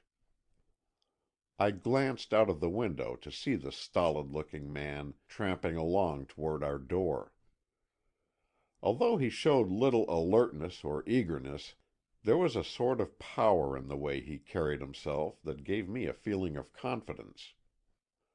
He came in as Kee rose to greet him, spoke to the ladies in a preoccupied way, and seated himself comfortably in a big easy-chair. "Well," he said, "I've been to see the Remsen girl." "What about her?" Kee asked. "Nothing, so far. She's rattled to death, and all upset, of course, but though I think she's trying to hide something, I'm sure it's nothing of real importance. I mean, she thinks she knows something about somebody that seems to her of evidential value, but it isn't." "How do you know it isn't?" "This way, Mr. Moore. She gets embarrassed at the wrong places." "Go on, say more about it." "It's hard to explain so as to make it plausible. But when I ask her about her doings that night, or about her relations with her uncle, or her feeling toward Mrs. Dallas, she's as unconcerned and unself-conscious as a child. But when I refer to those waistcoats or that painted pole, she gets queer-like all in a minute." "And you gather from that—" "That she is worried to death about the waistcoats, because somebody must have put them in her boathouse to incriminate her, and that scares her. while any talk of the actual murder seems not to disturb her nearly so much." "You have imagination, Mr. March," Moore said, looking at him with a sort of admiration, "or you couldn't see all that." "No, Mr. Moore," the policeman looked earnest, "that's only seeing things as they are. I saw all that in Miss Remsen's face and attitude. It isn't imagination a detective needs, it's ability to read the facts right. It's the criminal who has to have imagination." "This present murderer surely had it," Moore said. "Yes, if he is the one who fixed up the doodads around the dead man. Sometimes I think he was, and then again, I don't see how he could have been." "Why?" "Well, the murder, even though a cruel stroke, was the work of an intelligent mind. A less imaginative brain would have chosen shooting or stabbing as a method. But granting a mentality that could think of and carry out a killing like that nail business, I can't reconcile it with a personality that would collect those gewgaws and scatter them around." "Why wasn't that done with intent to mislead?" "Oh, mislead, yes. But why so much of it? That's the point. A few flowers, now, even the crucifix, all right. But the exaggeration, the superfluity, the piling on of the orange and crackers, the lady's scarf, the watch in the water pitcher—" "The missing waistcoats, totem pole, and fruit plate," Keeley broke in, as if unable longer to keep still. "What do you make of all these things, March?"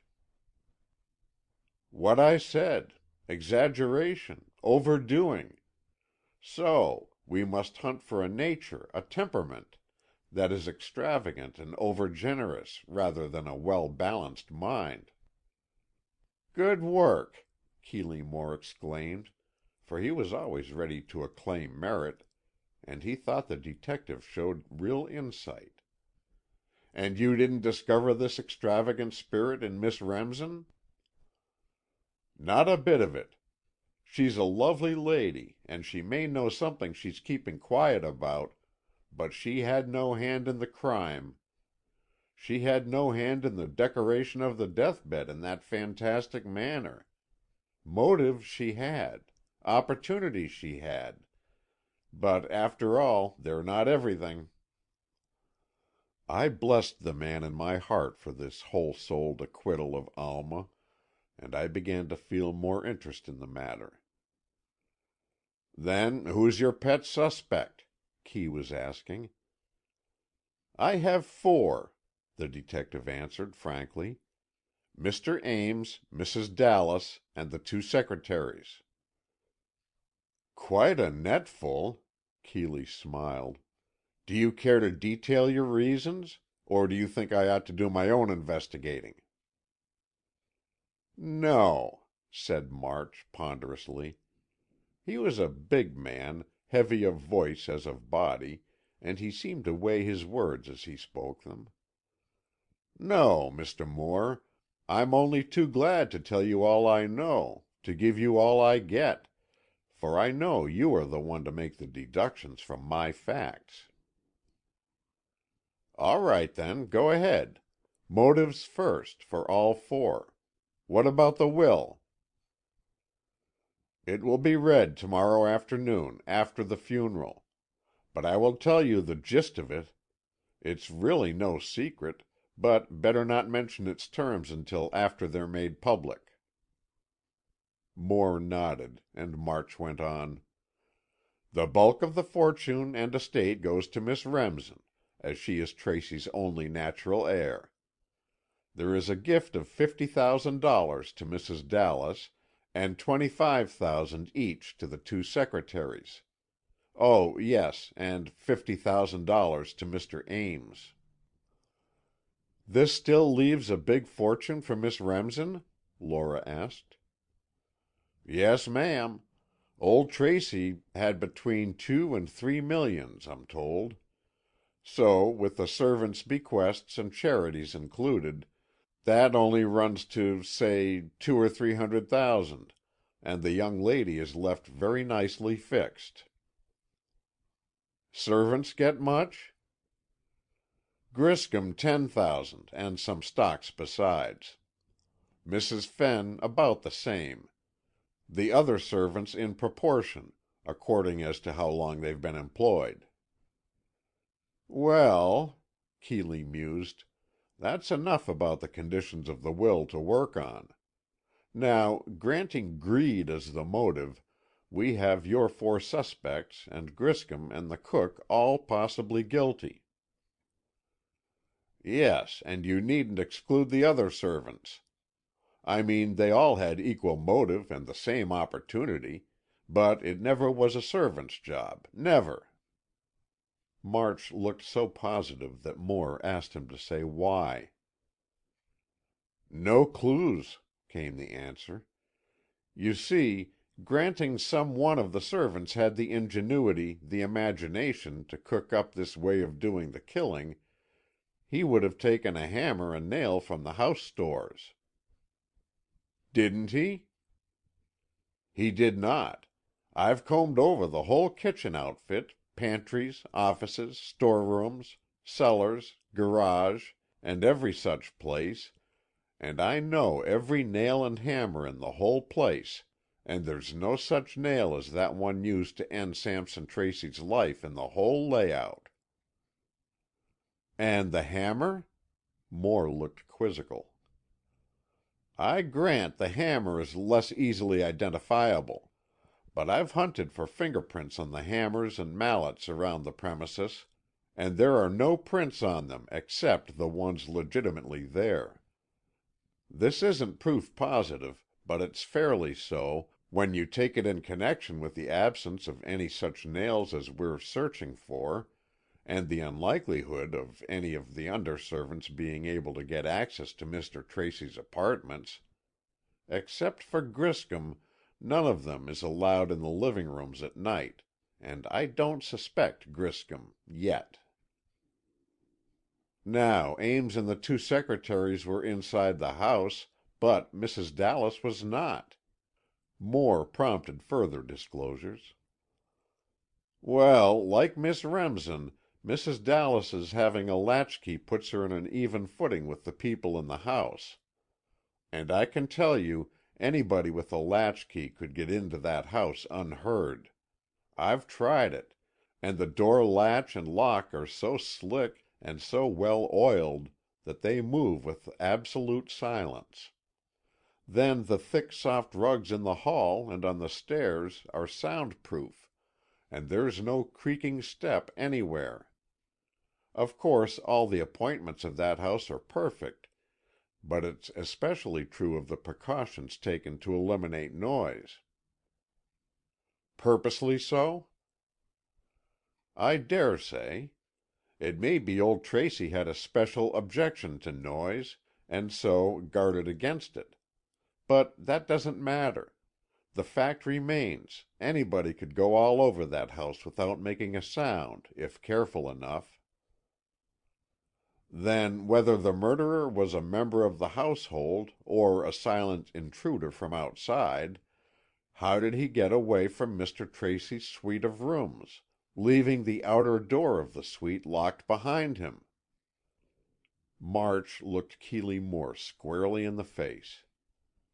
"Have you no idea?" he said. "Have you?" countered Moore. "Oh, yes, I have. He went out the window." "Into the lake?" "Into the lake." End of chapter 10.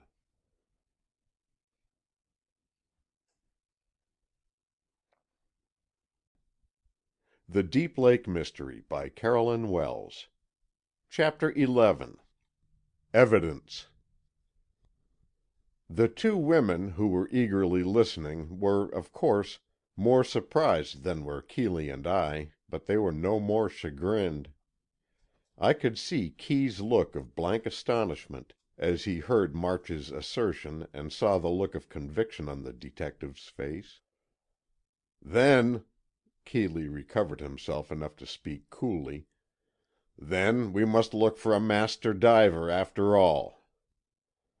"Practically, yes," March agreed. "But that doesn't mean a world wonder or a professional champion. It is more to the point that our diver should know the position of the rocks under the windows and the locality of the clear depths." "Have you any proof of all this?" "I sure have. Footprints on the window sill, fingerprints on the window frame, and a streak of red paint." "Red paint?" "Yes, which I take to be the scratch of that totem thing." "Why do you take that?" "Well, to my mind, that totem means something. You know the old original totem poles, I've been looking up the matter, had to do with clans or family fealty or something like that." "You don't seem to be entirely clear about it," Lora said, with a little smile. "No, ma'am, I'm not. But I'm clear enough to make my point that whoever took that pole took it as a memento or a mascot or whatever you like to call it of Sampson Tracy. I mean, it made it all a personal matter, not the work of an ordinary burglar." "No," Kee agreed. "I can't see the earmarks of an ordinary burglar." "I see what Mr. March is driving at," Maud declared. "He means that the murderer, whoever he was one who knew Mr. Tracy and had known him intimately. One who was either a family connection or a housemate, and who killed his victim for personal reasons, rather than for robbery or sordid motives." "Yes, ma'am." March spoke gratefully. "That's what I mean. Partly. And it seems to me like the work of a friend suddenly turned enemy, or a calm, self-restrained nature that something roused to the pitch of homicidal mania." "Ah, psychology," began Lora, but March interrupted. "No, ma'am, I don't hold with those modern, highfalutin sciences.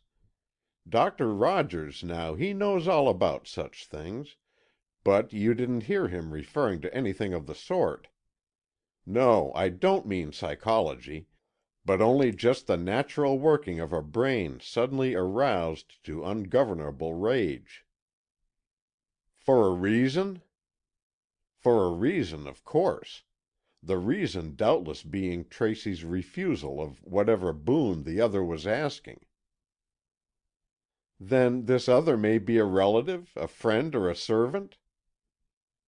"Yes, always remembering it is a person with an ingenious brain and proficiency in diving and swimming." "Count 'em up, then," and Moore held up his hand and checked off on his fingers. "Ames, Everett, Griscom, Mrs. Dallas and Miss Remsen," March finished for him.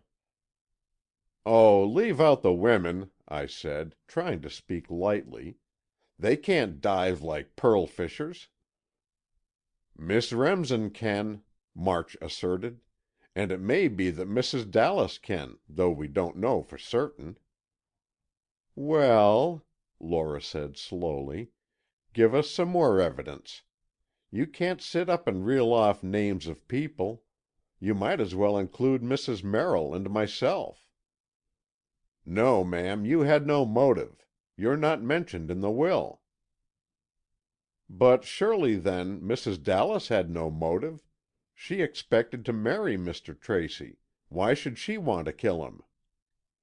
"Mrs. Dallas is in love with Mr. Everett. She would rather have her legacy and his legacy than to marry Tracy and have the whole works. Mrs. Dallas is not a grasping sort, but she is a woman of deep passions, and she is desperately in love with that good-looking young man." "You seem to know the secrets of their hearts, March," Keeley said. "What about Harper Ames?" "He's the puzzle." March shook his head. "He's the one I can't make out. He asked you to take on the case, didn't he?" "He certainly did," Moore stated. "Well, that's either because he's innocent himself, or because he wants to appear so." "Can he swim?" "It's hard to say who can swim and who can't. For those who can easily pretend they can't. But that man is as deep as the sunless sea, and so far I haven't been able to size him up exactly." "But look here, March, if you've footprints and fingerprints, what more do you want? Whose are they, anyway?" "That's another queer thing. They're Miss Remsen's, but she isn't the criminal." "How do you know?" "I've talked with her. Now, I'm puzzled about Ames, he's a deep and wily sort. But Miss Remsen is a sweet, innocent young girl, and I'm not so inexperienced that I can't read such. She was scared of me at first, but once I got her calmed down, she was straightforward and truthful. I know that, and I'll stand by it." I could have hugged the man in my joy at his staunch partisanship toward Alma, and I asked more questions. "Yet you say those were her fingerprints on the window frame?" He gave me a quick look. "You saw them, then? Yes, they were hers. She was there, you know, on the Tuesday afternoon. Her uncle did say she could have the waistcoats for her fancy work, and he gave her the totem pole, too. She had the pole in her hand when she went to open a window, as the room was too warm. She remembered it scratching the white paint, and hoped the mark it made could be washed off." "And was it the mark of her shoe sole on the window sill?" Keeley asked, and I couldn't judge whether his suave tone was indicative of suspicion or not. "No, sir, it wasn't." March sounded triumphant. "Miss Remsen's soles have little round dots in the rubber. These prints show diamond-shaped dots." "That lets her out, then," Kee said, drawing a long breath of relief, which made me suddenly realize how strongly he had suspected her. "It does, but she never was in. That girl couldn't have committed that fearsome crime. It's against all belief. A hardened man of the world now, or a callous-hearted servant, or even an experienced woman of society. All these sophisticated minds, yes. But that simple-hearted, innocent young girl, no." "I agree to that," Lora said. "Not only because I want to, but because it's common sense and also psychology. Alma might have shot or stabbed in a moment of mad rage, but to bring a nail and hammer, it's too absurd." "Do you think the murderer was abnormal?" Maud said to Keeley. "To my mind, all murderers are abnormal," he replied, thoughtfully. "It sure isn't normal for anyone to kill anyone else, so, whether temporarily or permanently, to me a murderer is not only abnormal, but insane." "Insane in the sense, you mean," March agreed. "That is, on one occasion and on one subject. But that is not what is usually meant by insanity. However, I think we're of the same mind about that."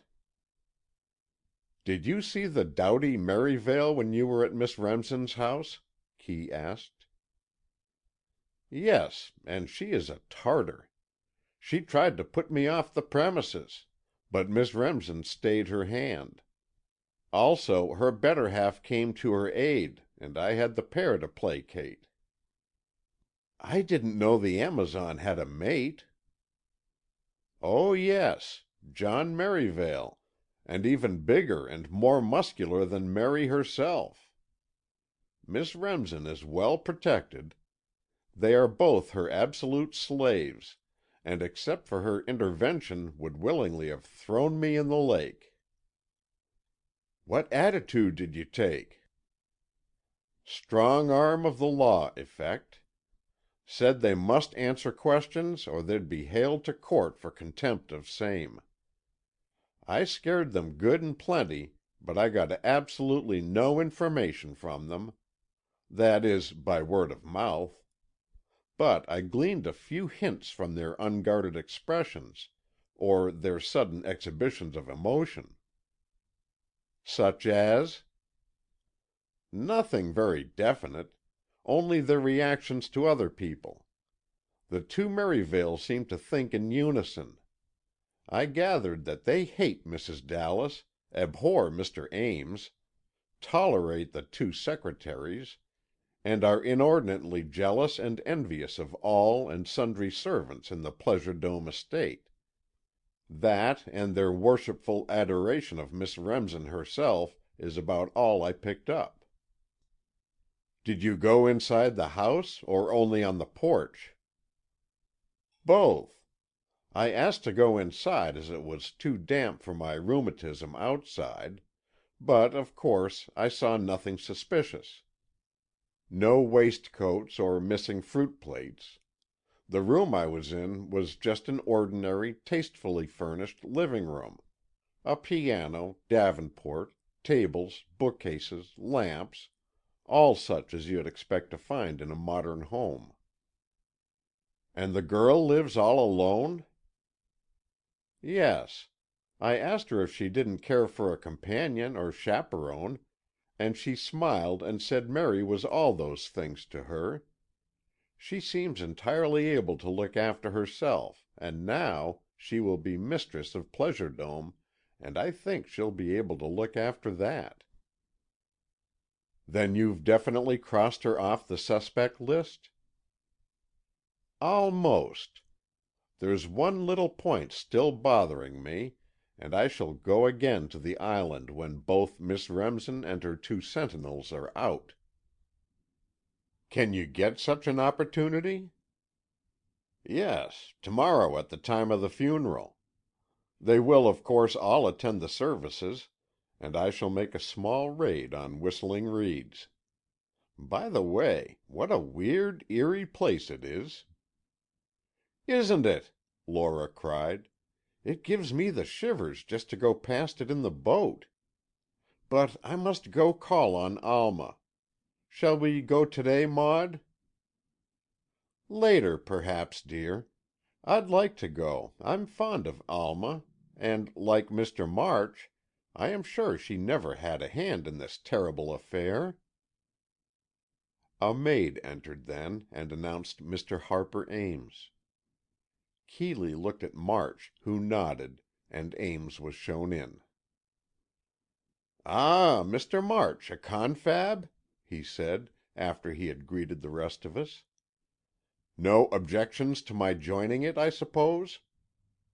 He took no heed of March's reply, but seated himself comfortably, and accepted the cigar Keeley offered him.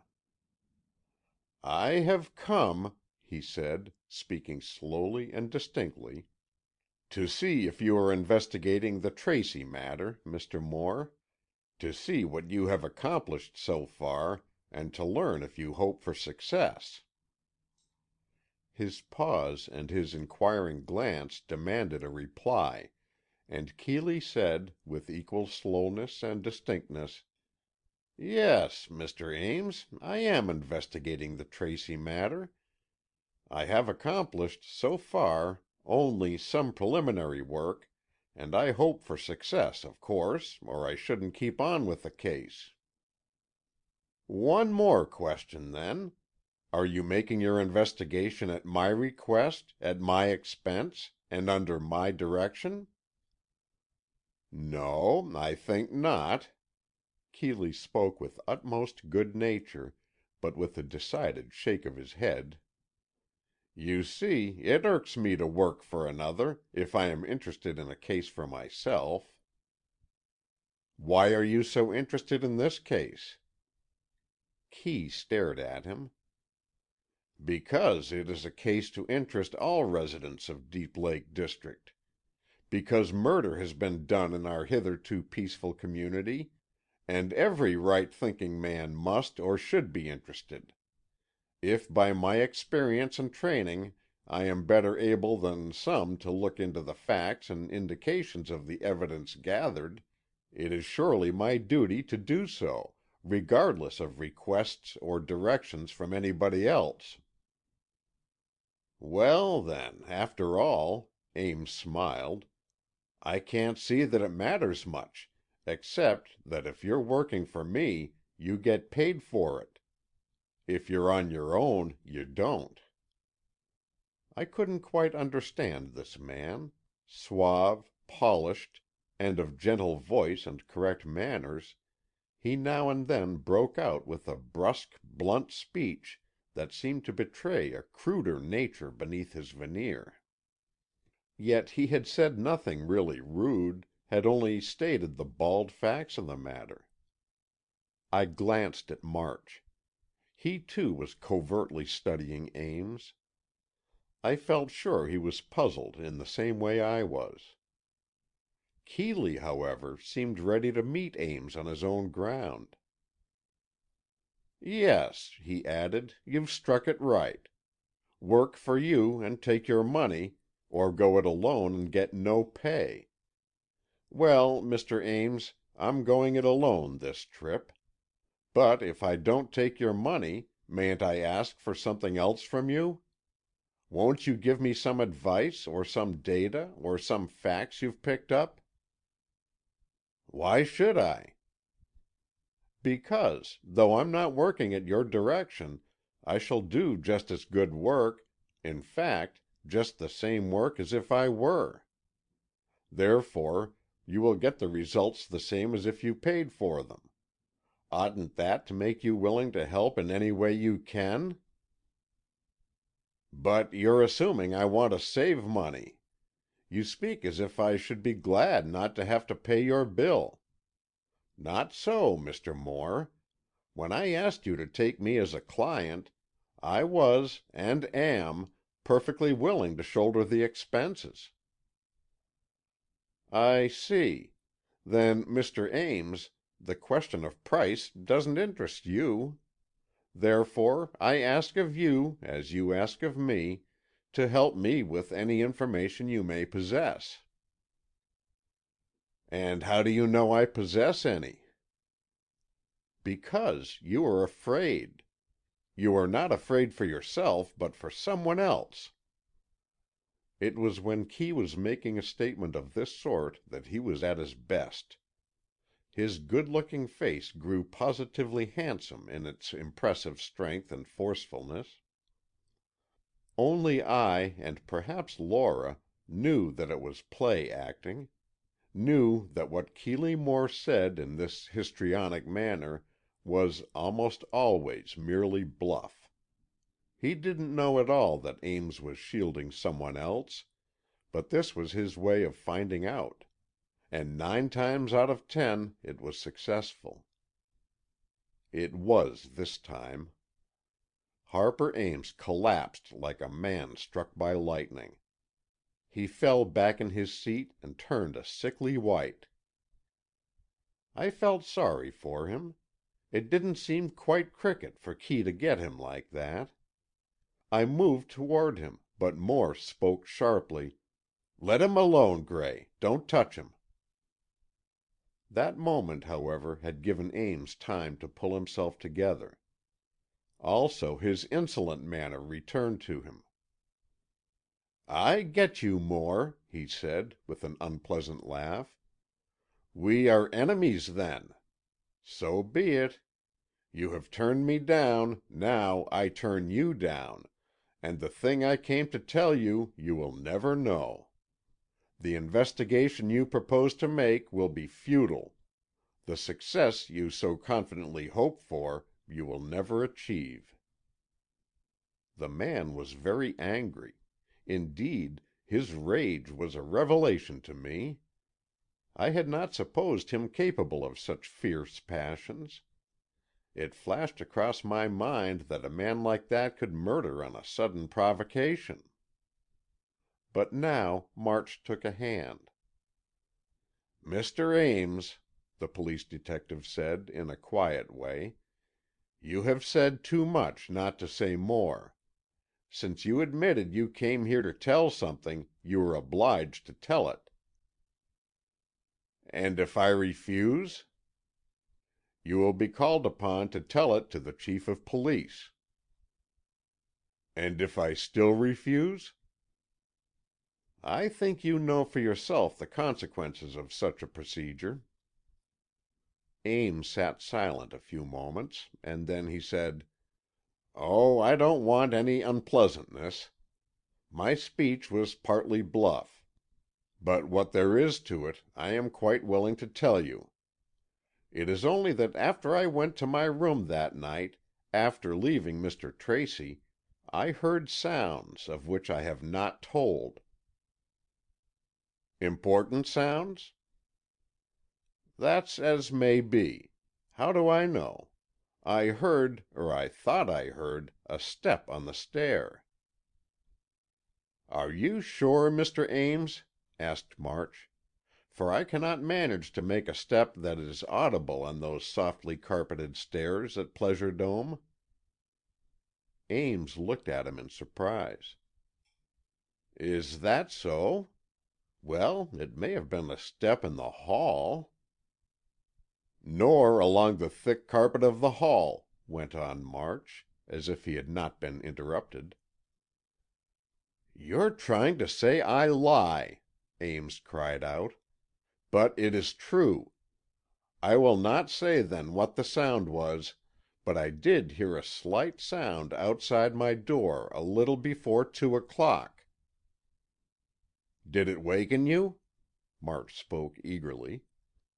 No, I was awake, I think. But I heard it distinctly, though very faintly. It was like—" "Yes, what was it like? You said like a step." "No, not like a step. Like a gliding, shuffling movement, and a—" "Go on." "Like a stick or something dragged across my door." "Dragged?" "Oh, I mean drawn across my door. Here, like this." Ames, with a petulant gesture, picked up an ivory paper cutter from the table and drew it leisurely across a cupboard door, making a slight rattling sound. "Yes," he said, nodding his head satisfiedly, "just like that." "As if someone were passing your door and idly drew across it something he had in his hand?" "Yes, just that." "Why haven't you told this before?" "I attached no importance to it. In fact, I had forgotten it." "And what brought it again to your mind?" "Nothing special. I was going over the events of that night, to think if there was anything else I could tell Mr. Moore. I didn't know he was going to throw me." Keeley laughed outright. Ames spoke so like an aggrieved child. "I haven't thrown you, Mr. Ames," he declared. "I'm sure you and I are going to work together.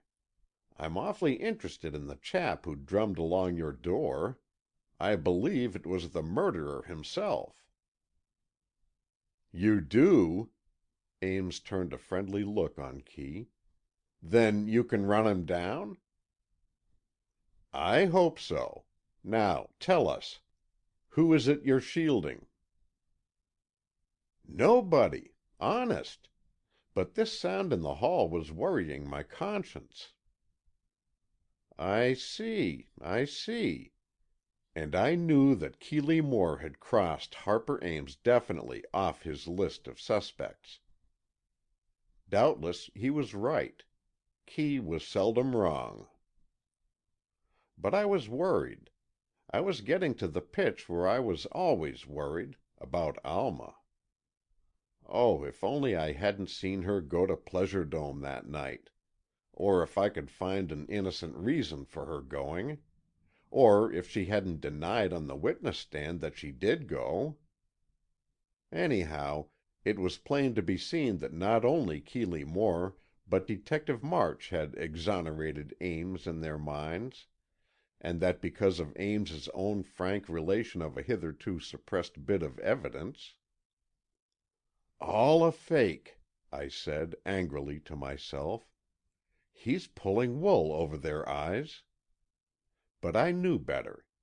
Even to my untrained intelligence, Ames's story had rung true. He had heard the sound in the hall, and no one who heard his tale could doubt it. Then Ames rose to go, and somehow I found myself by Maud's side walking down to the gate with our caller. "Do come over again, Mr. Ames," Maud said hospitably, as she bade him good-bye. And then Ames went off, and March came along on his way out. Maud stopped him to speak a moment, and I half turned aside. Had I known what the result of her words would be, I think I should have choked her to silence ere I let her utter them. But I only heard her say, casually, "Then you will not be at the funeral, Mr. March?" "No, Mrs. Merrill. I think it too good a chance to lose to do 2 or 3 errands I have in mind." "One of them being to search Miss Remsen's home?" "That's almost too strong a phrase. But I mean to take a run over there and see what I can get from the other servants when the 2 Merivales are away." "Then do this, Mr. March, will you? Glance over the bookcase and see if you notice a book of short stories—detective stories, you know. The title is Mystery Tales of All Nations, Volume 8. "Is it your book?" "Oh, no, I don't know that it's there at all. Just see, that's all." "Yes, ma'am, I will," and March went away. Angrily, I turned on Maud Merrill. "Have you got it in for Alma?" I exclaimed. "Mercy, no! Don't look at me like that, Gray Norris. I'm only trying to get any information I can, and I still think that story is at the bottom of this murder." "Trust a woman to get a fool idea into her head and stick to it like a puppy to her root," I cried, scowling at her. But she only laughed at me and changed the subject. End of chapter 11.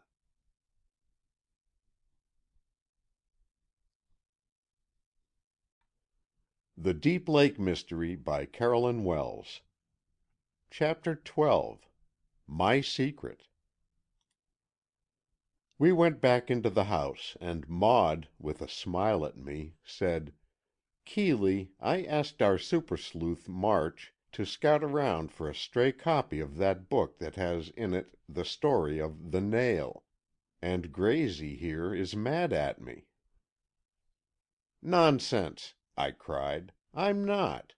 But I dare say there were some thousands of copies of the book printed, and if, when, and as you find one, you can't at once assume that you have hit upon the murderer of Sampson Tracy." "That story is Maud's angle of the case," Kee said. "Her own exclusive property, and she must be allowed to exploit it as she likes. I'm free to confess I haven't much faith in it as a pointer, but I will say if the book is found on the bedside table of anyone who benefits by Sampson Tracy's death, it will be a lead that must be followed up."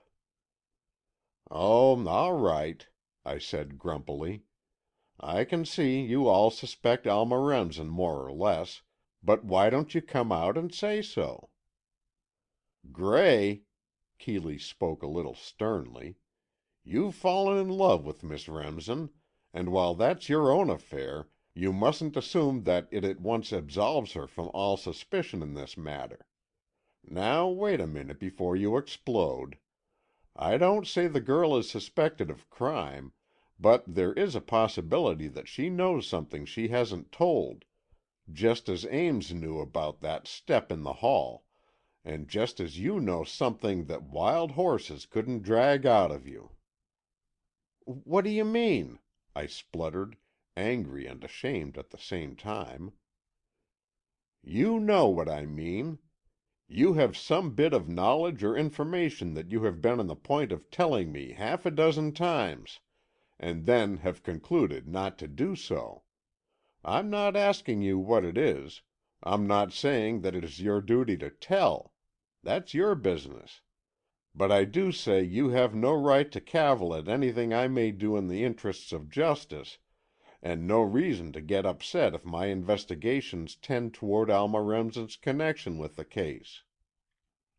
I was in love, I was upset, but, after all, my sense of fairness was still with me. "You're right, Kee," I said, "and I will not again let my admiration for Miss Remsen come into the question. Except where it concerns her, I am ready to help, if I can, with your work, and I am sure you can give me chores to do, away from that line of inquiry. Let me interview others, there must be others, and you will find that I am not the fool you think me." "There, there, bless the boy." Maud patted my arm, and though I might have resented her manner in another, there was something about her kindly sympathy that made me welcome her friendly interest. "Of course, I think you're a fool, Gray," Moore assured me.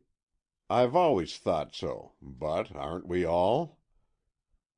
"Of course we are," chimed in Lora. "I wouldn't give a fig for anyone who wasn't a fool in some ways. Now, don't think, Gray, your shy avowal is news to us, for we knew you had fallen for the lovely Alma almost before you knew it yourself. And we all approve and look forward to a happy ending. But, for the moment, we are engrossed in another matter. And though Keeley says he is not going to urge you to tell us the secret you are withholding, I am, and I hope you will feel that it is better to let us know it." I thought a minute, and then I said, "Lora, you're a dear, and I can scarce refuse you anything at all. But this thing I know, which may mean something or nothing, is so trivial, so insignificant, that I do not feel guilty in keeping it quiet, at least for a little time longer. Moreover, its weight, if it has any, would be against Alma's interests. So please think I am justified in keeping still." "You are, Gray," Keeley said, heartily.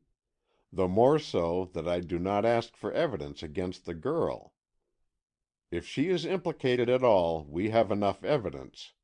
What we want is admission on her part. So keep your bit of information, and should it become really necessary, I'll demand it."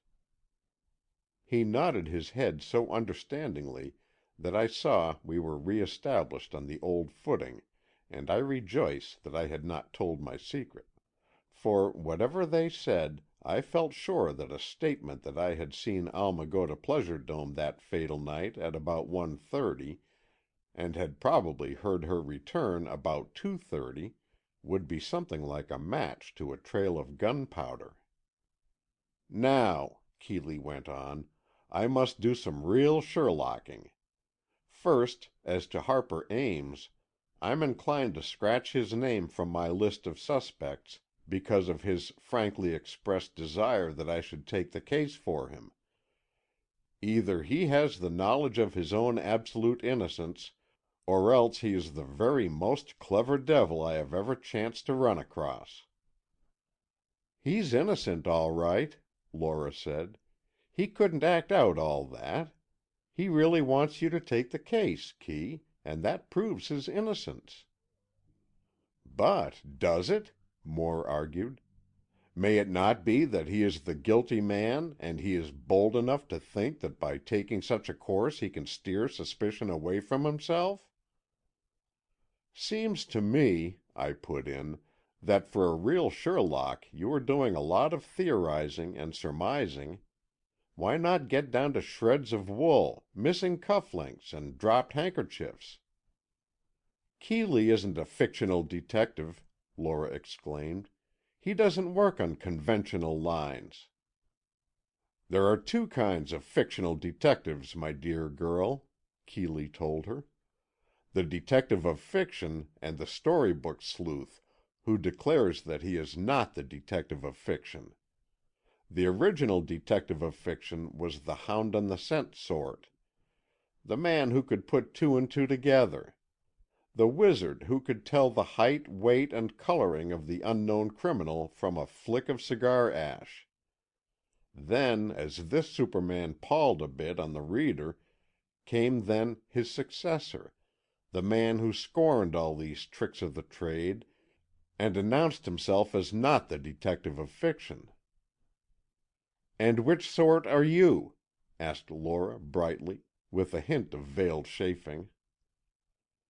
"I'm a mixture of both," Kee stated calmly. "But I do think one should consider the bent and inclination of a suspect as well as the material clues he leaves about." "For instance?" I asked. "All that stuff left on the bed. Your old Sherlock type would say, 'These flowers were placed here by an ex-gardener, with red hair and a missing little finger.' But to my mind, the deduction would be that the flowers were put there by a man the farthest possible remove from an ex-gardener, rather, a man of keen, sharp wits and decided ingenuity." "Merely as a blind, or rather as a misleading clue?" I suggested. "Yes.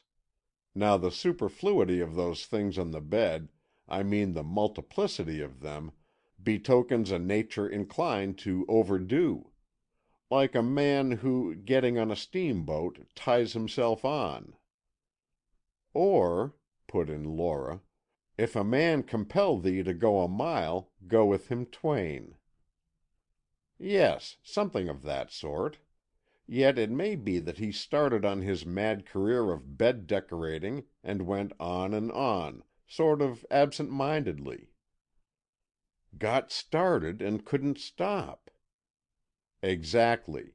Say he placed the flowers first, then, seeing the orange and crackers, added those, noticing the crucifix, used that, then the handkerchief, and finally draped the scarf round them all, just because it was handy by." "And the watch in the picture?" "Oh, that dratted thing! That throws the whole matter into another category. That watch is my hope and my stumbling block, both. You've been mysterious before, Kee, about that watch. Now, out with it. What's the separate mystery of the watch in the picture?" "Quid pro quo," said Kee, smiling at me. "You tell me what you're concealing up your sleeve, and I'll divulge the dark hint suggested to me by the watch." I hesitated, but my disinclination to tell of the canoe incident was too strong. I couldn't bring myself to let loose a torrent of suspicion that might engulf Alma. "Can't do it," I said honestly. "I would if I thought it my duty as a citizen or as your friend, Kee. But as I see it, it's better left untold." "You remind me," Kee said, smiling, "of Jurgen, who said, 'I do my duty as I see it, but there is a tendency in my family toward defective vision.' That isn't quoted verbatim, but nearly so. All right, old son, keep your guilty secret and I'll keep mine." "Do. What's next on your sleuthing program?" "I'm going to interview Mrs. Dallas." "How will she like that?" "I dare say she won't be any too well pleased. But unless she refuses to see us, we can't help learning something. Will you go with me?" "Of course," I returned, glad he wanted me. I truly desired to help, so long as the work didn't touch the girl I cared for. The talk with them about her had, in a way, crystallized my feelings, and I knew now I loved her, a fact of which I had before been only vaguely aware. Also, I was prepared to fight for her, and if the fight could be helped on by incriminating someone else, so much the better. We started for Mrs. Dallas's home, which was only a short walk along the lake shore. Keeley was quiet as usual, and gave me fully to understand that he bore no ill will over my refusal to confide in him more fully. "You see, Gray," he said, talking things over with me in the old friendly fashion, "there's no use blinking the accepted fact that those who benefit most by the death of a rich man are the ones to be suspected. I know how you feel about Alma, but as you care for her, you, of course, deem her innocent. Therefore, you can't feel that she is in any danger from an investigation by detectives. If I were you, I should welcome all possible questioning of her, feeling sure that she would have satisfactory explanation for anything that might seem suspicious." "That's all very well, Kee, if the detectives were not such dunderheaded idiots.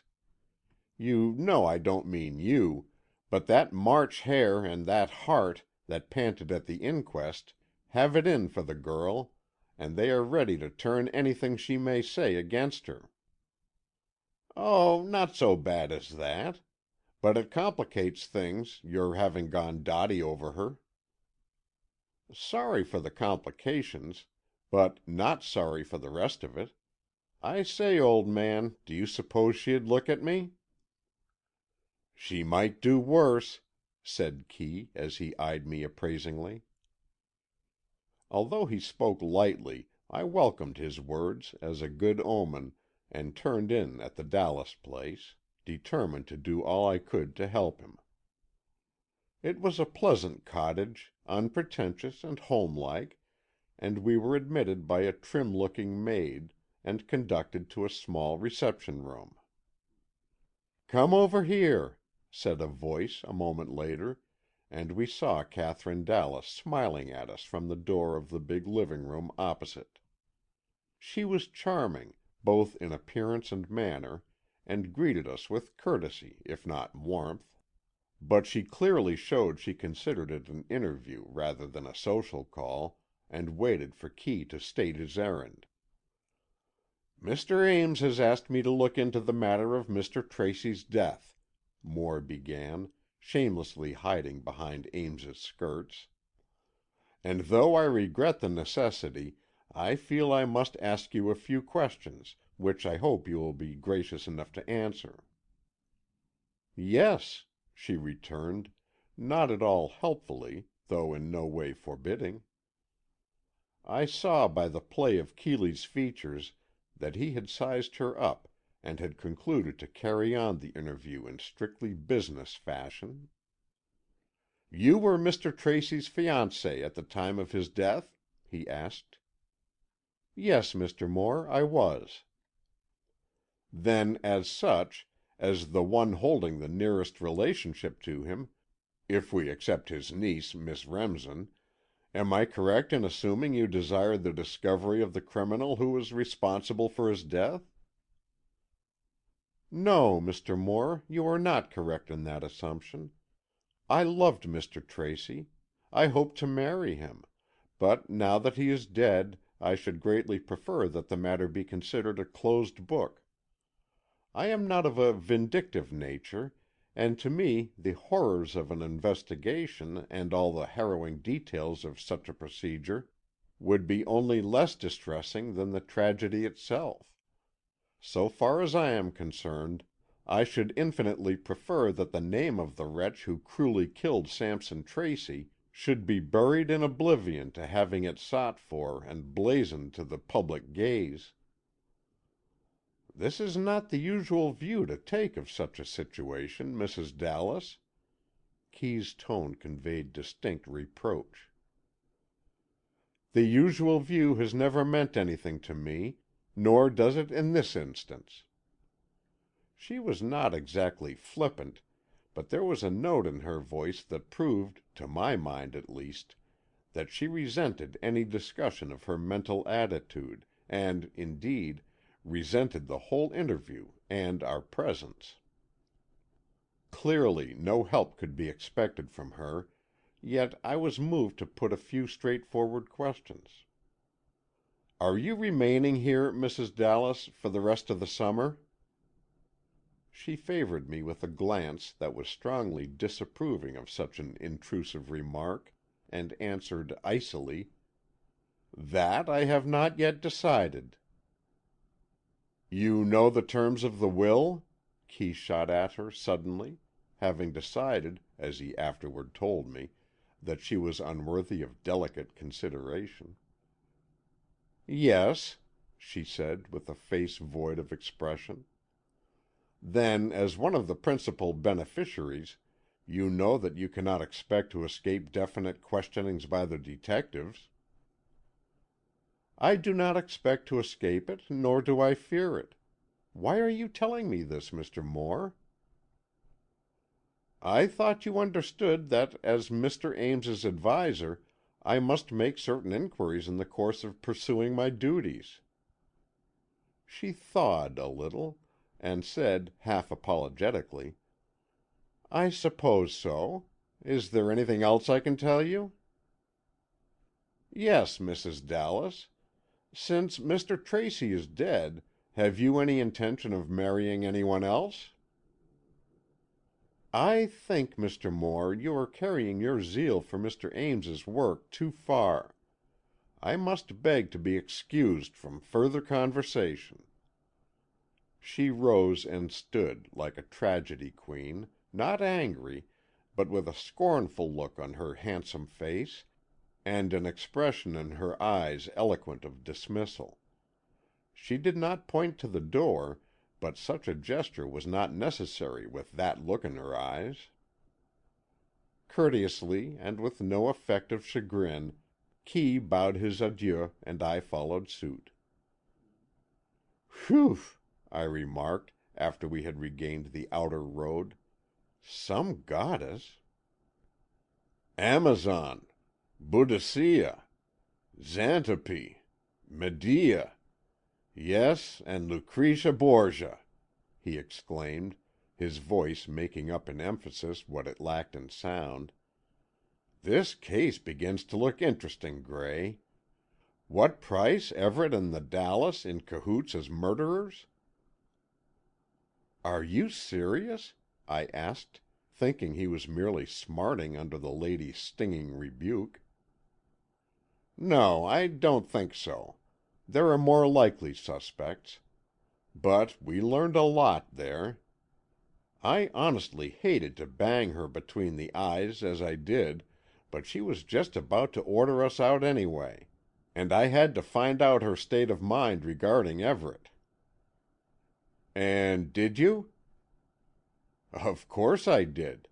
Her sudden flush of color and the ghastly fear that came into her eyes for an instant told me the truth. Gray, she not only loves Charles Everett, but she is not at all certain that he is not the murderer." "That lets her out, then." "Oh, of course. She never committed murder. And she was at home in bed when the deed was done. She was at our party that night, you know." "Yes, I know, but she went home early."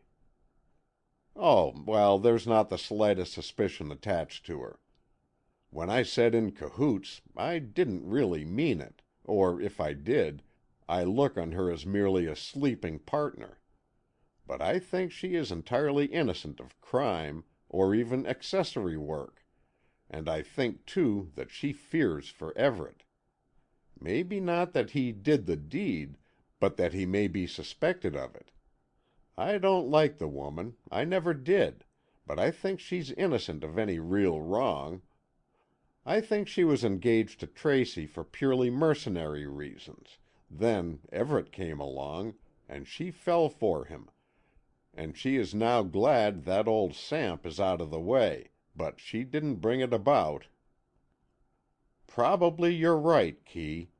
But I don't hanker after any more calls on suspects if they're going to be as strenuous as that. Oh, that's nothing. All in a day's work.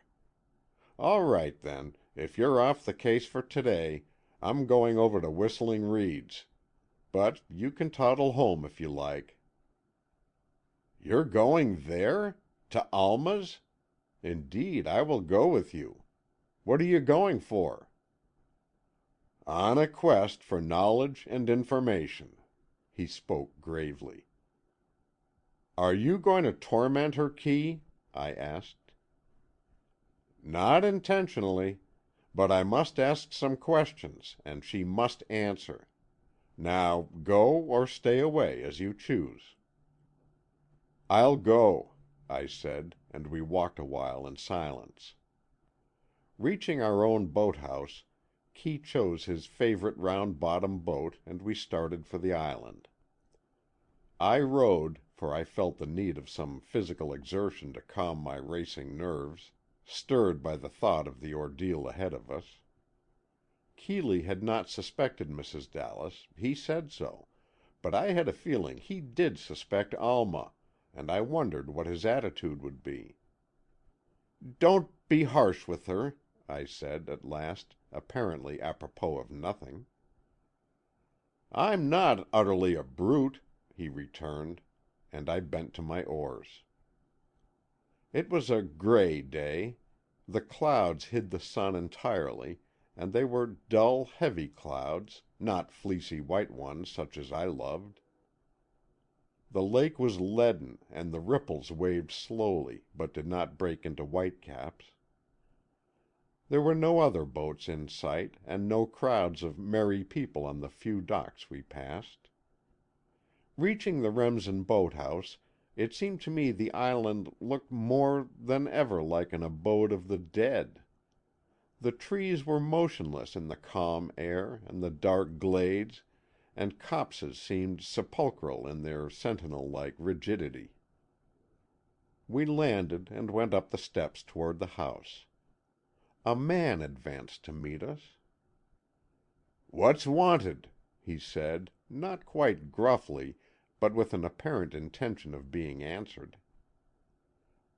"We want to see Miss Remsen," Kee replied, and his manner was suavity itself. "I am Keeley Moore, from Variable Winds, down the lake. This is my friend, Mr. Norris. Take us to the house, Mr. Merivale, and announce us to Miss Remsen." "Announce you, is it? When I'm tellin' you she isn't home?" He hadn't told us that before, but he seemed to think he had, and he stood directly in our path so that we could advance no step. "Where is she, please?" "She and Mary, that's my wife, sir, have gone down to the village." "And nobody's home?" "Nobody but me and one or two kitchen servants." "Well, let us sit on the porch a few moments. Mr. Norris is all tuckered out with his row over here, and I've got to row back. So maybe you'll give us a drink of water? If Mrs. Merivale was at home, I'd ask for tea." The strange-looking man seemed to relent a little. He was an enormous, strapping fellow, not fierce-looking, but of powerful build and a strong, forceful countenance. He gazed at us out of deep-set eyes, overhung with shaggy eyebrows of stiff gray hair. "Come along, then," he said. "You can sit on the porch, and I'll make you a cup of tea. I can make better tea than Mary." But as he turned to leave us, he said, with a slight smile, "If so be you gentlemen could put up with a drop of Scotch and soda, it'd save me boilin' the kettle." We agreed to put up with the substitute, and he went off. We said little during the old man's absence. I felt relieved that Kee did not insist on going into the house, and I sat looking about at the beautiful though gloomy landscape. Yet, viewed from the porch, it was not so bad. The flower beds gave enough color, and the nearby trees were mostly white birch, with their graceful shapes and pale, lovely trunks. Yet between us and the lake was a solid wall of dark, dense woodland that shut off all view of the outer world, and shut in the island and its buildings and people. "I can't see why Alma likes this place," I said in a low voice. "She doesn't seem at all morbid or despondent herself." "Do you know her?" Keeley asked me, and I suddenly realized that I didn't know her at all. But I promised myself that was a defect that time should remedy, and that, I hoped, soon. From where I sat, I could see into the house through a window. I looked into the same room we had been in the other day I had called here, the day when Mary had told us, if we were men, to let the poor girl alone. As I looked, not curiously, only idly, I saw the old man, Merivale, come into the room and adjust a record and then turn on a Victrola. The strains of Raff's cavatina floated out to us, and Kee gave a little smile of enjoyment. A moment later Merivale appeared with glasses on a tray, and I said pleasantly, "Your music sounds fine out here on the lake." He looked up suddenly, saw the open window, and frowned. "That Katy!" he exclaimed. "She's forever turnin' on that machine. Do you mind it, sir?" He looked anxiously at Kee. "No," was the reply, but I marveled as to why this cheerful old liar should put the blame on poor innocent Katy for a deed that I had seen him do himself. End of chapter 12.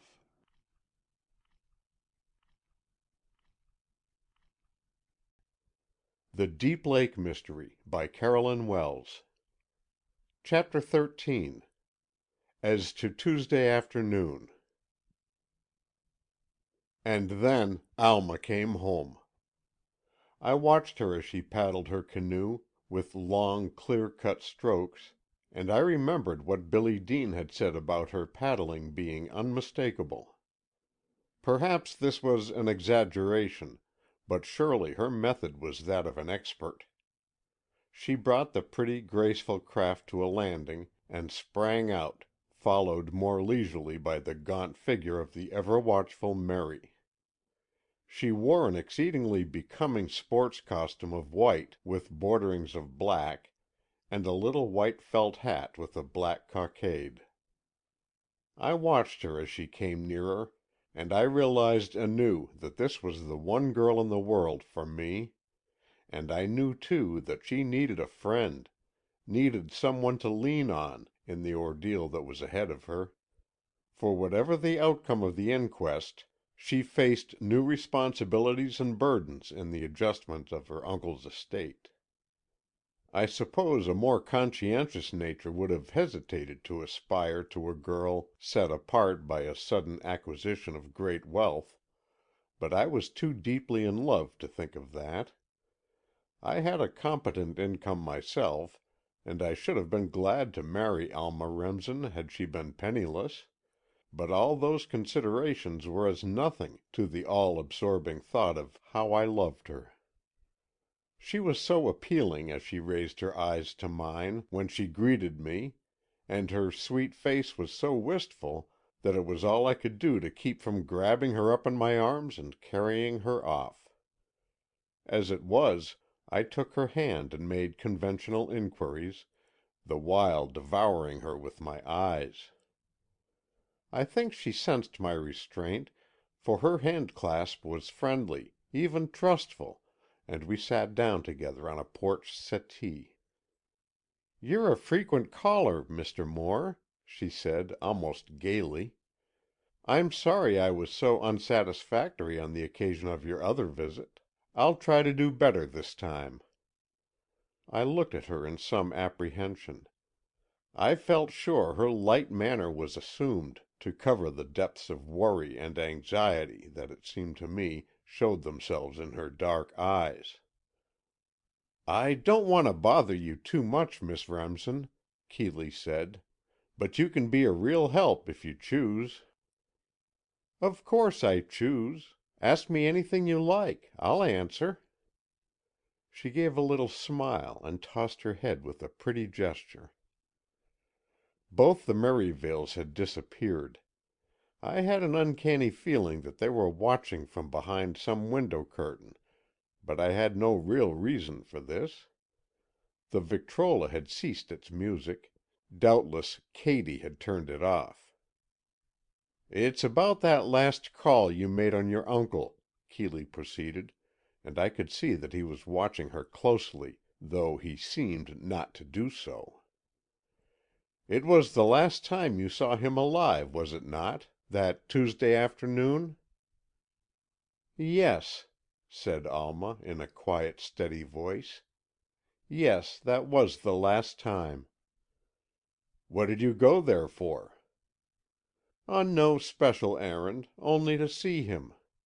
I always go over 2 or 3 times a week, or thereabouts." "And according to Mr. March, you raised a window in your uncle's sitting room, thereby leaving your fingerprints on the white enamel paint?" "So Mr. March told me. I know little of fingerprints, I mean as evidence, but I well know how they mar white paint. I am a tidy housekeeper, and I am continually at war with fingerprints on white paint." I glanced around the porch and looked through the window into the living room. Everything was immaculate, and I could well believe that the girl made a fetish of tidiness. "Yes. Then it scarcely seems like you to have your hands in such condition that they would leave marks on the window frame." "No, it doesn't seem like me." Alma lifted her lovely little hands one after the other and scrutinized them with apparent interest. "No, I rarely have dirty hands. Even as a child Mary says I was always tidy.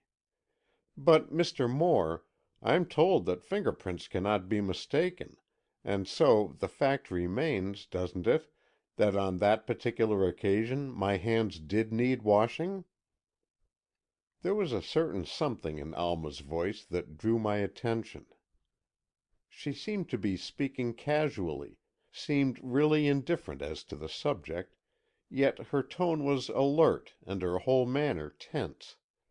It was almost as if she was studying the effect of her words on Moore far more intently than he was studying her. Yet this was absurd. Why should she fear him? She had already admitted and explained the fingerprints to March, who had expressed himself satisfied. "You went to the window, then, to raise it in order to let more air into the room?" "Yes." "Didn't it rain in?" "What?" The suddenness of her exclamation made me jump. "Yes," Keeley went on, "there was a hard shower Tuesday afternoon, and it came from the east. It should have rained right in that window." "Then it was before or after the shower?" Alma said, but she faltered a little. "For it certainly did not rain in." "At what time were you there?" "I don't remember exactly. After lunch and before tea time." "You usually have afternoon tea, Miss Remsen?" "Yes. Mary, my nurse, is English and she enjoys it, so we've made it a habit. I've grown to like it." "Then you were doubtless at your uncle's on Tuesday, sometime, say, between 2 o'clock and 5?" "Yes, that must be right." "You went and returned in your canoe?" "Yes." "And it was not raining when you went, or when you came home, or when you opened that window?" "No." "But, Miss Remsen, It is an established fact that it rained all that afternoon, from 1 till 6 o'clock. This is verified by the weather statistics." Only for a moment did Alma look blank. Then she said quickly, "Oh, really? Then I must be mistaken in the day. I must have been there Monday afternoon. The days fly by so swiftly in summer, I can hardly keep track of them." "Perhaps," said Kee, looking a bit baffled. "But another strange thing. Griscom says those fingerprints were not on the white paint Wednesday evening when he put the suite in order for the night. He says he would surely have seen them if they had been." She gave a little light laugh. "Poor old Griscom! His eyes are not what they used to be, I dare say. Now, Mr. Moore, just what is it you want me to say? Am I proving an alibi? Or are you trying to trick me into a confession that I killed my uncle? Because I didn't, and though I may be hazy about the exact time of my last visit to him, I did go over there." "And he did give you the satin waistcoats?" "Yes," but now her eyelids quivered. "He did give me the satin waistcoats." "And did you open that window?" "Yes." She spoke slowly. "And you had in your hand the totem pole, and it chanced to make a red mark on the side of the window frame?" "Yes, I did." "Well, none of these things is incriminating in any way. Now, go on, please. Why did you step up on the window sill?" "I didn't." A look of horror came into her eyes. "But there is the mark of a sole there, a rubber sole. No, not those shoes you have on now," he glanced at her crossed feet, "but shoes whose rubber soles show a design of little diamond-shaped dots." Alma took an appreciable moment to collect herself, and then said calmly, "I don't own any such shoes as you describe, Mr. Moore." "Are you willing I should glance through your wardrobe?" I could have slain Keeley with decided relish. But Alma seemed to take no offense. She paused an instant, as if considering, then said, "Certainly. Shall I take you to my dressing room?" "No, please. Will you remain here with Mr. Norris and let a maid show me the way? I'm sorry, but believe me, Miss Remsen, frankness is your best card. Please play it." This was accompanied by Kee's kindest smile and most winning manner. I was not greatly surprised to see an answering smile on Alma's face. "Mary," she called out, but in a tone so little above her speaking voice, I was surprised to see the woman appear at once. Yet I might have known she was within listening distance. "Mary, dear," Alma said, "Mr. Moore has occasion to look over my shoe cabinet. Are all my shoes in it?" "Yes, Miss Alma, except the ones you are wearing." "Then take Mr. Moore upstairs and give him all the assistance he requires." It was easy enough to see that Mary was not rejoiced over her errand, but she nodded assent and led the way into the house. No sooner had they disappeared than I seized my opportunity. It might be I should never again get such a good chance. "Alma," I said breathlessly, "I love you. Oh, my darling, how I love you! Now, wait a minute. Don't look at me as if I had lost my mind, and don't, for heaven's sake, call help. I have loved you from the first moment I saw you, and my love grows stronger every moment that passes. You may not love me, yet, but you will some day. I'll see to that. So, for the present, just accept the situation as it is and let me help you. I can't help thinking you do not realize the danger you are in. The detective March is for you, But Keeley Moore is out for investigation, and when he gets started, nothing ever stops him. If you have anything to hide, anything to conceal, give it to me. I will help you in any way and every way I can." Had I been less excited, I should have enjoyed the passing emotions that played successively across her face. Amazement, happiness, wonder, fear, terror, and, after all, a beautiful trust that told me more than all the rest. "Gray," she said, "I shall love you some day.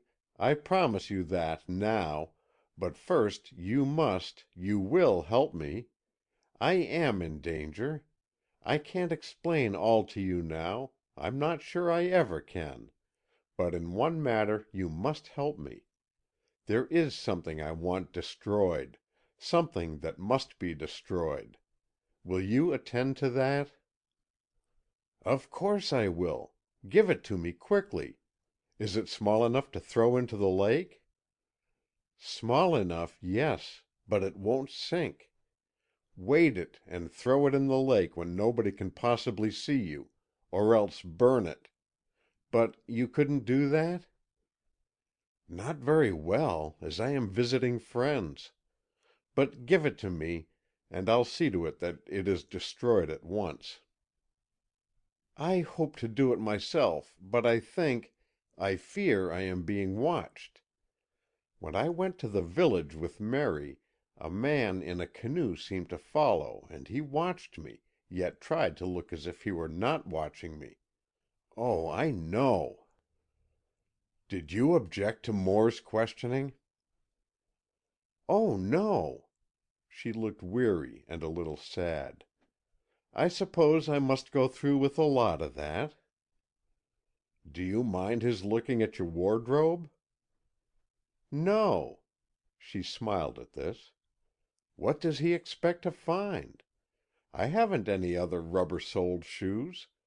I've ordered a new tan pair, but they haven't come home yet."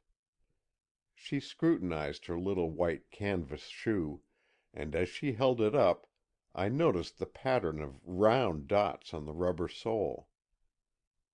"Give me what you want thrown away," I whispered. "I think I hear Moore's step. And, Alma, I must see you, unhurried and alone. Can't you meet me some evening, late, some night soon, out on the lake?" What possessed me to say that, I don't know, but it seemed to strike her like a blow. "Oh, no!" she said, and fairly shuddered. "Don't suggest such a thing. I never go on the lake after sundown." This, when I had seen her canoeing after midnight? Well, all that must sometime be explained, and I rushed on. "Then let's not keep it a secret, but announce our engagement at once, and I can look after you." "Mercy, no! What an idea! But here is the thing I want destroyed. Not only thrown away, it must be instantly and secretly destroyed." "As you destroyed the shoes?" I said involuntarily. "Yes," she returned gravely, almost solemnly, "as I destroyed the shoes." From a handbag she had brought with her and had laid on the settee, she drew a small book, a worn, paper-covered volume, which she hurriedly thrust into my hand. Her eyes turned to the house, where we could now hear the nurse and Keeley coming downstairs.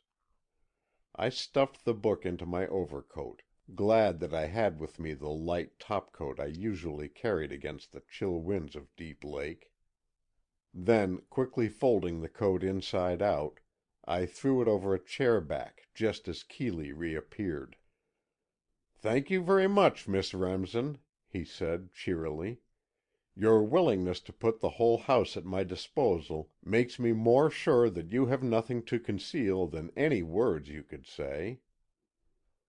"But I didn't put the whole house at your disposal," she exclaimed with mock dismay. "But your good nurse did. She took me on a whirlwind voyage of discovery, and I discovered absolutely nothing." "Not even the shoes?"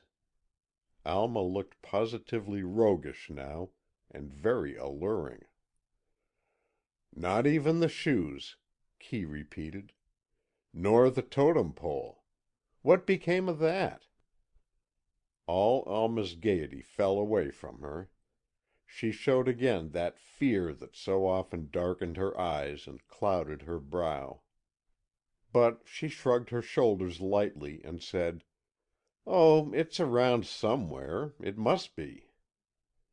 "Never mind," Kee said kindly. "It doesn't really matter." "You saw the waistcoats?" "Yes, they were lying on the bed in the guest room. If you're like my wife, you use the guest room bed for a general temporary repository." "Every woman does." Alma smiled, but it was a pitiful little smile. More than ever I longed to capture her bodily and carry her off from this situation that was so rapidly growing worse. I knew Kee so well that I felt sure he had discovered far more than he disclosed, and my heart throbbed at thought of his possible future disclosures. We came away then, after a little more good-natured chaffing banter between Alma and Keeley. Mary stood in the background. Her quick eyes darted from one to another of us, but her expression was one of satisfaction and content, and I realized that if Kee had found anything, Mary didn't suspect it. He bade Alma good-bye in cordial, pleasant fashion, and I did the same.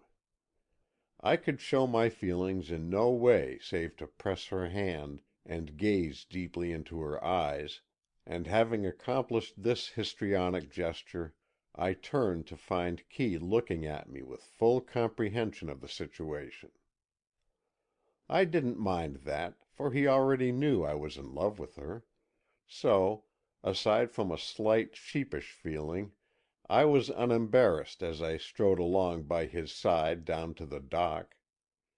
Old Merivale was ahead of us to push us off, so Kee said nothing, but he nudged my elbow and pointed significantly to some footprints in the dust of the path. We were walking between some flower beds in preference to the gravel walk, and the prints were, in many instances, clear and distinct. They had been made by a small shoe, obviously a woman's shoe, whose rubber sole showed little diamond-shaped dots. There could be no doubt about it. The prints were too plain to be mistaken by either of us. Keeley said no word, but he made sure I saw and understood their importance. I was sick at heart at the way things were going, but with an undercurrent of gladness that Alma had not repulsed my love. True, she had not definitely accepted it either, but I was willing to bide my time. Old Merivale deftly assisted us into our craft and gave us a shove-off. I rowed at Keeley's request. "Isn't it your turn, lazybones?" I asked him. "No, you row," he returned, in a preoccupied tone, and willingly enough I plied the oars. After we had rounded a bend of the shore, and were out of sight of the Remsen house, he said very seriously, "So you propose to compound a felony, Gray?" All at once I remembered the book Alma had given me to destroy. I had forgotten it for the few moments we were taking leave, but I didn't blame myself for that, as I considered it hidden in my overcoat pocket, and my overcoat, folded inside out, completely protected it. Had Keeley found it? "What do you mean?" "That's the proper response. Well, I mean, when a lady gives you a book to destroy, why don't you destroy it?" He sat in the stern, facing me and steering. As I looked at him, ready to give vent to my wrath, he said with a friendly smile. "Hold on, Gray. Don't fly off the handle. Do you know what the book is?" "No, I don't, but I can tell you—" "If you can't tell me the name of the book, nothing you can tell me is of any consequence. Can't you guess the title?" His grave tone and serious face gave me a hint. I stared at him, unbelieving. "You don't mean—" I stammered. "Of course I do. It is Detective Stories of All Nations, Volume 8. He held it up, and then my rage boiled over. You took that from my pocket?" "Of course I did, and I shall keep an eye on you after this. Gray, try to recognize what you are doing. Try to recognize what I am doing. Or, to put it plainer, remember that I am doing only my duty, and you are obstructing my honest efforts." His straightforward glance and his friendly smile won the day, and I mumbled miserably, "What can I do, Kee? I love her so." I know, and it complicates matters terribly." "Shall I go away, back to New York?" "That would be the best plan, but I know you won't do it." "No," I said, "I won't do it." "Then if you stay here, I mean if you stay with us, you've got to play fair." "Fair by you or fair by Alma?" "Both. Don't think, boy, that I don't understand. But I can't have my work blocked by your interference. Heretofore you've been a help on my cases." "But this is different," I cried. "Yes, this is different. So, since you won't go back to New York, and I don't want you to stay at Deep Lake under any other roof but ours, what's the answer?" Putting it up to me like this, I couldn't combat him or even rebuff him. He was playing fair, all his cards were on the table. I must, in all honor and justice, do likewise. "It would be horrid," I said, at last, "to stay here at the inn, or anything like that. And I can't—oh, Kee, I can't go back to New York. But I most certainly propose to play the game. Now, I can only say that if I learn anything further about Alma that I think you want to know, I will tell you. And, on the other hand, if you learn anything, you must tell me." "Spoken like your own true self," and Moore fairly beamed on me. "Now tell me, did she ask you to destroy the book? For of course I only assumed that." "Yes, she did. Said she was watched or followed, and the thing must be absolutely destroyed." "Then, knowing as we do, what story is in this book, knowing from Maud that it is a story of murder setting forth the very method of Sampson Tracy's murder, and knowing that Alma Remsen wants this book destroyed secretly, what are we to think?" "I don't know, I'm sure, what you are to think, but I know that my thoughts include no slightest suspicion of her having done this thing. Accessory after the fact, perhaps. Shielding that man or woman, or both, who are there taking care of her, but implicated herself, no." "It may well be you are right," Kee said slowly. "I hope to heaven it's no worse than that. But it must be investigated. If you were not in love with Alma, if she were not in any way a lovable person, you would be keen to look into these strange facts and circumstances. Now, have you a right to interfere with my pursuance of my duty and my taking up a case which is in line with my profession and my life work? I am influenced by no wrong motive, prejudiced by no personal bias, and as I see it, it is my plain duty to help all I can toward the cause of justice and right. Suspicion rests on many people.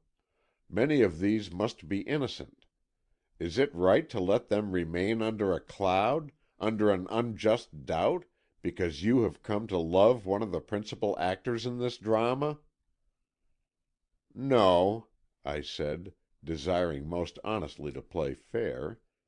"No, but I shall have to work on Alma's side, even if that means working against you."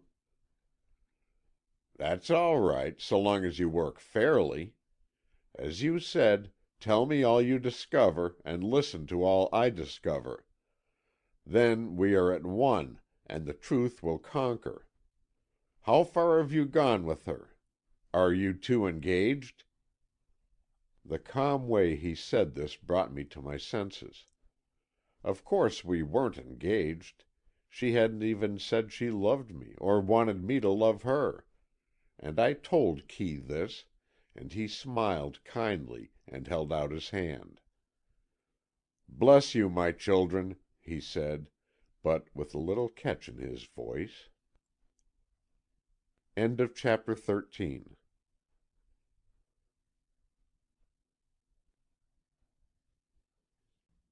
The Deep Lake Mystery by Carolyn Wells. Chapter 14. Posy May. "Well," Keeley began, as we arranged ourselves comfortably on the glass-enclosed porch and prepared for a confab, "our impulsive friend here has gone and done it now." The two women gave me a quick look, and Laura, with her uncanny intuition, said, "When is the wedding, Gray?" "As soon as it can be arranged," I declared stoutly, for I wasn't going to be secretive about this matter anyway. "But don't plan for it yet, Laura, for the lady hasn't by any means said yes. It's only, so far, that Barkis is willin'." "It is serious," Keeley said slowly. "It's all serious, and getting more so every minute. I say, you'll have to excuse me, I've got to go on an errand." He rose hastily, and gathering up his hat and coat, started off down the road. "Kee's on the warpath for sure," declared Laura. "What happened at Whistling Reeds, Gray?" "Nothing much, or, yes, I suppose there were developments. Better wait till Kee comes back. He went over the house on a searching bout." "Did he find anything?" "I don't know, but I doubt if he found anything as important as I did. You girls may as well know, first as last, I found, that is, I was given—oh, pshaw, here it is. Alma asked me to destroy a book for her, and it was a copy of that book that has in it the story of The Nail." "No!" cried Maud, aghast at the revelation. "Then—" She paused.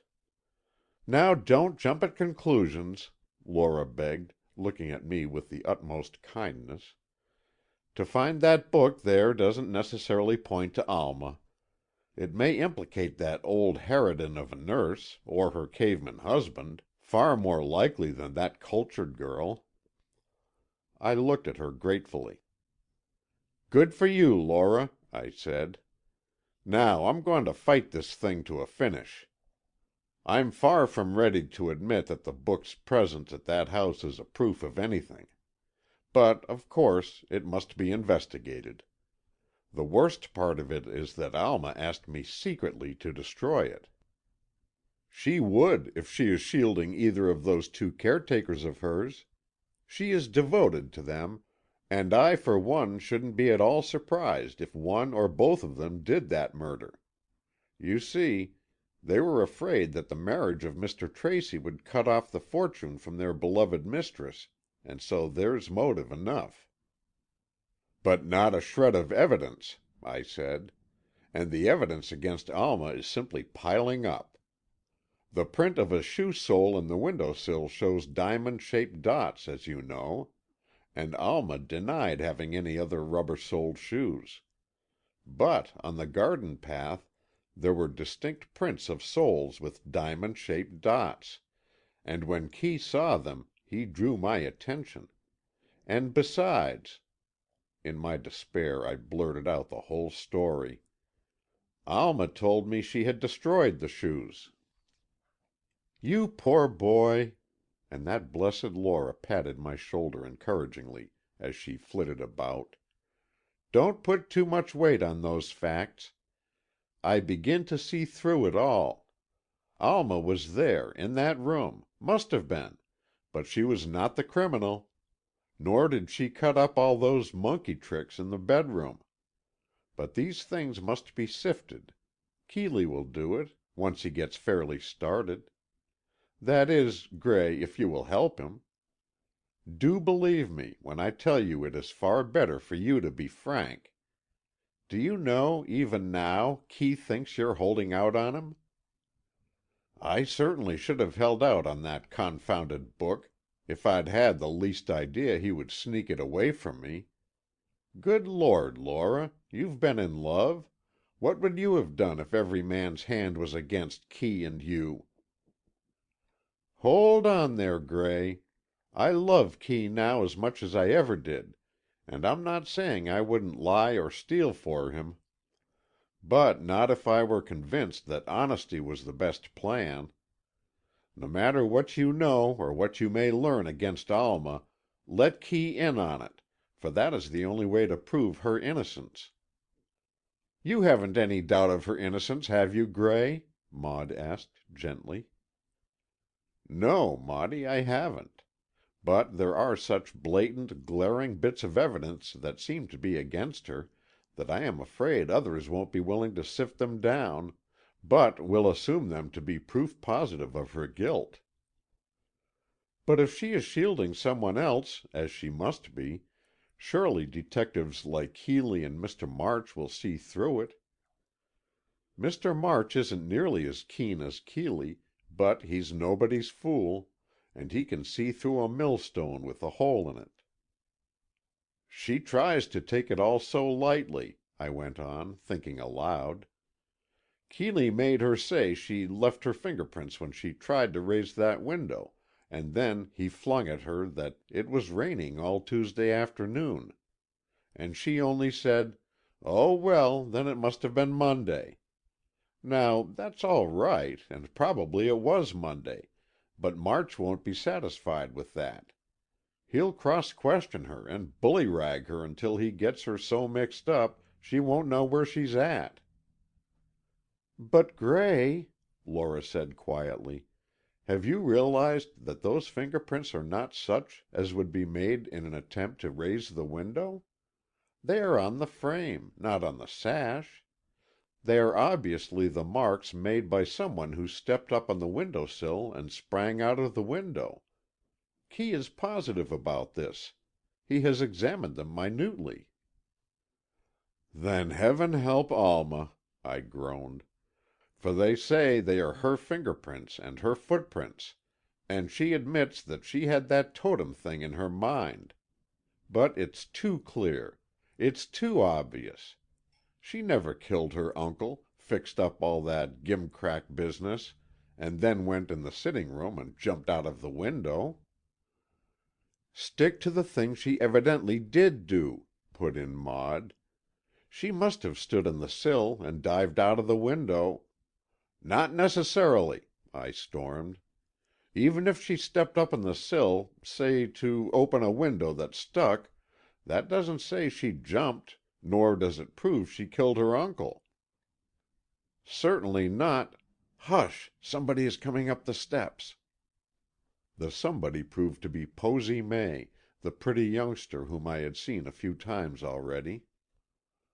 "Well, how goes it?" she demanded, dropping into a chair and curling her feet under her, while I accommodated her with a cigarette and a light. "How goes what?" asked Maud, who was not entirely in favor of the young lady, being herself of the type that can't quite understand the flapper motif. "Oh, the detective business in general. It intrigues me, you know. I sometimes think I'll take a correspondence course in Sherlocking." "What are you doing today?" Laura said pleasantly. "Why aren't you at the McClellans' tea?" "Nixie on the switch.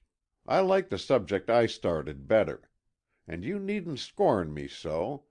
I could a tale unfold—" Annoyed beyond measure by this impudent minx, I rose and sauntered toward the house door.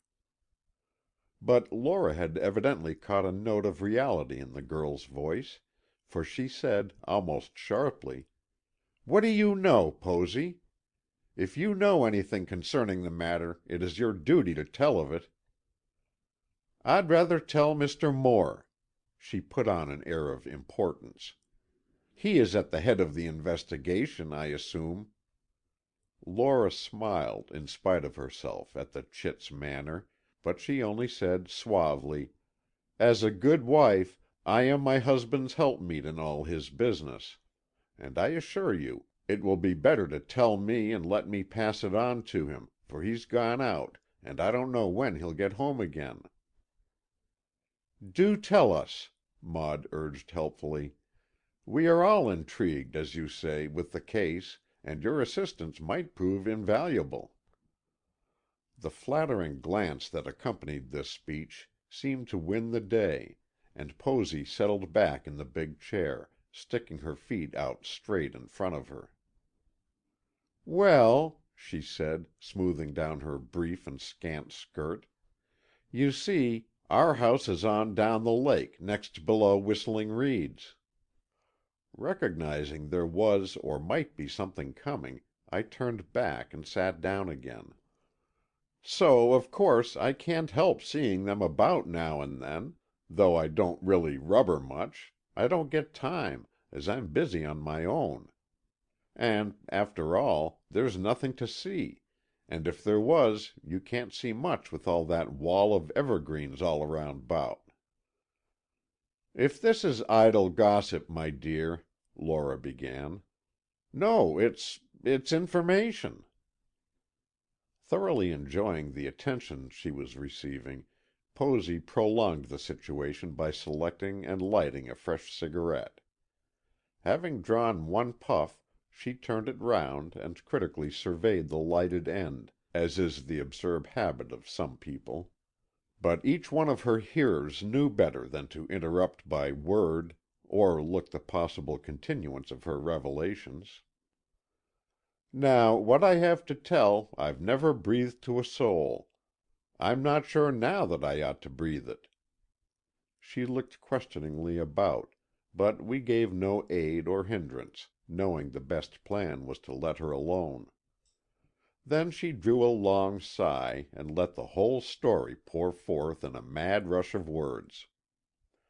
"And it's only one thing I saw, and one thing I heard, and I saw Alma Remsen out on the tennis court in a perfectly fiendish rage, and she was striking out that old nurse person of hers and calling her the most terrible names, and the man who takes care of the place came and carried her into the house." "Carried the nurse?" "No, of course not.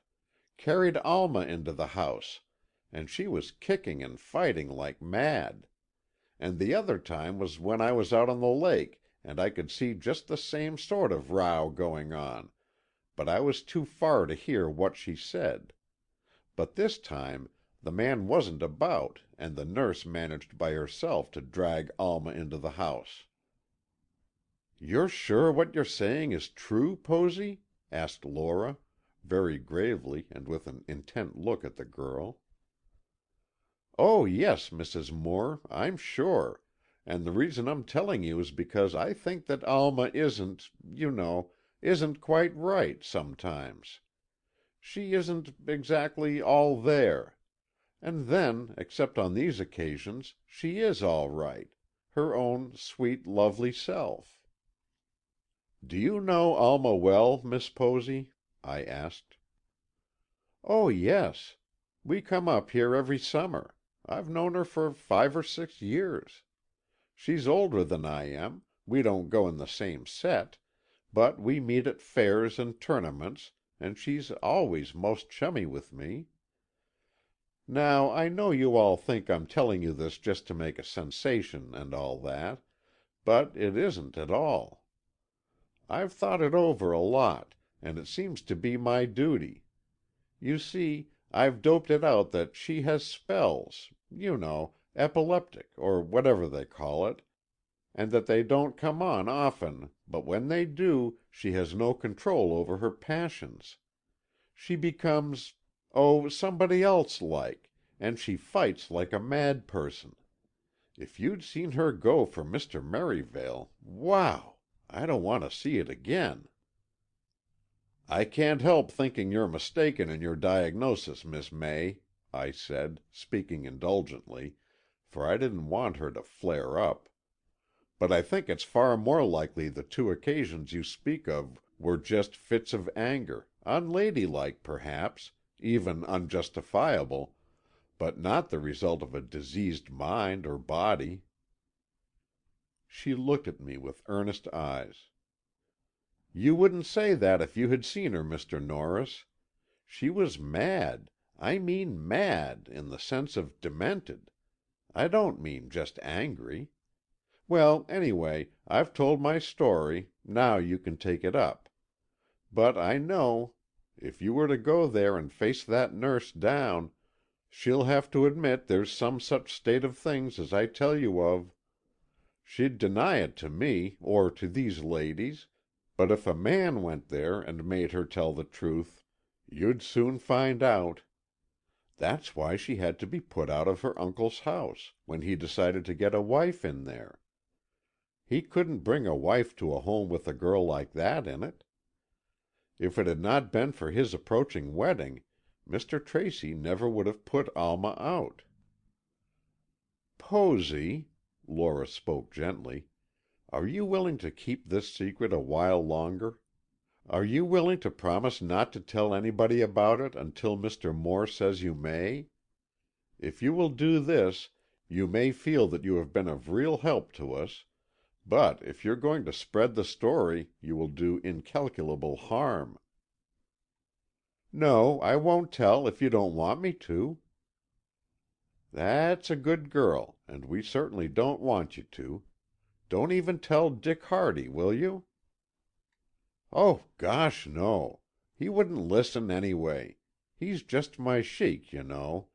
He and I don't talk about anything serious." "You're a funny youngster, Posy," and Lora smiled kindly at her. "But I'm going to trust your word in this thing. If you say you won't tell, you won't, will you?" "No, ma'am. I sure won't. And I don't s'pose you can get me, but I seem to think the ends of justice couldn't be served unless I coughed up my yarn." "Oh, Posy, you funny kid," said Maud, laughing outright. But Posy didn't smile, nor, indeed, did I. After a few more words she went off, and as she ran around the corner of the hedge, I felt that doubtless she had dismissed the subject from her addle-pated head. For a few moments we sat, silently thinking over the story we had heard. I broke the silence finally by saying, "It's too circumstantial not to be true." "Yes," Lora agreed, "it's true, right enough, but I can't quite understand." "Nothing hard to understand," I argued. "Alma has a more uncontrollable temper than I had any idea of.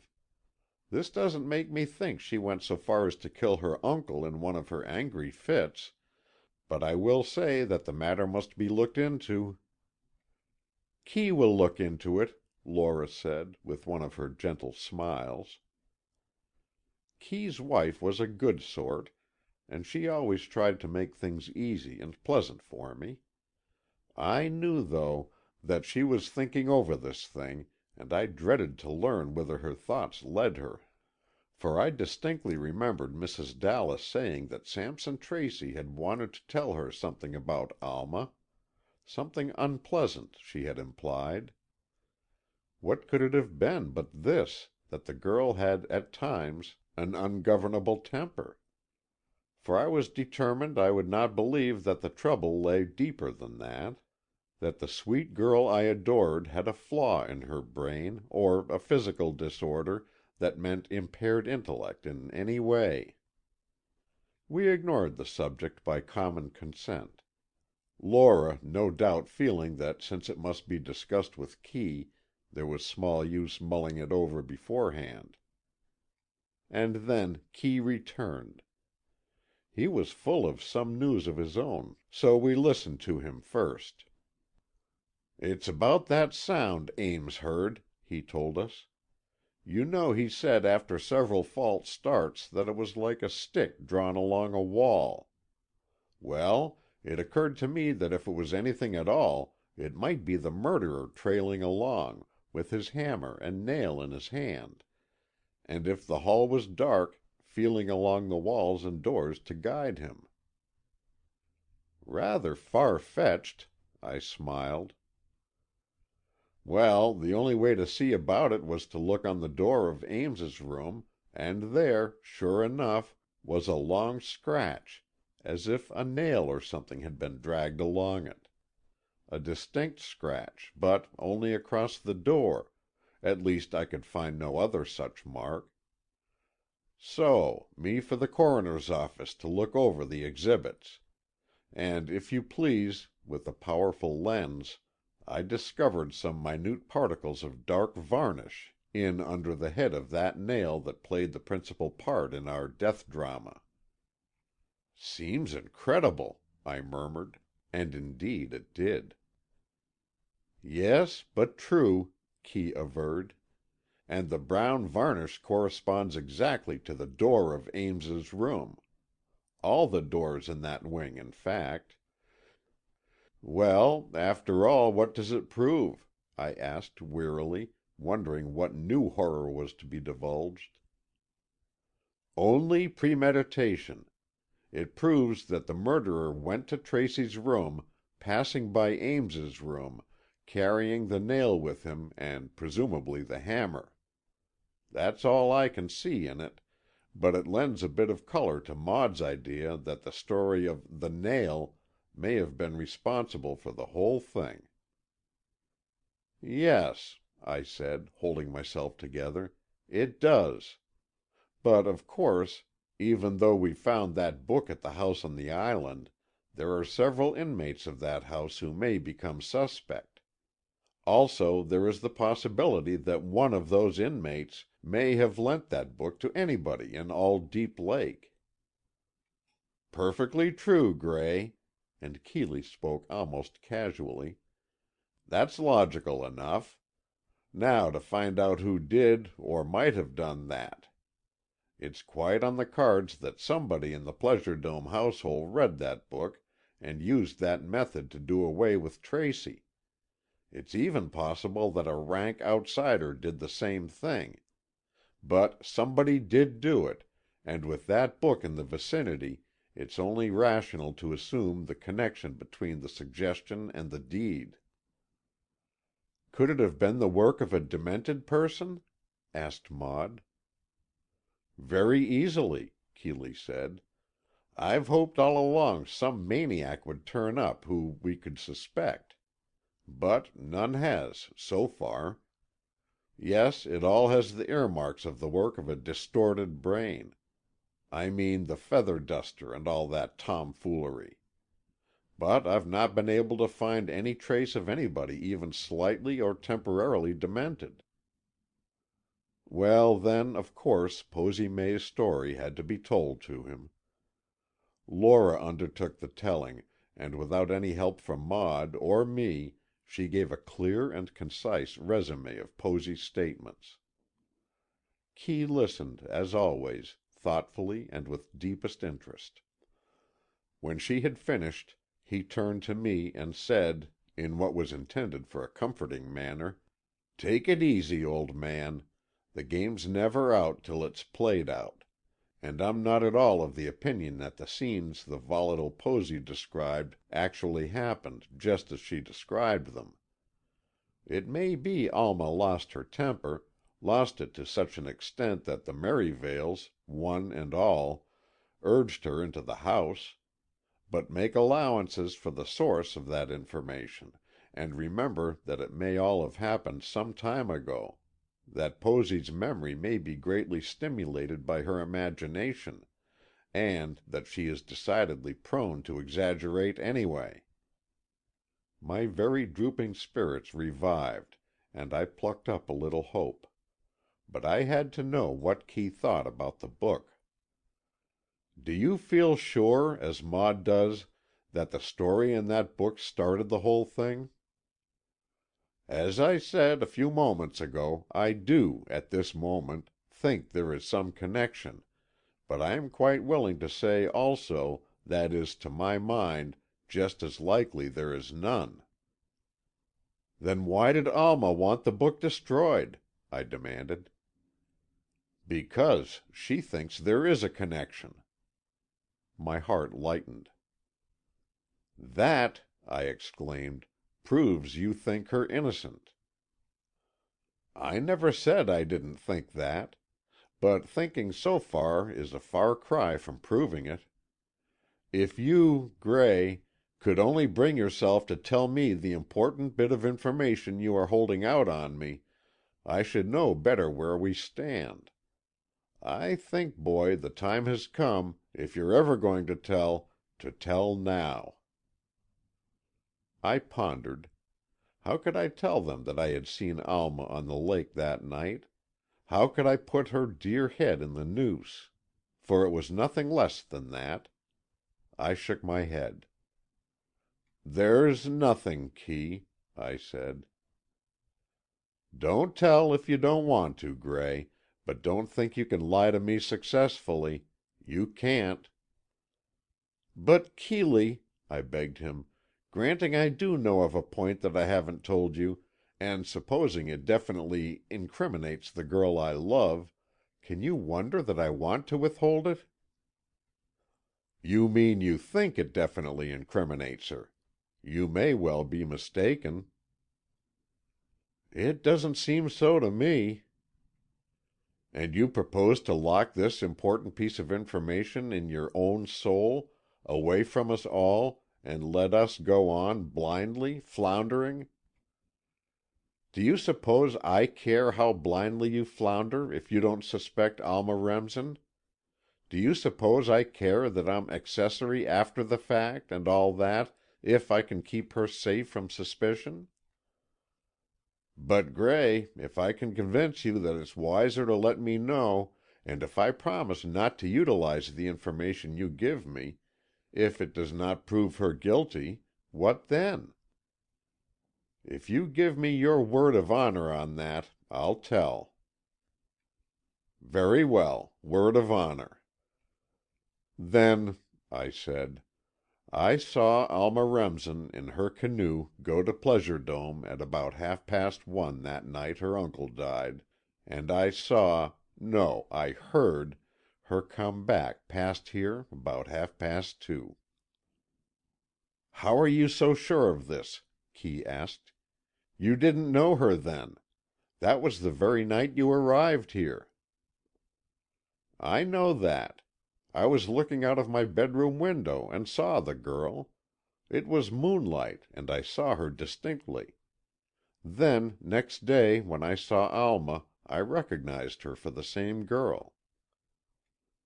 "And you didn't see her return?"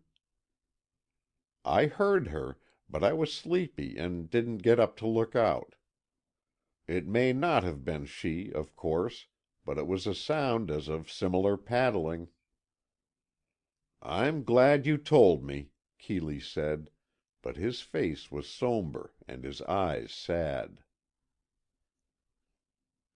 Chapter 14.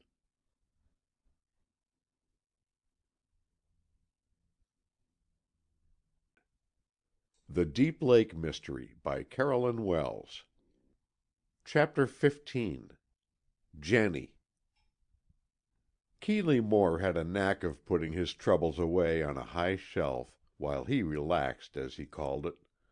And with him this meant relaxation of mind as well as body, and he stretched himself in his porch chair, and demanded light chatter with no hint or mention of the Pleasure Dome tragedy.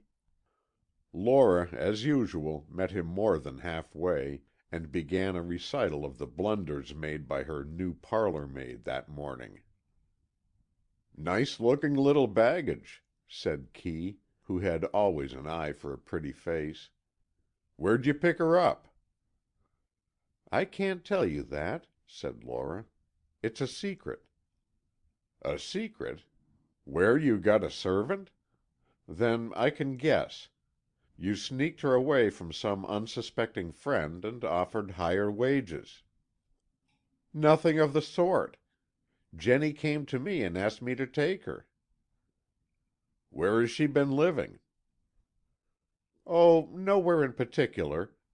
How do you like that screen across that corner? It was in the dining room, you know, but it wasn't really necessary there." "Hush, woman!" thundered Kee, in mock rage. "Don't trifle with me. Tell me where that parlor maid sprang from, or tremble for your life." "But I can't," and Lora broke into giggles. "You see, you've forbidden me to tell you." "Forbidden you to tell me?" Kee sat up, his keen intuition telling him there was something back of this chaffing. "Yes, to tell you would involve the mention of a forbidden name." "Lora, you've taken on a servant from Pleasure Dome." "Yes, I couldn't resist. She's a jewel, and she had already left there." "She was free to come?" "Oh, yes. Griscom had dismissed several of the maids, saying there's not enough work for a large force." "The household is as it was except for Mr. Tracy?" "Yes, of course. But there's no entertaining, and I believe Mr. Ames and young Dean are leaving soon after the funeral." "Who'll be head of the house, then? Everett, I suppose?" "Kee, you forbade all reference to Pleasure Dome, and now you're—" "Go away, we're not talking of the murder now. A fellow can gossip about his neighbors, I suppose." "Oh, yes, all right then. Well, Jennie told me all this, and she says that when Miss Alma comes to live in the big house, she will go back there, if Alma will take her. But she won't stay there now because Mrs. Fenn is too bossy." "Mrs. Fenn?" "Yes, the housekeeper. She and Griscom rule the roost, and the other servants are all squirming." "Perhaps we can worm some information out of the perspicacious Jennie." "Keeley Moore, you wouldn't descend to quizzing servants, would you?"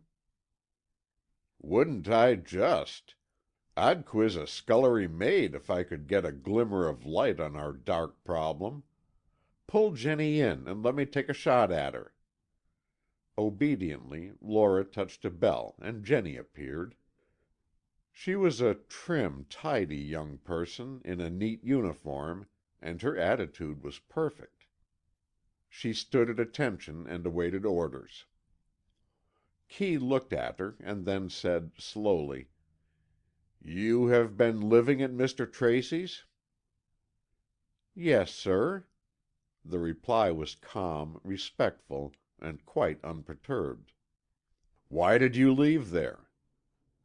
"The butler and housekeeper decided to reduce the staff, and I asked that I might be one of those to leave." Kee studied her more closely. Clearly she was superior to the general run of servants. "Why did you wish to leave?" She hesitated a moment, then said, in a straightforward manner, "Because I prefer to work in a house where there is a master or mistress, and not a house run by the upper servants." "That's plausible. Is that the only reason you wanted to make a change?" A longer pause this time. Then again that sudden decision to speak. "No, sir. I wanted to get away from a house where such a terrible thing had happened." "That's a natural feeling, I'm sure. You were there, then, at the time of Mr. Tracy's death?" "Oh, yes." "You were questioned by the coroner about it?" "No, sir. I suppose he thought I didn't know anything about it." "And do you?" "Oh, yes, sir. Keeley stared at her. I went limp and faint all over, and the two women nearly fell off their chairs. But Kee was careful not to show his intense interest. "Well, Jennie," he said, in as casual a tone as he could command, "what do you know?" "Do I have to tell you, sir?"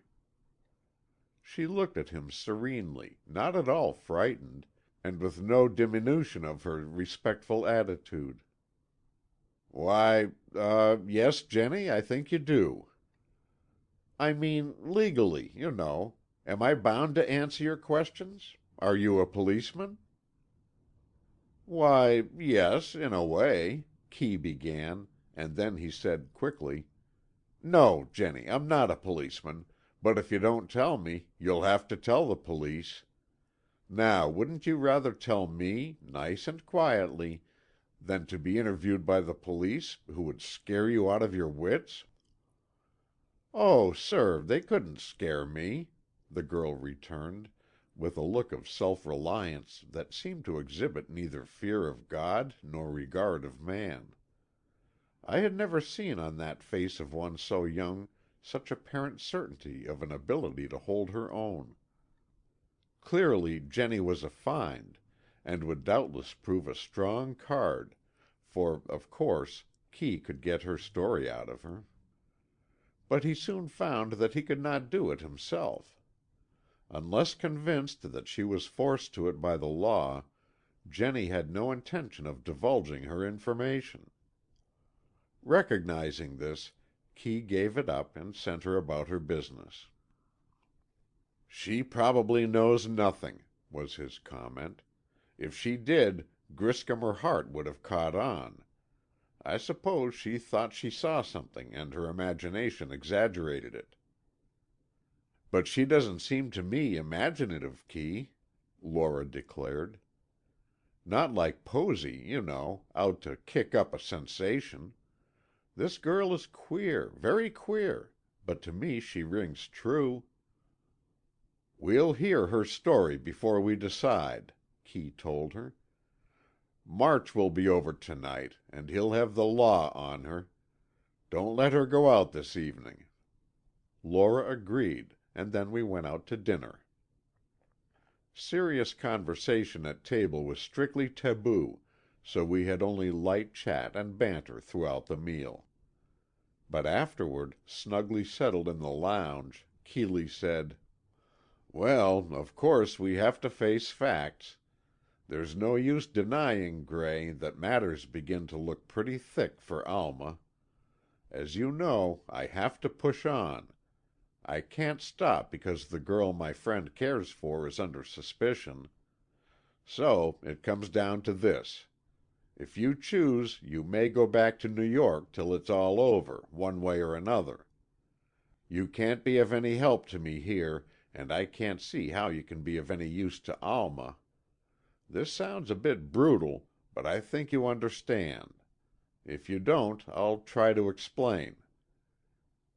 "You'd better explain, then," I growled, "for I'm damned if I do understand." "Well, it's not only that, as I said, you can't help any, and if things go against the girl it would be better for you to be out of it all." I suppose something in the look of misery that came into my eyes went to Lora's heart, for she said, "Nonsense, Kee. Gray can't go away. He couldn't bring himself to do that. Of course he'll stay right here with us, and if he doesn't help, at least he won't hinder. You go ahead with your investigation, and Gray and I will stand at thy right hand and keep the bridge with thee." "All right, Lora," I managed to say, and Kee understandingly refrained from any further words on the subject. But I grasped his meaning, and I knew that I was to stay only if I put no obstacles in his way and concealed no information that I might in any way achieve. March came along as per schedule, and he and Keeley plunged at once into the discussion. Keeley Moore was not one of those private investigators who kept secret his own findings or ideas. He was almost always ready to tell freely what he thought or suspected, and he expected equal frankness from his fellow workers. So, first of all, he informed March of the story Posy May had detailed. March, too, was inclined to take it with a grain of salt. "I know that kid," he said. "She's full of the old Nick, and I'm not sure her word is reliable. But that yarn sounds plausible, and if she did see what she describes, it's likely somebody else at some time or other has seen the same sort of thing. If so, I'll try to find it out, and if we get one or two corroborations, we can begin to think it may be so." "But even then," I suggested, "it may only mean a high temper and not a diseased mind," March supplied. "I don't know about that. If it were a case of high temper, there would be more or less exhibition of it right along. A girl who flies into wild passions at times is going to have slight shows of temper in between, or else there's something radically wrong there. And as I know Miss Remsen, I only know her as a lovely, gentle-natured girl, without this fierce temper at all. If, then, she has spells of it, those spells mean organic trouble of some sort. We could ask her nurse, but we'd learn nothing from her, I'm sure. We could quiz the Pleasure Dome servants, for the older ones, at least, lived there when Alma was there. But again, they would shield her from any suspicion. Or they probably would. We can try it on." "What about her doctor?" said Lora. "He'd know." "Yes, and that's a good idea. But her doctor, I think, is Dr. Rogers, and he went to California the day after Mr. Tracy died. He seems to be beyond reach, for he went by the Canadian Pacific and stopped along the way at various places." "Banff and Lake Louise, I suppose," suggested Maud. "Yes, but also at some less known places, ranches or such, and his office says he will get no mail until he reaches San Francisco." "Fine way for a doctor to leave his arrangements," exclaimed Keeley. "Oh, well, he put his practice in good hands, and he's gone off for a real vacation. But all he could tell us is whether Alma Remsen is in any way, or in any degree, mentally affected. And I'm quite sure we can somehow find that out without him.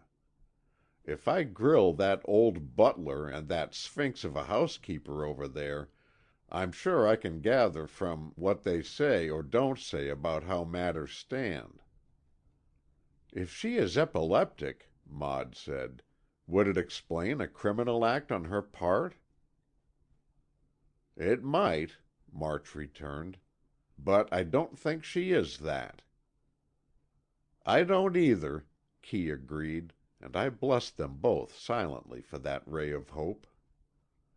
Then Keeley told of the new parlor maid, and her strange attitudes, and March demanded her immediate presence. "A servant from that house is just what we want," he said. "We are in luck." Jennie answered Lora's summons, and appeared, looking as composed and serene as before. Clearly she had no intention of quailing before the majesty of the law. "You may sit down, Jennie," Lora said kindly, and the girl took a chair with just the right shade of deference and obedience. "You were employed at Pleasure Dome?" March began, a trifle disconcerted at this self-possessed young creature. "Yes, sir." "For how long?" "I was there 6 months." "Then you were there when Mr. Tracy died?" "Yes, sir." "But you were not there when Miss Remsen lived there?" "No, sir." "No. Now, Jennie, you told Mrs. Moore you knew something about the night of Mr. Tracy's death." "Yes, sir." "Is it, do you think, of importance?" "Yes, sir." Not only the monotony of the girl's monosyllabic replies, but the enigmatic smile that played about her lips and was remindful of the Mona Lisa, began to grate on the nerves of all of us. But March swallowed, took a long breath, and plunged into the matter. "Then, Jennie, since you deem it of importance, tell it to us, and we will see what we think about it." "Must I tell it, sir?" "Indeed you must," and March glared at her threateningly. But it was unnecessary. Jennie seemed to think it a case of needs must when the law drives, and she began to speak in real sentences. "You see," she said, "my room is across the house from Mr. Tracy's room. I mean across the part of Deep Lake that he called the Sunless Sea." "Across?" "Yes, sir. You can look out of my window and see down into Mr. Tracy's room. Of course, my room is on the 3rd floor and his is on the 2nd floor, but you can see in." "Yes, and did you see in?" "Oh, yes, I often looked in there late at night." "What for?" "Nothing in particular, only it was bright and gay, and there were always flowers about, and sometimes company and music, and so I liked to look at it." "Well, go on." "Yes, sir. And never did I see anything strange or peculiar, except this one night, sir. You see, it was his sitting room, as I could look into it, and it was so fixed, with curtains and all that I couldn't really see much after all. I just sort of had a glimpse like, and then nothing." "I see. "Well, get along to the night of the strange thing you saw. What was it?" "I saw Miss Alma dive out of the window into the lake." There was a moment's dead silence, and then March found his voice somehow, and carried on. You're saying it was Miss Remsen?" "Oh, yes, sir, of course. I know her well." "How was she dressed?" "She had on a white dress, a sport suit, and white shoes and stockings. She most always wears white in the summertime. She came to the window, and I saw her step up on the sill, and then she looked down at the lake for a moment." "As if afraid?" "Oh, no, sir. As if just judging the distance, or something like that.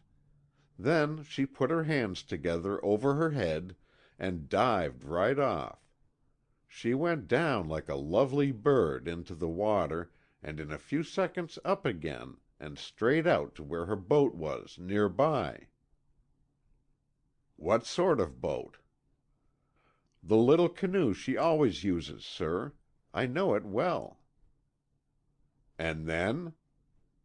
"Then, sir, she settled herself in the boat, all dripping wet as she was, but she didn't seem to mind, and she paddled away just as she always paddled, with that clear, sharp stroke that everybody admires so much."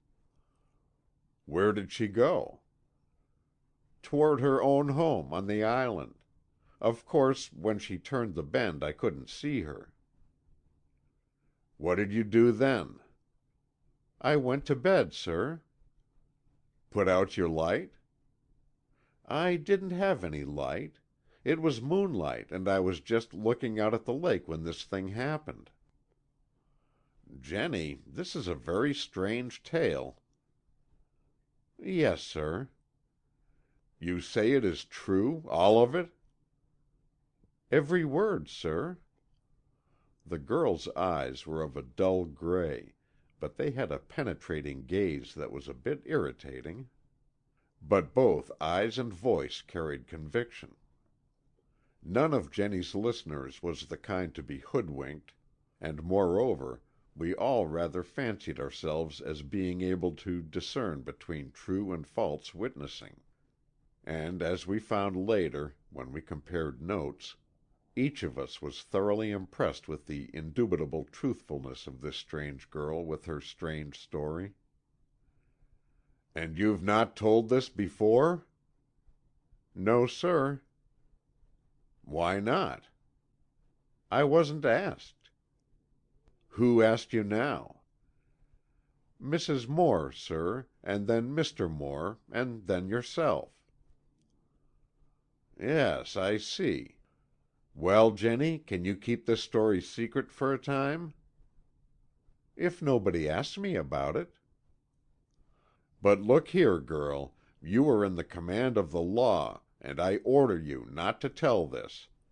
You're bound to obey me, or you will be put in prison. See, in prison." "I shouldn't like that, sir."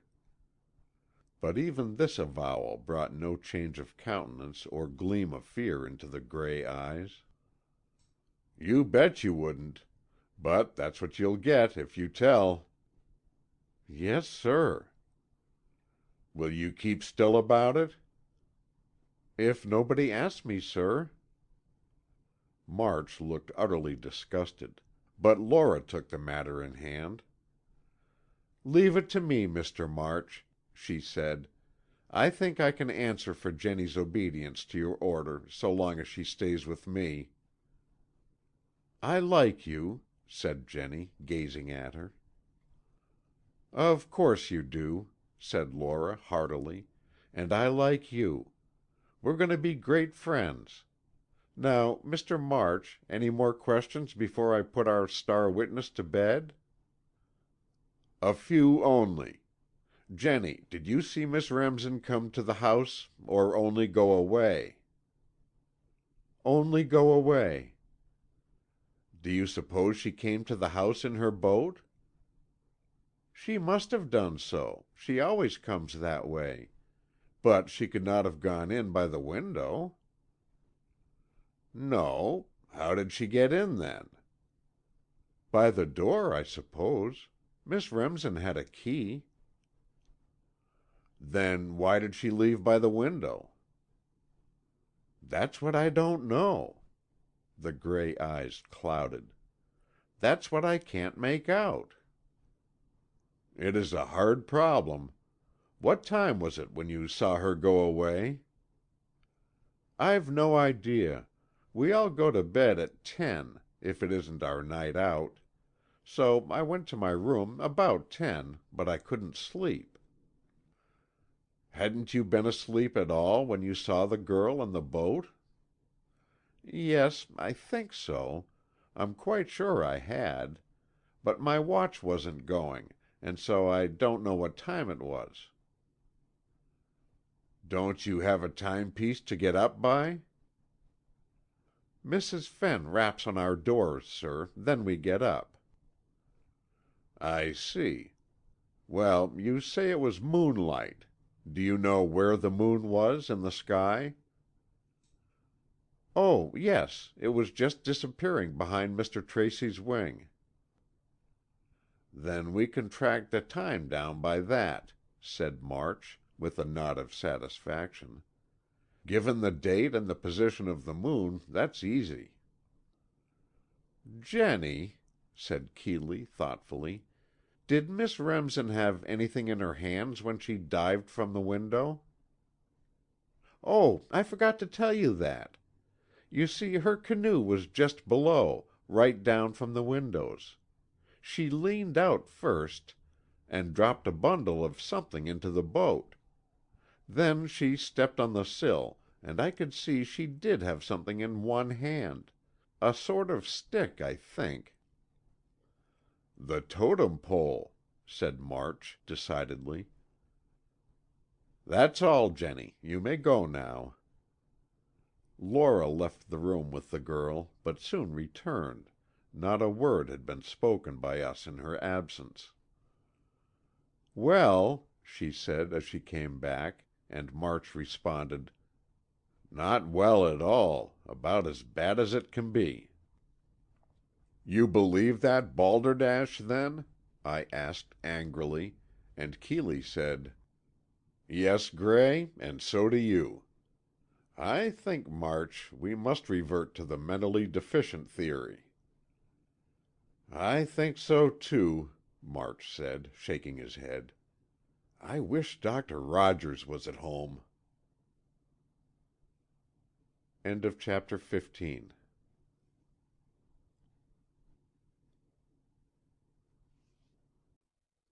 The Deep Lake Mystery by Carolyn Wells. Chapter 16. Whistling Reeds. March called in at Variable Winds on his way to the Tracy funeral. We were all ready to go, for though none of us wanted to, it was a matter of convention, and the whole village would have commented unkindly had we stayed away. I especially dreaded it, for I dislike funerals, and I hated the thought of the entire community sitting up there, casting glances at Alma and making whispered remarks about her. But I had to go, so I made the best of it, and, garbed in appropriate black, I sat with the others awaiting the time to start. March came in, looking harassed and worn. "It's all too dreadful," he said, sinking into a chair. "Everything seems to point to Alma Remsen, yet I am not convinced of her guilt." I started to speak, but thought better of it. Since March held that opinion, nothing I could say would help any. I'd better keep still. "I'm going to the funeral," March went on, "because it's wiser to show myself there. But I shall slip out during the service and go over to the Island House. How about going with me, Mr. Norris?" "What for?" I asked, a little suspicious of his motives. "Partly to help along by corroborating anything I may learn or discover, and partly that you may tell Mr. Moore all about it later, and save me that much work. I've none too much time for what I have to do." "Go ahead, Gray," Keeley said. "I can't leave the funeral, of course, but your absence will not be noticed. As neighbors, we must show proper respect, but our guests may be excused." "Very well, then, I'll go," I told March, for I felt I'd rather know exactly what he found out and so know what steps to take myself. I was formulating in my mind a course of procedure that I hoped might free Alma from these monstrous and false suspicions. "I'll go," I repeated, "but not because I foresee any new evidence against Miss Remsen. It's too absurd to suspect her." "It's too absurd not to," March said. "The evidence is piling up. The fingerprints and footsteps and the maid's story of seeing her that night all seem to prove she was there at the fatal hour. The strange decorations on the deathbed look like the work of a diseased mind. Posy May's story seems to prove that Miss Remsen is afflicted with some sort of spells that transform her into a demoniac. Then all the details of the waistcoats and the totem pole, the fact that she is an expert swimmer, and the strong motive of the approaching loss of her uncle's fortune—" "You're going too fast, Mr. March," I interrupted him. "Posy May's story should not be taken without some outside corroboration. She is an irresponsible child, and not fit to be a real witness. The maid, Jennie, I think, comes in the same category. I, for one, am unwilling to admit Miss Remsen the victim of any sort of malady or disease until we have a doctor's opinion on that subject. It seems to me this is only fair to the young lady." "Norris is right about that," Keeley agreed with me. "Keep these developments quiet for another 24 hours, March. No good can come from exploiting them." "No, and I don't mean to. But no harm can come of going over to the Remsen house, even if it does no good." "All right as to that. Go ahead. Go with him, Gray, and keep your eyes and ears open. The two Merivales will probably be at the funeral, but there'll doubtless be some one in charge of the place." It was time to start then, and we walked sedately out to the car, our funeral manner already upon us. The two Moores and Maud went up toward the front seats, while March and I took seats in the back of the room. The services were held at Pleasure Dome, in the great ballroom that was beneath the rooms of Sampson Tracy's suite. I looked out the window at the deep, dark lake. Sunless Sea was an apt name for it, as the trees grew thickly right down to the very edge of the water, and the great house also shaded it. A somber-looking scene, yet of a certain still peacefulness that had its own appeal. Here and there a rock lifted its jagged form up out of the water, but I realized that if a diver or swimmer were familiar with the place, he could easily avoid danger. My heart was sick at the black clouds that seemed to be closing in round the girl I loved, and I resolved anew to devote my whole heart and soul to the task of setting her free. I had no doubt of her innocence, no doubt but that these seemingly true accounts against her were really capable of some other explanation. But even if she were guilty, even if she had killed her uncle, whether in her right mind or not, she was still the one girl in the world for me. I would comfort and help her in her adversity as I would in more joyful hours, should such ever come to us. Then I saw her come in, saw Alma enter, her arm through that of the faithful Mary, while John Merivale stalked behind them like a bodyguard. What a pair those Merivales were! Invincible seemed to be the only word that described them. Strong, brave, keen-witted, they looked forceful and capable enough to ward off all trouble from the girl they loved. But whether they could do so or not was the question. Alma, white-faced but composed, walked with a steady step and took the seat the usher offered, in the front row, her faithful henchman on either side. Mrs. Dallas was also in the front row, and the secretaries and Harper Ames. In the next row sat the entire staff of the Pleasure Dome servants. Then came the neighbors and villagers. The room was quickly filled, and many were turned away or relegated to other rooms in the house. The air was heavy with the scent of hothouse flowers, for the well-meaning donors were not content to send the lovely garden flowers blooming on their own estates. Exquisite music sounded from behind a screen of tall palms, and as the services began, March looked at me, and we silently rose and went out. "Horrible affairs, funerals," I said, wiping my brow with my handkerchief. "Oh, I don't know," the detective responded. "I rather like them. I like that exotic effect of the flowers and music and the solemn-faced audience, and the still peaceful figure in the casket. Yes, it impresses me rather pleasantly." "Then you're a ghoul," I told him irritably, which was unjust on the face of it. The good-natured chap only smiled, for he realized, I think, that my nerves were on edge. "I don't know you very well, Mr. Norris," he said, after a pause, "but I'm going to venture on a bit of advice. I know, of course, your regard for Miss Remsen, and I'm going to warn you that you may hinder rather than help her cause, unless you learn to control your feelings. Don't lose your temper when you see us detectives prying into matters that seem to you sacred. These things must be done.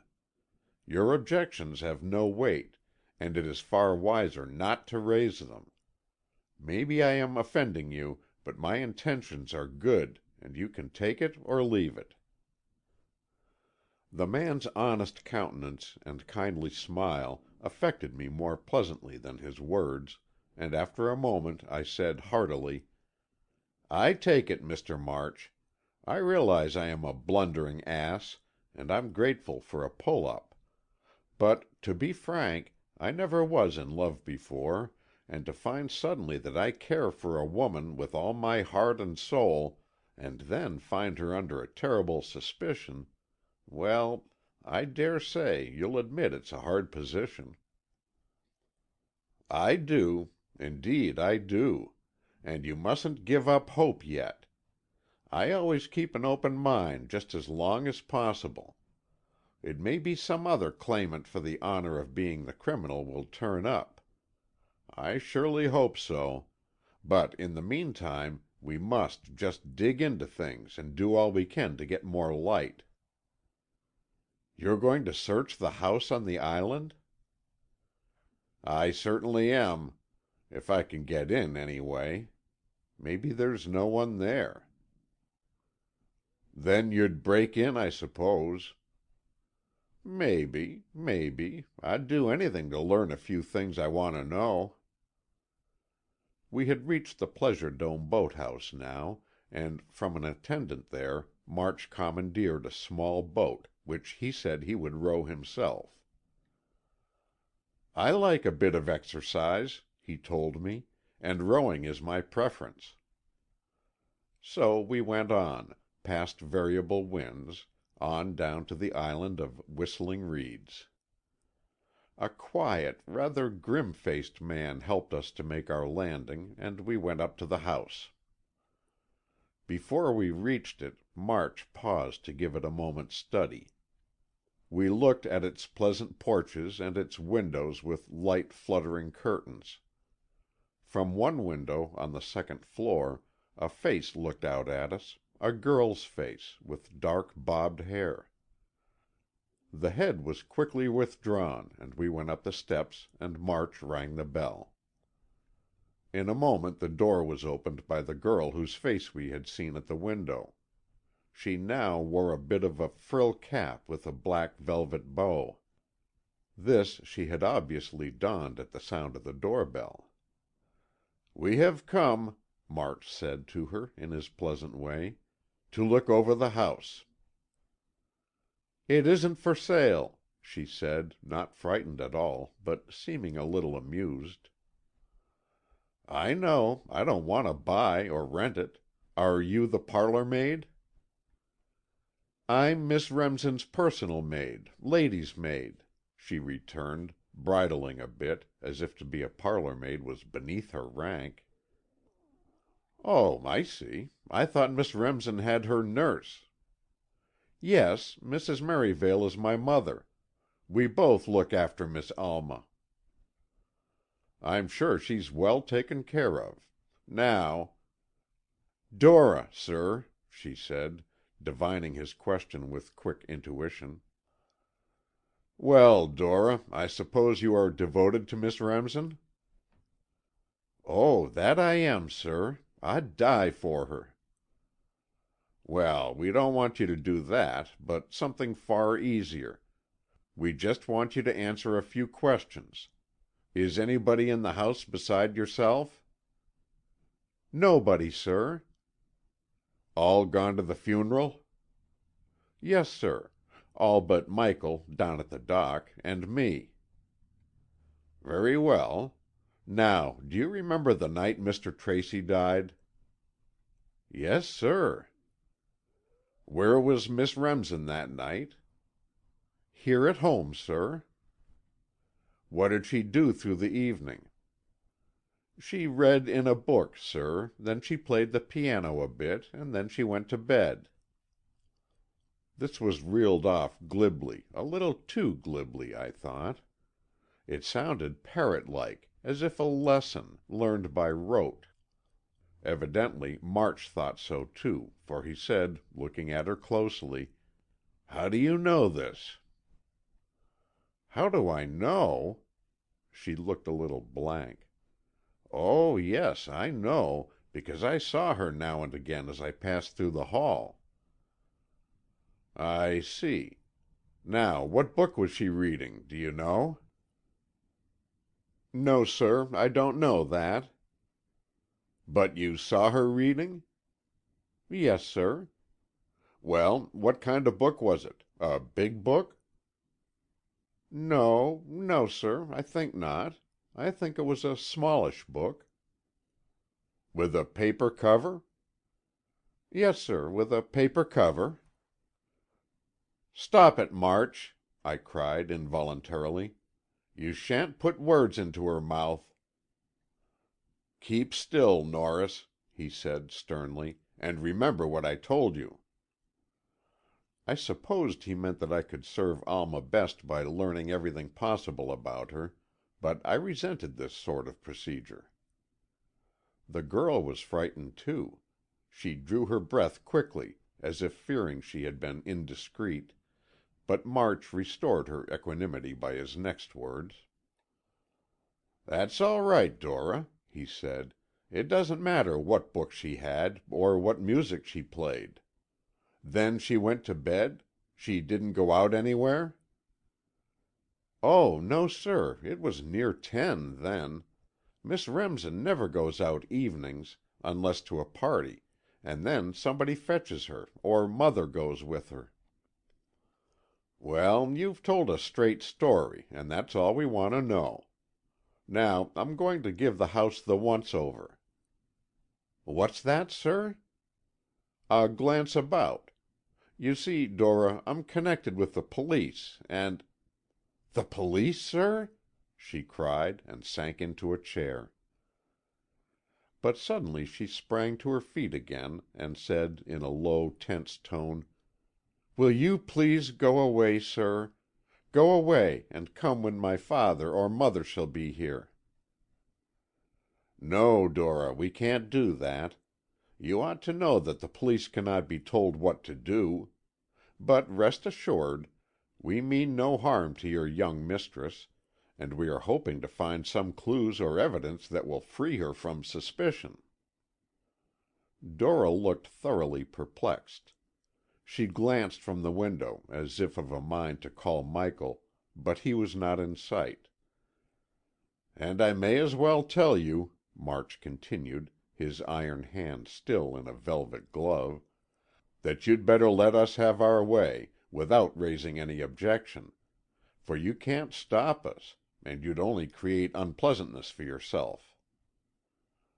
Dora seemed to see reason, and she nodded her head in assent. "What do you want me to do?" she asked in a subdued voice. "Go with us and show us the rooms, that's all. We shall not really disturb anything, and it will save Miss Remsen trouble if we can get through before her return." So Dora went ahead, with an air of obedience under protest that showed itself in her dragging footsteps and her somber eyes. "This is the living room," she said, indicating the room we already knew. March stepped inside. He quickly scanned the appointments, but he had seen them before and paid real attention only to the bookcase. This produced nothing of interest, however, and we went on through a cozy little writing room to the dining room, a delightful, cheery room hung with chintzes and gay with bowls of flowers. To my amazement, the detective devoted his scrutiny to the dining table. He examined the wood of it carefully, and then, drawing a lens from his pocket, peered through it in true Sherlock Holmes fashion. I wondered if this was meant to impress the staring Dora, but March seemed to be interested in his own account, and he pocketed his lens with a sigh of satisfaction. "Now the kitchen," he said, and we went thither. A modern, immaculate kitchen it was, with all the up-to-date contrivances for lightening labor and for achieving quick results.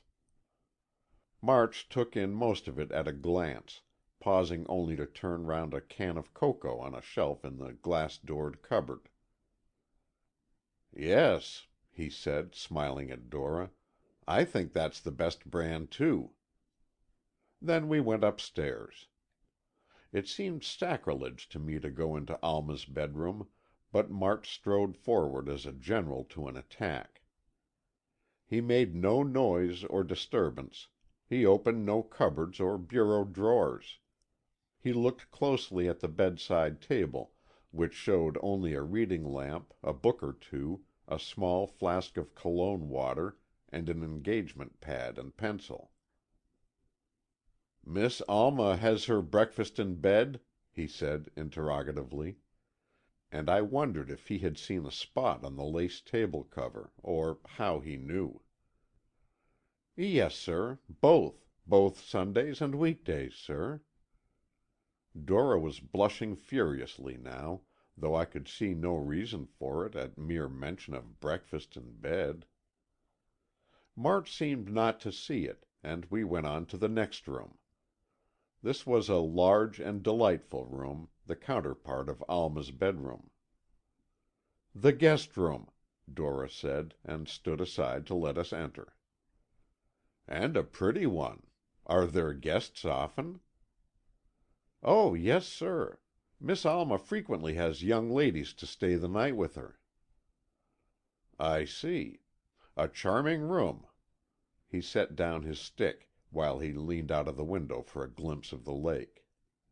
He looked into the guest bathroom, but it showed only the immaculate cleanliness beloved of all good housekeepers, and then we went back into the hall. "Where are the servants' rooms?" he asked. "Up in the third story, sir. Want to go up?" Dora opened a door at the foot of a flight of stairs, but March said, "No, not necessary," and she closed it again. "Now we'll go downstairs," he said, and we started. He let Dora precede him, and then pushed me along next. Exclaiming, "Oh, I've left my stick," he returned to the guest room, and came out again carrying the stick in question. I felt sure the stick was a blind of some sort, but I couldn't see how he had found any clue in the guest room, and I was weary of the farce anyway. What did he expect to find? As far as I could see, he hadn't found anything at all. "Well, Dora," he said, as we regained the porch and were about to leave, "you've been very kind. You can tell Miss Remsen and your parents all about it, and tell them you behaved just exactly right." "Yes, sir. Thank you, sir." "Has Miss Remsen a beau?" "She's not engaged, sir, but several young men are sweet on her." "Who?" I cried, feeling that I'd like to knock the several heads together. "I think Mr. Billy Dean is the nicest," Dora said, apparently quite willing to gossip.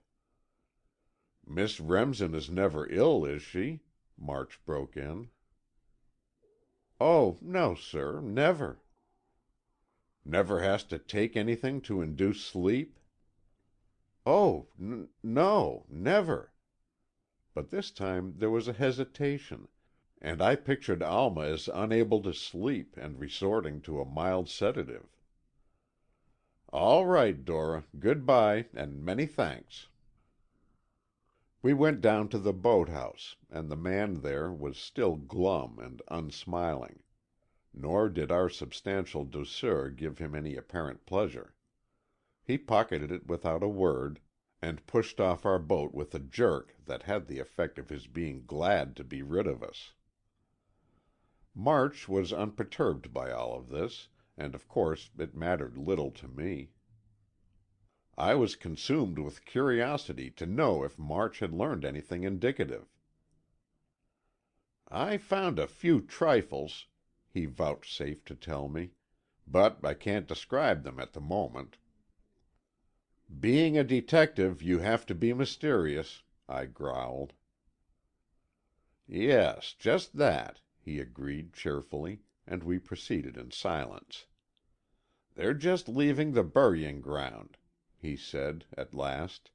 "Shall we go and pay our final respects?" "If you like," I said indifferently.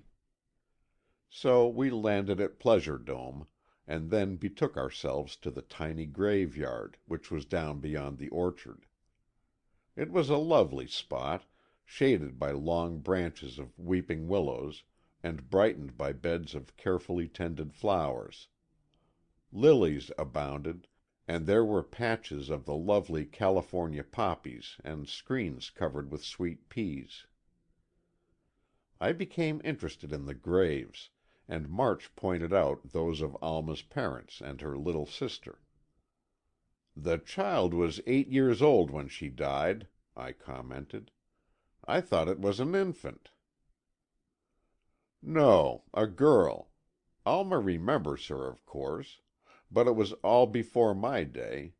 I've only lived here 7 years.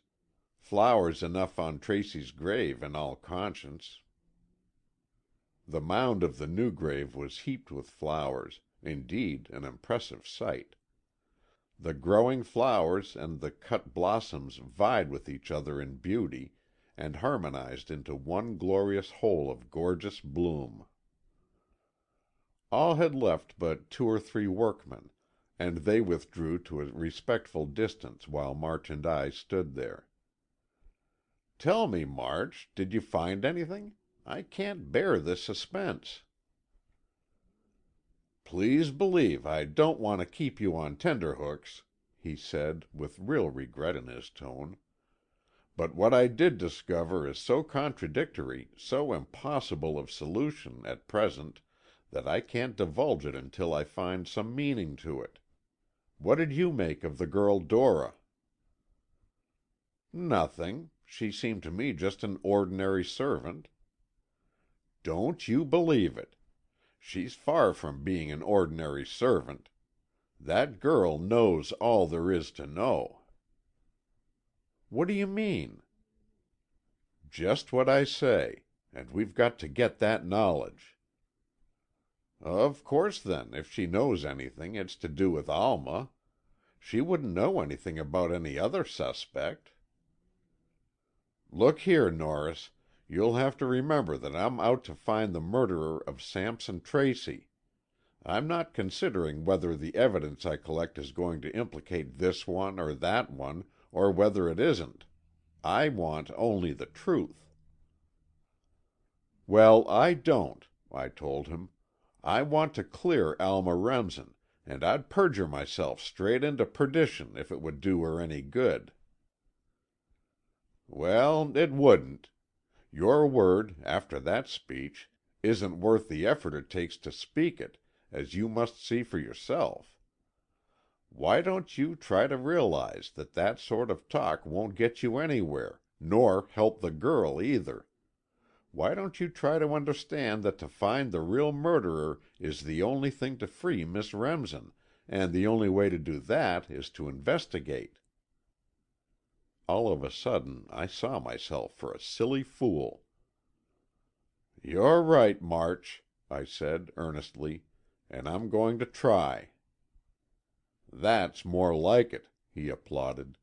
"Come on, we'll work together." End of chapter 16.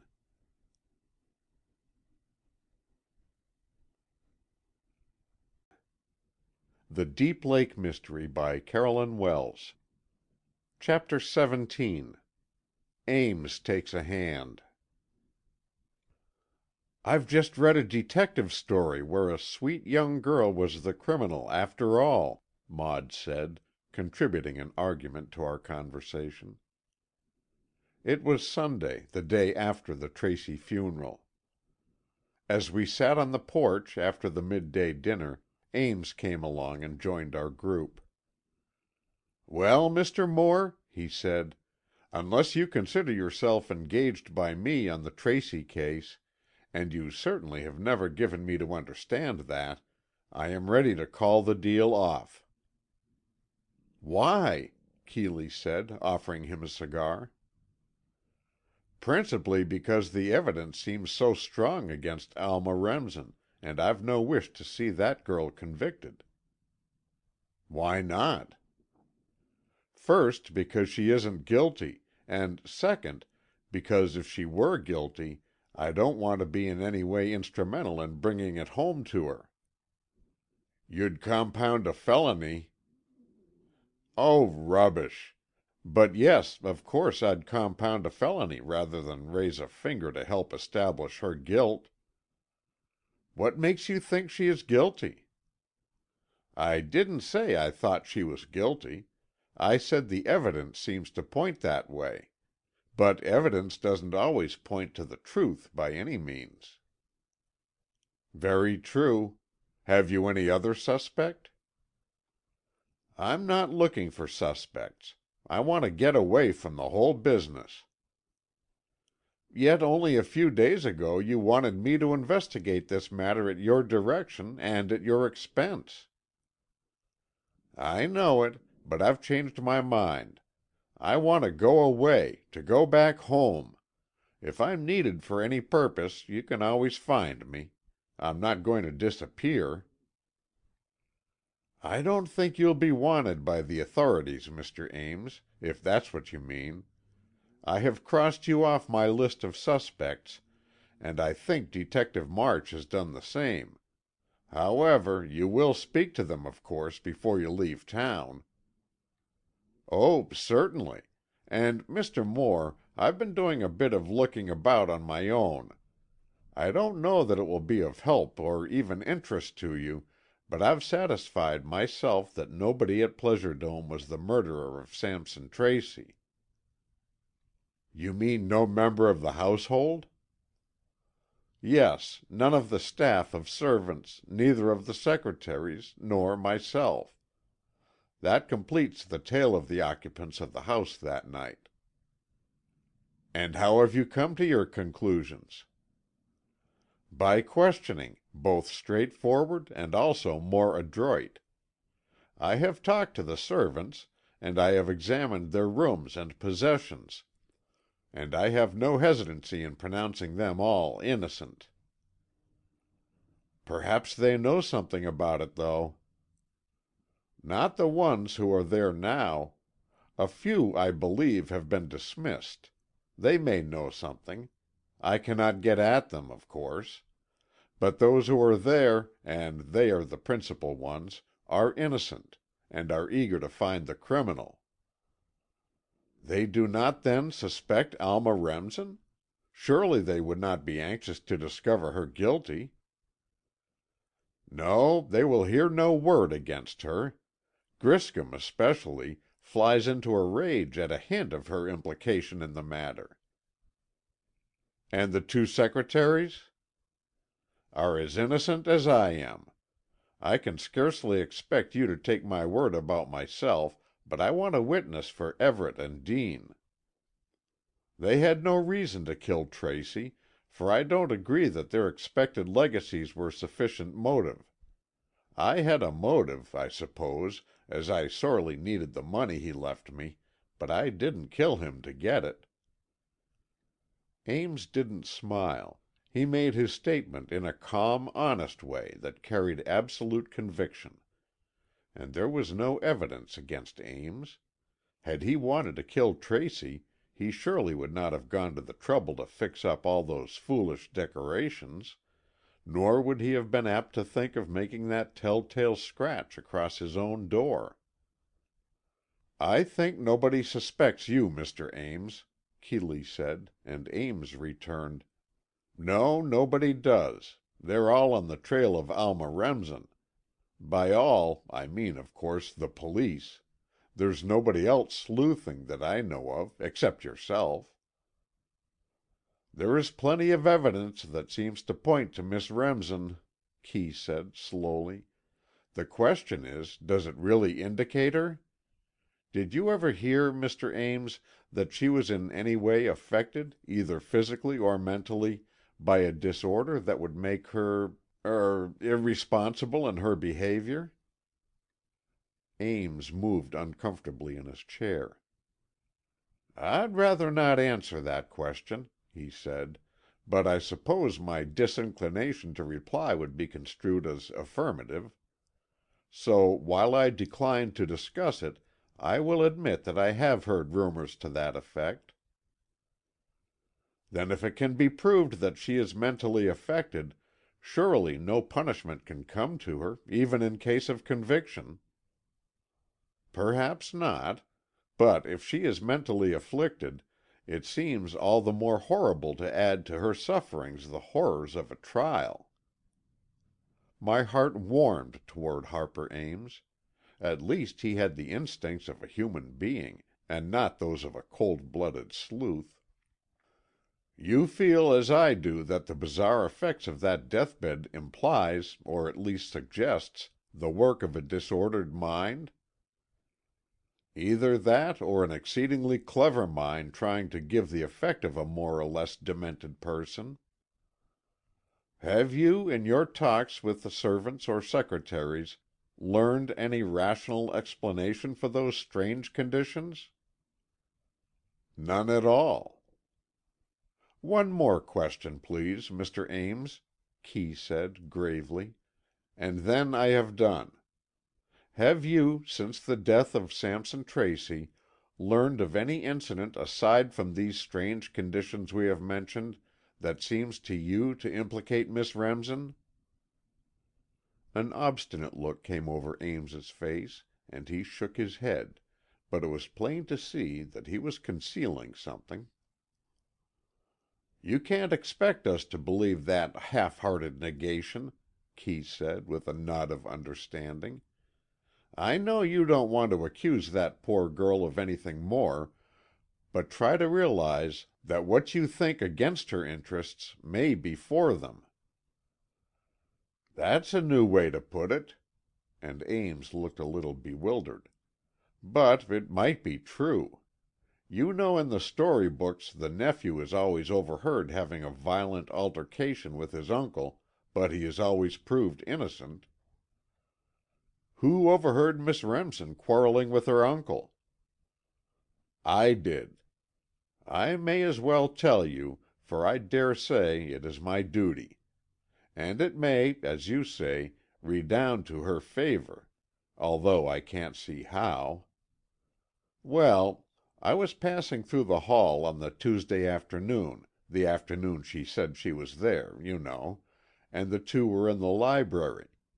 The door was partly open, and with no intent of eavesdropping I couldn't help hearing some words as I went by. Alma was talking, and while not loud, her voice was strained, tense, as if with deep feeling or passion. She was saying, 'Please don't tell Mrs. Dallas, Uncle. Please don't. If you do, I shall do something desperate. I can't bear it to have you tell her. She hates me anyhow, and it would make her hate me worse. Uncle, I beg of you—' I heard no more, as I went right along." "You're sure of what you did hear?" "Sure of the intent. I may not have the words exact, but Alma was very angry and Tracy very decided. I gathered that. And the speech I heard was absolutely as I have told you in meaning, if not in identical language." "Well, let's come right down to it. You think Tracy proposed to tell his prospective bride that his niece had an affliction that made her uncertain of herself at times?" "That is what I think. I know that Tracy planned to tell Mrs. Dallas something, and you know she declared that herself. So, hearing Alma say what she did, how can one help putting two and two together?" "It may be as you say. But what about the theory that Alma is shielding somebody?" "Who can it be? Only one or both of those strange old people who take care of her. And somehow I can't see her running her own head into a noose to save them, even if they are in danger, which, by the way, I haven't heard that they are." "They're not definitely suspected that I know of, but I've thought it might be that they were so upset by Tracy's determination to expose the secret of Alma's affliction that one of them might kill him to prevent such a disclosure." "Ingenious as a theory," Ames said, "but not very probable as I see it." "Why not?" "First of all, would either of those people, capable of murder though they might be, cut up all those monkey tricks that look like the work of a diseased mind? Just the way to draw suspicion on their beloved charge."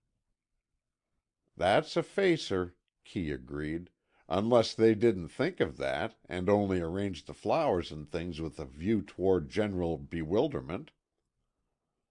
"Not good enough. No, Alma isn't shielding anybody, but she is queer, very queer. And the older servants, Griscom and Fenn, are worried sick about her." "They don't believe she did it?" "They don't know what to believe. There's so much against the girl. And there's a rumor that somebody saw her over there that night." "Who saw her?" "I can't find out. One maid told me another maid had told her so, but Fenn came along and gave the girl a dressing down, and she won't open her lips now." "Well, Mr. Ames, I'm grateful for the facts you have detailed. Every fact helps, just as every opinion hinders. Isn't Miss Remsen now the owner and head of the Pleasure Dome estate?" "In a way, yes. Legally, of course, she is the rightful heir. And as she is not under arrest, she can take possession if she chooses. But she says she won't go there until this inquest matter is over, and then, I suppose if she should be accused and arrested, the place would be shut up for a time." "Hard lines on Mrs. Dallas," Maud said, "losing her expected fortune and prominent position." "Yes and no." Ames smiled a little. "Between you and me, Mrs. Merrill, although Mrs. Dallas is terribly shocked at the manner of his death, I can't feel she is mourning deeply for Mr. Tracy. I think Charlie Everett had pretty well cut out the elderly millionaire." "Well, that's her business," Lora said coldly. "I am so sorry for Alma. I've no sympathy to spare for Mrs. Dallas. They can't arrest the girl if she isn't responsible for her actions, can they?" "I don't know. It depends on conditions and circumstances." "I hope, Mr. Ames," I said, speaking more pleasantly than I felt, because I had no wish to antagonize him, "that you won't feel it necessary to tell anyone else what you have told us. Mr. Moore, of course, will tell the police whatever he deems wise, but I mean the matter needn't become village gossip." "No, Mr. Norris," Ames returned. "I have no wish to have Miss Remsen's name bandied about. And now that I have told all I know, my own conscience is clear, and if not detained by the authorities, I shall go home. But I dare say they will keep me until after the finish of the inquest on Friday." Ames went off, and his departure was closely followed by the arrival of that detestable little Posy May. I cordially disliked the girl, and I felt sure she was bringing fresh tales about Alma. Nor was I wrong. The flapper swung herself over the arm of a big chair, and landed Turkish fashion in its depths, demanded cigarettes and their attendant paraphernalia. Then, with a solemn, owl-like expression on her pert little face, she said, "I have additional information." Keeley prepared to listen, for he had often said he gained more knowledge from outsiders than from the regular force. "Yes," Posy went on, "I've been inquiring round among the folks who live nearest to the Whistling Reeds Island, and I've found 3 who have seen Alma when she was in her tantrums." "Look here, Miss May," I said, hoping to trap her, "how is it that you or your friends you've been interviewing can see what goes on the island? I've been there, and it seems to me it's so walled in by trees and shrubs that there's little visible from the lake." "That's true, Mr. Norris." Posy spoke seriously. "But there is a place at the back of the house, a sort of vista, small but open. I think somebody removed a tree or two in order to see out. If your boat is in line with that, you can see it quite plainly. That's where I saw Alma when she was paddywhacking the old nurse, and that's where my friends have seen exhibitions of the same sort.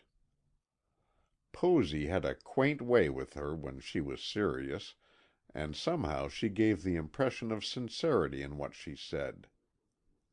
Anyway, she had the attention of her hearers, and she went on, excitedly, "So I asked the girls, and they couldn't remember at first, and then the three of them said yes, they had seen Alma through that opening in the trees. And they said, one of them did, that she saw Alma going for the nurse with a croquet mallet. And the man, that's the nurse's husband, had to come and pull Alma off his wife." "Now, Posy," Kee looked at her sternly, "I don't want these yarns at all if there's a bit of fairy story about them. Do you know them to be true?" "I honestly think so, Mr. Moore, because I made Ethel—it was Ethel Wayne who told me this one—cross her heart and hope to never if it wasn't true. And Ethel is a truthful girl, anyway. Why, once she—" "Never mind sideshows. Now, if you feel certain you have true stories to tell, get on with the others. Who's next?" "Oh, you hurry me so. Well, then I struck Mary Glenn. She is a very serious thinker, and she wouldn't exaggerate a tiny mite, she wouldn't.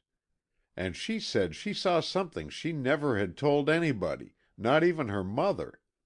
And she wouldn't tell me at first, till I told her it was official work I was doing, and that if she didn't tell, I'd set the force on her. You know everybody is quelled at mention of the law, and so she came off her perch and told me." "Told you what? Now repeat it as she said it, don't embroider it any." "No, sir. Well, she said she saw Alma through that same gap in the hedge, and Alma wasn't angry or anything like that, but she was throwing things into the lake, and the nurse was trying to stop her, but she couldn't. Alma threw in her string of beads, and then her hat, and then her slippers, and then a book she had with her, and then something else, Mary couldn't see what that was. And all the time the nurse was saying, 'Now, Miss Alma, oh, please be good, Miss Alma,' and like that. So, if Alma Remsen isn't off her head, I don't know who is." "You said there were three," Moore said, quietly. "Go on, please."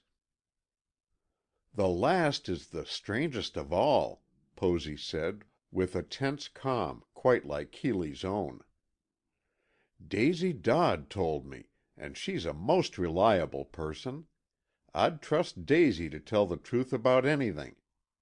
Well, she was out in her canoe one afternoon, late—you know, about dusk—and she saw Alma come out through that gap in the trees, and stand on the edge of the lake. It's awful deep there, and there's quite a high bank. Well, Alma stood on the bank, and all of a sudden she put up her hands and splash! She dove in. Daisy was scared to death, it was so deep and all, but Alma came right up and swam off a few strokes, and then she swam back to shore and scrambled up the bank all dripping wet." "Had she on a bathing suit?" "No, that's just it. She had on her everyday clothes, one of those sports suits she most always wears, and she came out of the water, like a drowned rat, and then stood looking at herself as if surprised she should have done what she did." "Was the nurse on the scene that time?" "Daisy said she rode on then, but as she was nearly past, she heard somebody cry out, 'Oh, Miss Alma, what have you been up to?'" "Well, Posy, is that all?" "Yes, Mr. Moore, and you can depend on it all as being true, at least so far as I know. And I know those girls would never make up those yarns. There'd be no sense in that, would there?" "No, I can't see that there would. Keeley said, speaking absent-mindedly as if his thoughts were on the stories he had just heard. "Posy, you're a good girl," Lora said, feeling I was sure that somebody ought to give the girl the applause she had earned. "But you're going to keep those things secret for us, aren't you?" "Yes'm, I'm going to do just what you and Mr. Moore tell me, for I've made up my mind. I've found myself, and I'm going to make detective work my vocation. I think I have a decided talent for it, and I am sure—" "Well, Posy," Keeley said, suddenly waking up, "if you want to be a detective, one of the first things to learn is to keep your mouth shut. Can you do that?" "Yes, sir. I've just promised Mrs. Moore not to say a word until you say I may." "That's a good girl. Now, if that finishes your report, I'll excuse you for today. I have to act upon your information, you know. You feel sure, don't you, that these episodes happened just as you've narrated them?" "Yes, I do. I know those girls, and what they say they saw, they saw. Daisy said she thought Alma was a little lacking, but the others didn't say that. They only thought she had a fierce temper that broke out suddenly sometimes." "Either of those things may be true, but don't think about it. Run off now and play with your sheik, and forget all about this case until you get some further knowledge that is both true and important. But remember, not a word of it to anyone, not anyone at all." "See my finger wet, see my finger dry, see my finger cut my throat if I tell a lie," said the girl, in a sing-song tone, and with accompanying dramatic gestures of fearful histrionic fervor. Then she ran away, and we sat and looked at one another. "The problem seems to be solved," I said. "Seems to be," Moore returned, and something in his voice gave me a grain of hope. I don't know what it was not really encouragement, but I knew he had a ray of light from somewhere, and I had to be content with that. "You believe all Posy said, don't you, Kee?" Lora asked. "Yes, I do. Those youngsters aren't going to make up such things, and I know that gap in the line of trees. I've often looked in there, but I never had the luck to see any drama enacted." "Why do they have that break when they seem so anxious for utter concealment?" Maud inquired. "Maybe the servants cut it for convenience in taking in parcels, or to look for their sweethearts," Kee surmised. "Or perhaps it just happened that a couple of trees died and haven't yet been replaced. I say, Gray, why don't you go over to see Alma?" I nearly fell off my chair at this, and my heart bounded at the idea. Then I thought what it might mean, and I said bitterly, "To spy on her, and come home and tell you what I've ferreted out?" "I feared you'd say something like that," he returned, gently. "But while you can do that or not, as you choose, I tell you honestly, I had only your own interest at heart when I suggested it." "Then I'll go," I said, heartily, knowing Kee incapable of insincerity. "What are you going to give as a reason for calling?" Lora asked, smiling kindly at me. "The truth," I said, smiling back, and in a few moments I was off. I jumped into a rowboat, a canoe was not such a familiar craft to me as the others, and I rowed away to the island house. The dour boathouse keeper met me, and after a mere word of greeting I hurried up the path to the house. Mary herself answered my ring, and at first she looked stern and unapproachable. "Miss Alma is seeing nobody, sir," she informed me. "She is lying down just now." "Won't you ask her if she couldn't give me a few minutes? I'm not here on business of any sort. I'm just making a social call, and perhaps I can cheer her up." I had unwittingly struck the right note, for Mary smiled a little, though the tears came into her eyes too, and she gave me a long look as she said, "Sit on the porch, please, sir, and I'll ask Miss Alma." I sat down, and there, in that strange, eerie stillness, in that quiet, mysterious atmosphere, I vowed my life to Alma Remsen.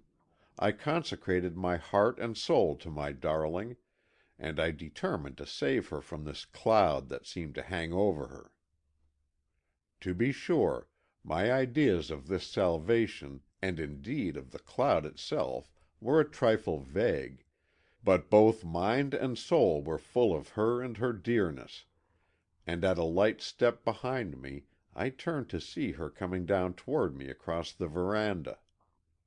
All in white, her golden curls a little tumbled, and her big, beautiful eyes a little heavy with trouble and sadness, she came, her two hands outstretched as if asking my aid.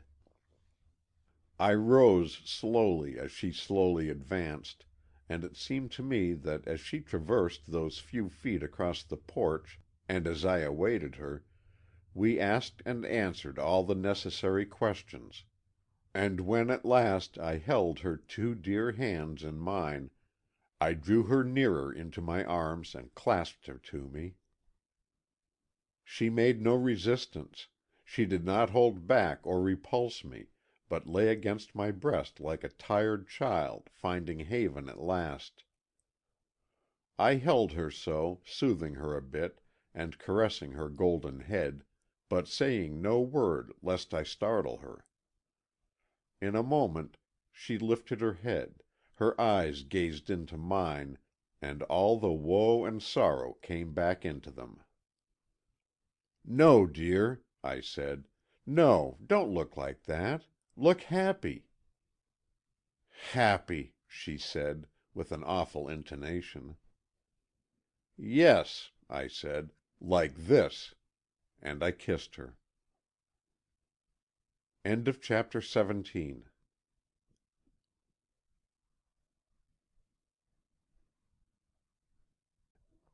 The Deep Lake Mystery by Carolyn Wells.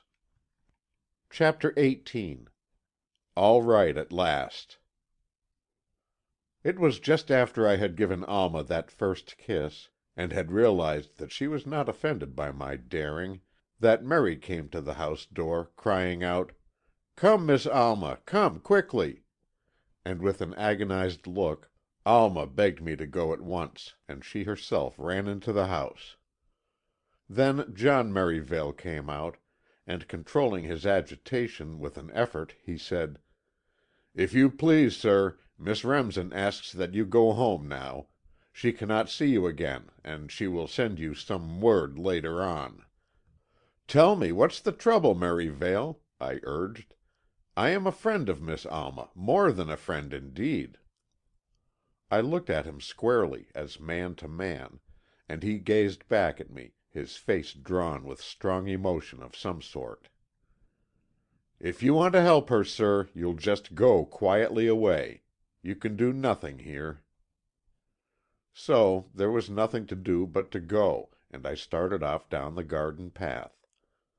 I looked back at the house as I stepped on the dock, but I saw nobody at any window, nor any sign of anybody about. It was all mysterious, terribly so, but I had the remembrance of that moment when I had held Alma close in my arms, and she had offered no resistance. Surely, some day, the clouds would clear away and all would be explained. Slowly I rode back to the Moore cottage and pondered as I went. When I reached Variable Winds, I found the family and Detective March in full conclave. Spread on a table before them lay a conglomerate collection of small objects, among which I recognized a lot of beads that I had seen Alma wear, a pretty finger ring, and several other odd bits of jewelry. Also some scraps of bright-colored silk that I felt intuitively were bits of the Tracy waistcoats. Also a totem pole broken into 3 pieces. I sat down with the others and prepared to enter the discussion. "I want to know all about it," I said. "All you know.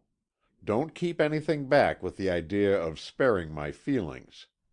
I have not had a definite talk with Alma, but I have reason to think she cares for me, and I am content to bide my time.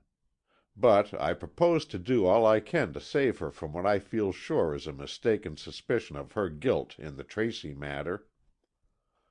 "Very well," said March, looking at me gravely. "Then please understand that the evidence against Miss Remsen is overwhelming.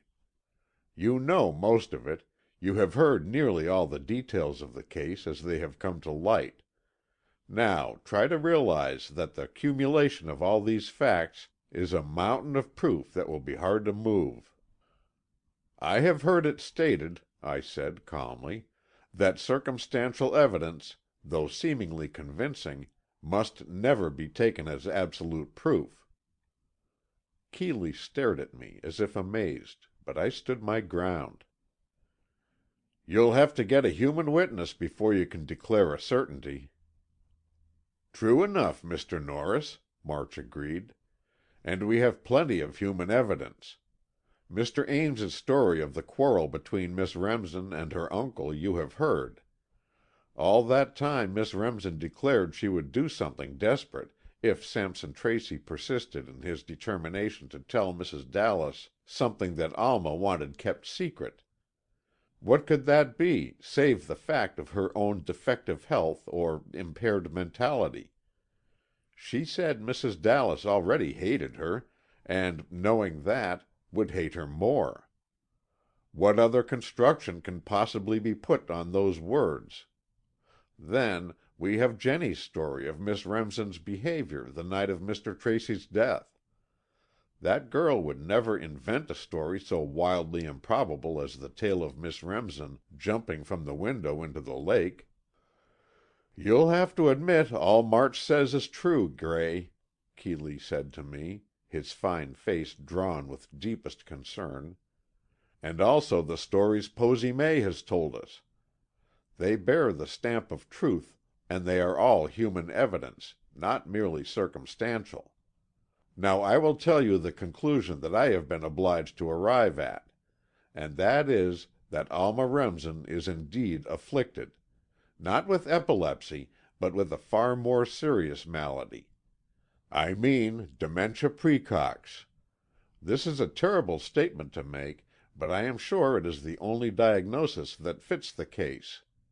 As you may or may not know, that condition may be in existence, yet remain unknown and unsuspected by those nearest and dearest to the patient." "No!" I cried, recoiling from the thought of horrors that this idea conjured up.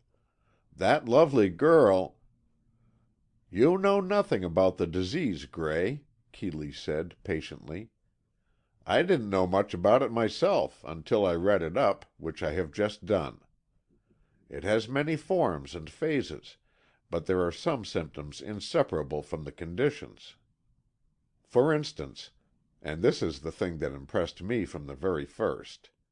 You remember I said the watch in the water pitcher was the keynote? Well, I had a vague idea, and my recent study has corroborated it, that victims of this dread disease almost invariably throw a watch into a jar or pail of water, if they get a chance. That is a common peculiarity, and all the queer work around Tracy's deathbed points unmistakably to a mind disordered by dementia praecox, and nothing else. Epilepsy won't do. That's a different disease. But the feather duster, the flowers, the waistcoat business, the totem pole, and more than all, the fatal nail, all indicate the same thing. Now, this disease has the strange quality of becoming evident at times, and then disappearing so utterly that no one would suspect its presence in the person affected. March and I have concluded that Alma Remsen is a victim of this horrible curse, and that her actions are in no way of her own volition during the attacks of the dementia." "I can't believe it," I said, after a straight glance into Keeley's sympathetic eyes. "But I suppose I must take your word for it. However, it makes no difference in my love and loyalty to Alma, but I want to get at the truth. Now, if it is true, her doctor must know about it, and I can't think Dr. Rogers would have gone off and left her if there was danger of attacks of such a sort." "That's the way it seemed to me," Keeley said. "Now listen, Gray, and we'll tell you all. We have tried to think Alma is shielding somebody maybe that is a victim of dementia praecox. We thought of the two Merivales, and we considered their daughter, Dora. Any of the three are possible, you see. Then, owing to some things March noticed when making his search at Whistling Reeds, we had a new suspicion. He observed two breakfast trays in the pantry cupboard that had the general effect of being in frequent use, and the dining table was used for two. He observed a can of cocoa, though he had been told that Miss Remsen had always coffee for her breakfast. He thought the guest room showed signs of being in use when there was no acknowledged company there. Indeed, he brought that lot of stuff on the table from the guest room wastebasket. As you see, there are bits of jewelry and a lot of beads and such odds and ends. Those are the things a demented person throws away. Also, there are bits of the waistcoats that have been so much talked about. Well, we came to the conclusion that there was another inmate of that house beside Alma Remsen. Some relative or friend she was shielding, or perhaps the nurse of her daughter. Again, it might be a man, say an unacknowledged brother or cousin, whose very existence had been kept secret. Anyway, there was a very decided mystery to be unraveled at Whistling Reeds. But then Posy May's stories, and Jennie's too, brought it all back to Alma herself, and while we hated to do it, we had to find out. And the surest way was through Dr. Rogers. So I telegraphed him at a dozen or more different places where he might be possibly found, and one of them hit its mark." Keeley drew a telegram from his pocket and passed it over to me. It sounded cryptic, for it ran thus: "Yes, a R victim of D.P. Records in my safe. Lincoln holds key." "And so," March said, rising, "we are just going over to the office of Dr. Rogers to investigate the matter. You may go or not, as you wish."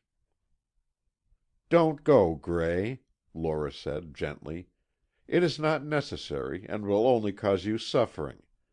Keeley will tell you all when he comes back. You stay here with me." "Thank you, Lora, dear," I said, "but I must go. I must know every development as it takes place. I'm a little dazed with this news from the doctor, but I can't help feeling there's a mistake somewhere. It can't be that Alma—" I stopped suddenly, for I remembered seeing her on the lake that night, and hearing her say afterward that she never went on the lake in the evening. Then, when she had these attacks, she acted without knowledge of what she was doing. If she had, under these conditions, killed her uncle, she was of course in no way responsible, and would not be held so. Maud and Lora looked sorrowfully after us, and we three went down the path to the drive and got into Keeley's car. At Dr. Rogers' office we found his assistant in charge. He had but a few of the doctor's cases to look after, and these were the simpler ones. Serious matters had been placed in the hands of more skilled practitioners, and some few important ones, we were told, were given over to specialists. March showed him the telegram and asked what it meant. "Well," said Dr. Greenway, a pleasant-faced young man, "I guess I can help you out on that. My orders are to meet the wishes of anyone bringing a telegram couched in that language. As you have doubtless deduced," he smiled at the detective, It means the key to the safe is hidden—" "Behind Lincoln's picture," cried Kee, before March could speak. "Yes," smiled the young man, his eyes following ours to the large engraving of Lincoln on the wall. He stepped up on a chair, turned the frame from the wall a little, and from an envelope pasted on the back of the picture he extracted a paper. "This is the combination," he explained, "which is what he means by key." Following the message on the paper, he twirled the dials and soon opened the safe. "I will leave you to your investigations," he said. "This must be an important matter, or Doctor Rogers wouldn't have sent that information. Those are his case books. I leave them in your charge. When you are finished with them, I will return and close the safe again. I shall be in the next room." He went out and closed the door, and we looked into the safe, wondering what secret it would divulge. So well was everything labeled and indexed that we had no trouble at all in finding the pages marked Remsen. Keeley and March did the research work, I sitting idly by, but alert to find their findings. In a moment I saw the utmost surprise and excitement manifest on their faces. They read from the same page, silently, eagerly, and then Keeley lifted his head, and with a look of pure joy in his face, cried out, "Take heart, Gray! Alma is all right!" My heart almost stopped beating. I couldn't speak, but my whole soul seemed to go out in great prayer of gratitude that swallowed up all other emotion. I did not hasten them or beg for further disclosures. I knew they would come in good time. At last they gave over reading, and turned to look at one another with nods of understanding. Then Keeley turned to me and said, concisely, "Gray, the dementia praecox patient is not Alma, but her sister, her twin sister, Alda. This twin did not die as a child, but lived, afflicted with this terrible disease. The mother of the little girl was so overcome with grief and shame that she pretended the child had died, and had the little grave made to give credence to the story." "Alda?" I said, dully, not quite taking it in.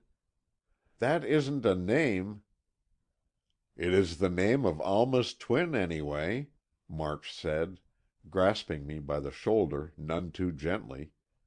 "Wake up, man. You have something to live for now. Listen to me. Alma's twin sister is in the house at Whistling Reeds, and has been there all the time.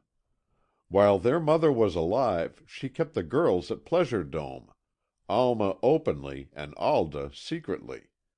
No one knew of the sisters' existence except the three Merivales and Griscom and Mrs. Fenn. They were bound to secrecy by Sampson Tracy, and he knew how to command obedience. Of course Tracy and Alma knew all. Then, when Alma's mother died, she left Alda as a sacred trust, and Alma has devoted her life to the afflicted twin. You see, Alda is normal and sane the greater part of the time, but she cannot be allowed to know people, for there is no telling when the spasms will come on. And when they do, there is no treatment necessary save to control and soothe her. The Merivales, with Alma, look after that, and much of the time the two girls are together. Now you see the truth of March's deductions that there was another inmate of the Whistling Reeds house," Keeley said. "Where they kept her, I don't know, but—" "Let's go right over there," March suggested. "It's only fair to end Miss Alma's misery and suspense as soon as possible." Still dazed and wondering, I watched the others recall Dr. Greenway and give him back the paper he had produced, and then we went away, back to Keeley's place, and into a boat and over to Whistling Reeds with all possible speed. The glum boatmaster greeted us surlily, as usual, but March paid no attention and made straight for the house. His ring was answered by Mary herself, and she looked very perturbed and anxious. "I'm glad you've come, gentlemen," she said. "We are in great trouble." It was then that I took the helm. As Alma's fiancé, for I so considered myself, it was my right and my duty to take matters in charge. "Mrs. Merivale," I said simply, "we know all about Miss Alda." She staggered back a step, and then a look of relief passed over her strong, gaunt face.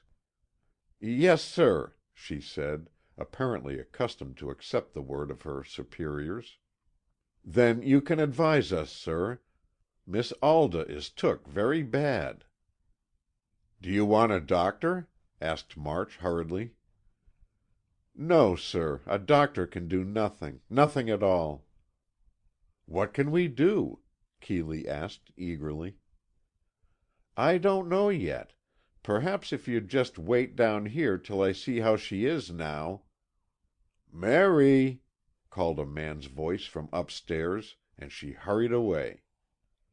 I recognized the tones of John Merivale, and I did not offer to go upstairs with the nurse, knowing she would call us if necessary. I longed to be with Alma, to comfort and care for her, but I could not intrude uninvited. But after we had waited perhaps a half hour, Alma came downstairs and out on the porch where we sat. She was composed, but with a new sadness in her eyes and a new droop to her lovely lips. "I will tell you all," she said, quietly, as she sat down, opposite to the three of us. "Since you know of my sister's existence, there's no more occasion for secrecy."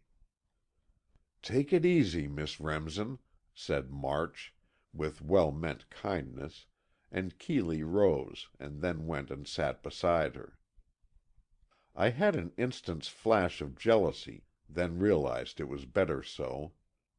This ordeal had to be gone through with, and were I near her I should have been unable to resist the impulse to clasp her in my arms, in spite of the other's presence.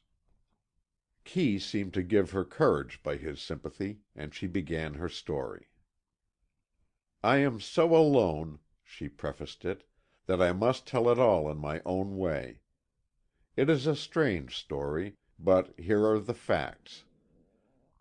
When my sister and I had scarlet fever, she did not die, but she at that time began to show symptoms of dementia praecox. My mother learned this, and knew the inevitable progress and end of the malady, so she declared that her little girl was dead to her and dead to the world, and should remain so, apparently. She therefore, with the knowledge and permission of Uncle Sampson, pretended that the child had died, and ever after kept her hidden from all but the few servants who knew about it. Uncle Sampson was very kind. I learned later that he thought my mother demented also, and that's why he humored her so. But she was not. Dr. Rogers will tell you that. The years went by, and while my mother made a pretense of sorrowing for her dead child, and often visited the little grave, she had great solace in taking care of my twin, Alda, and doing everything to make her life happy and pleasant. At Pleasure Dome, the grounds and house are so enormous, it was not difficult to keep up the pretense, and all went well until my mother died. As she left Alda to me, with an injunction to guard her as my life, I have tried to do all I could to obey her wishes. And I managed beautifully, until Uncle Sampson wanted to marry and bring a wife home. There was only one thing to do, so we did it. I moved over to this secluded spot, and lived here, keeping Alda's existence still a secret. The trouble came when Uncle Sampson determined to tell Mrs. Dallas about Alda. Uncle thought it dishonorable not to tell her, and I feared if she knew it, the secret would be a secret no longer. Uncle and I quarreled about this, the last time I ever saw him." Emotion almost overcame Alma at this point, but she bravely controlled herself and went on. "I told Mary about the quarrel, and Alda chanced to overhear me. You must realize that when she is not in the attacks of dementia, she is as sane as you or I.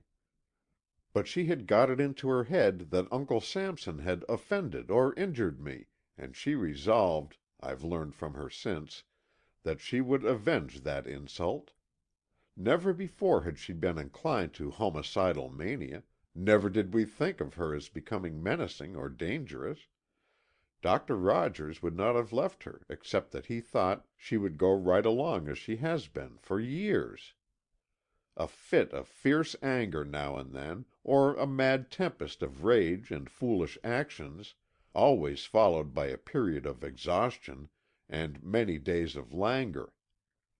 But this time the disease took a new turn, and Alda went over to Pleasure Dome, taking my key to let herself in. Like all unbalanced brains, hers has a crafty slyness, and she is very cunning when she wishes to be. She, I know now, for she has told me, read a story about a man who was killed by a nail driven in his head. Her poor distorted mind chose to imitate that act, and she took with her a nail and a mallet. She did kill Uncle Sampson, as he slept. She put all those strange things round about him. She threw his watch in the water pitcher, she is always throwing things away, and then she took all the waistcoats, which she coveted for her fancy work, the totem pole, which she admired, and finding his door locked, she had locked it herself, she stepped up on the window sill and dived into the lake. She is a perfect mermaid in the water. She can dive anywhere, and swim for any length of time and under any conditions." "She had thrown out the waistcoats first?" asked March. "Had she? I dare say. She was a little lame just then, having twisted her ankle a bit, but she swam to her canoe, got in it, and paddled home in safety." "You didn't miss her while she was absent?" Keeley inquired, interestedly. "No, indeed. She hadn't been out at night lately, though at one time she did have the habit. She usually occupies the guest room, but when I have friends staying here, we keep her in a room in the third story.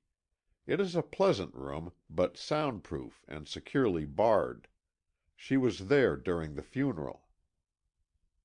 "Then you knew nothing of the tragedy until next day?" "Nothing. And even then, when Mrs. Fenn called up and told me, I didn't think of Alda. I supposed it was heart failure or apoplexy. But when I learned of the nail, I suspected the truth, and later Alda told me all. She has no regret. I mean, her sense of right and wrong is so clouded now that she cannot think clearly. Her mentality has dwindled rapidly of late, and even now she is sleeping after a sedative I think she will not recover her mind to the extent of sanity she has shown of late. I'm not sure I am telling you this so you can understand it, but I am so stunned, so dazed to think the time has come to tell it, that I want only to tell it truthfully and all at once. I don't want to have to go over it again." Merivale appeared in the doorway. "Miss Alma," she said, gravely and in solemn tone, "Miss Alda is going." Alma rose, not hastily, but with a swift dignity, and turning to me, said, "Come with me, Gray." It was like a chrism. I felt sanctified to be chosen to stand at her side in this supreme moment. The others followed us, but I did not know it then. Alma and I went up the stairs together, and she turned toward the guest room. There on the bed lay the counterpart of my own darling. I knew now that it was Alda whom I had seen that night in the canoe. It was Alda whom Posy May and her friends had seen in tantrums with the nurse. It was Alda who, poor demented, irresponsible child, had killed Sampson Tracy, in blind imitation of the story she had read about the nail. She was beautiful, even as Alma was beautiful, but the light in her eyes was not the light of reason, rather the weird light of visions seemed by a deficient mentality. But even as we looked, the restless eyes closed, the restless body subsided into stillness, and a coma set in, from which Alda Remsen never awakened. We sent for a doctor, but there was nothing to be done, and though she lingered for 2 days, the spirit was at last set free, Alda was released, and Alma's long and ghastly term of servitude was over. It has ever since been my pleasure and duty to bring only sunshine into that life that knew no real sunshine for many long years. Alma felt she never wanted to see Pleasure Dome again, so the place was sold and we traveled in many lands, returning at last to found a home far removed from any memories of painful association. The Moores are still our dearest friends, and the Merivales our staunch henchmen and caretakers, while Alma and I, sufficient to one another, take for our motto, "All for love, and the world well lost." The End. End of The Deep Lake Mystery by Carolyn Wells. This recording has been by Roger Melin.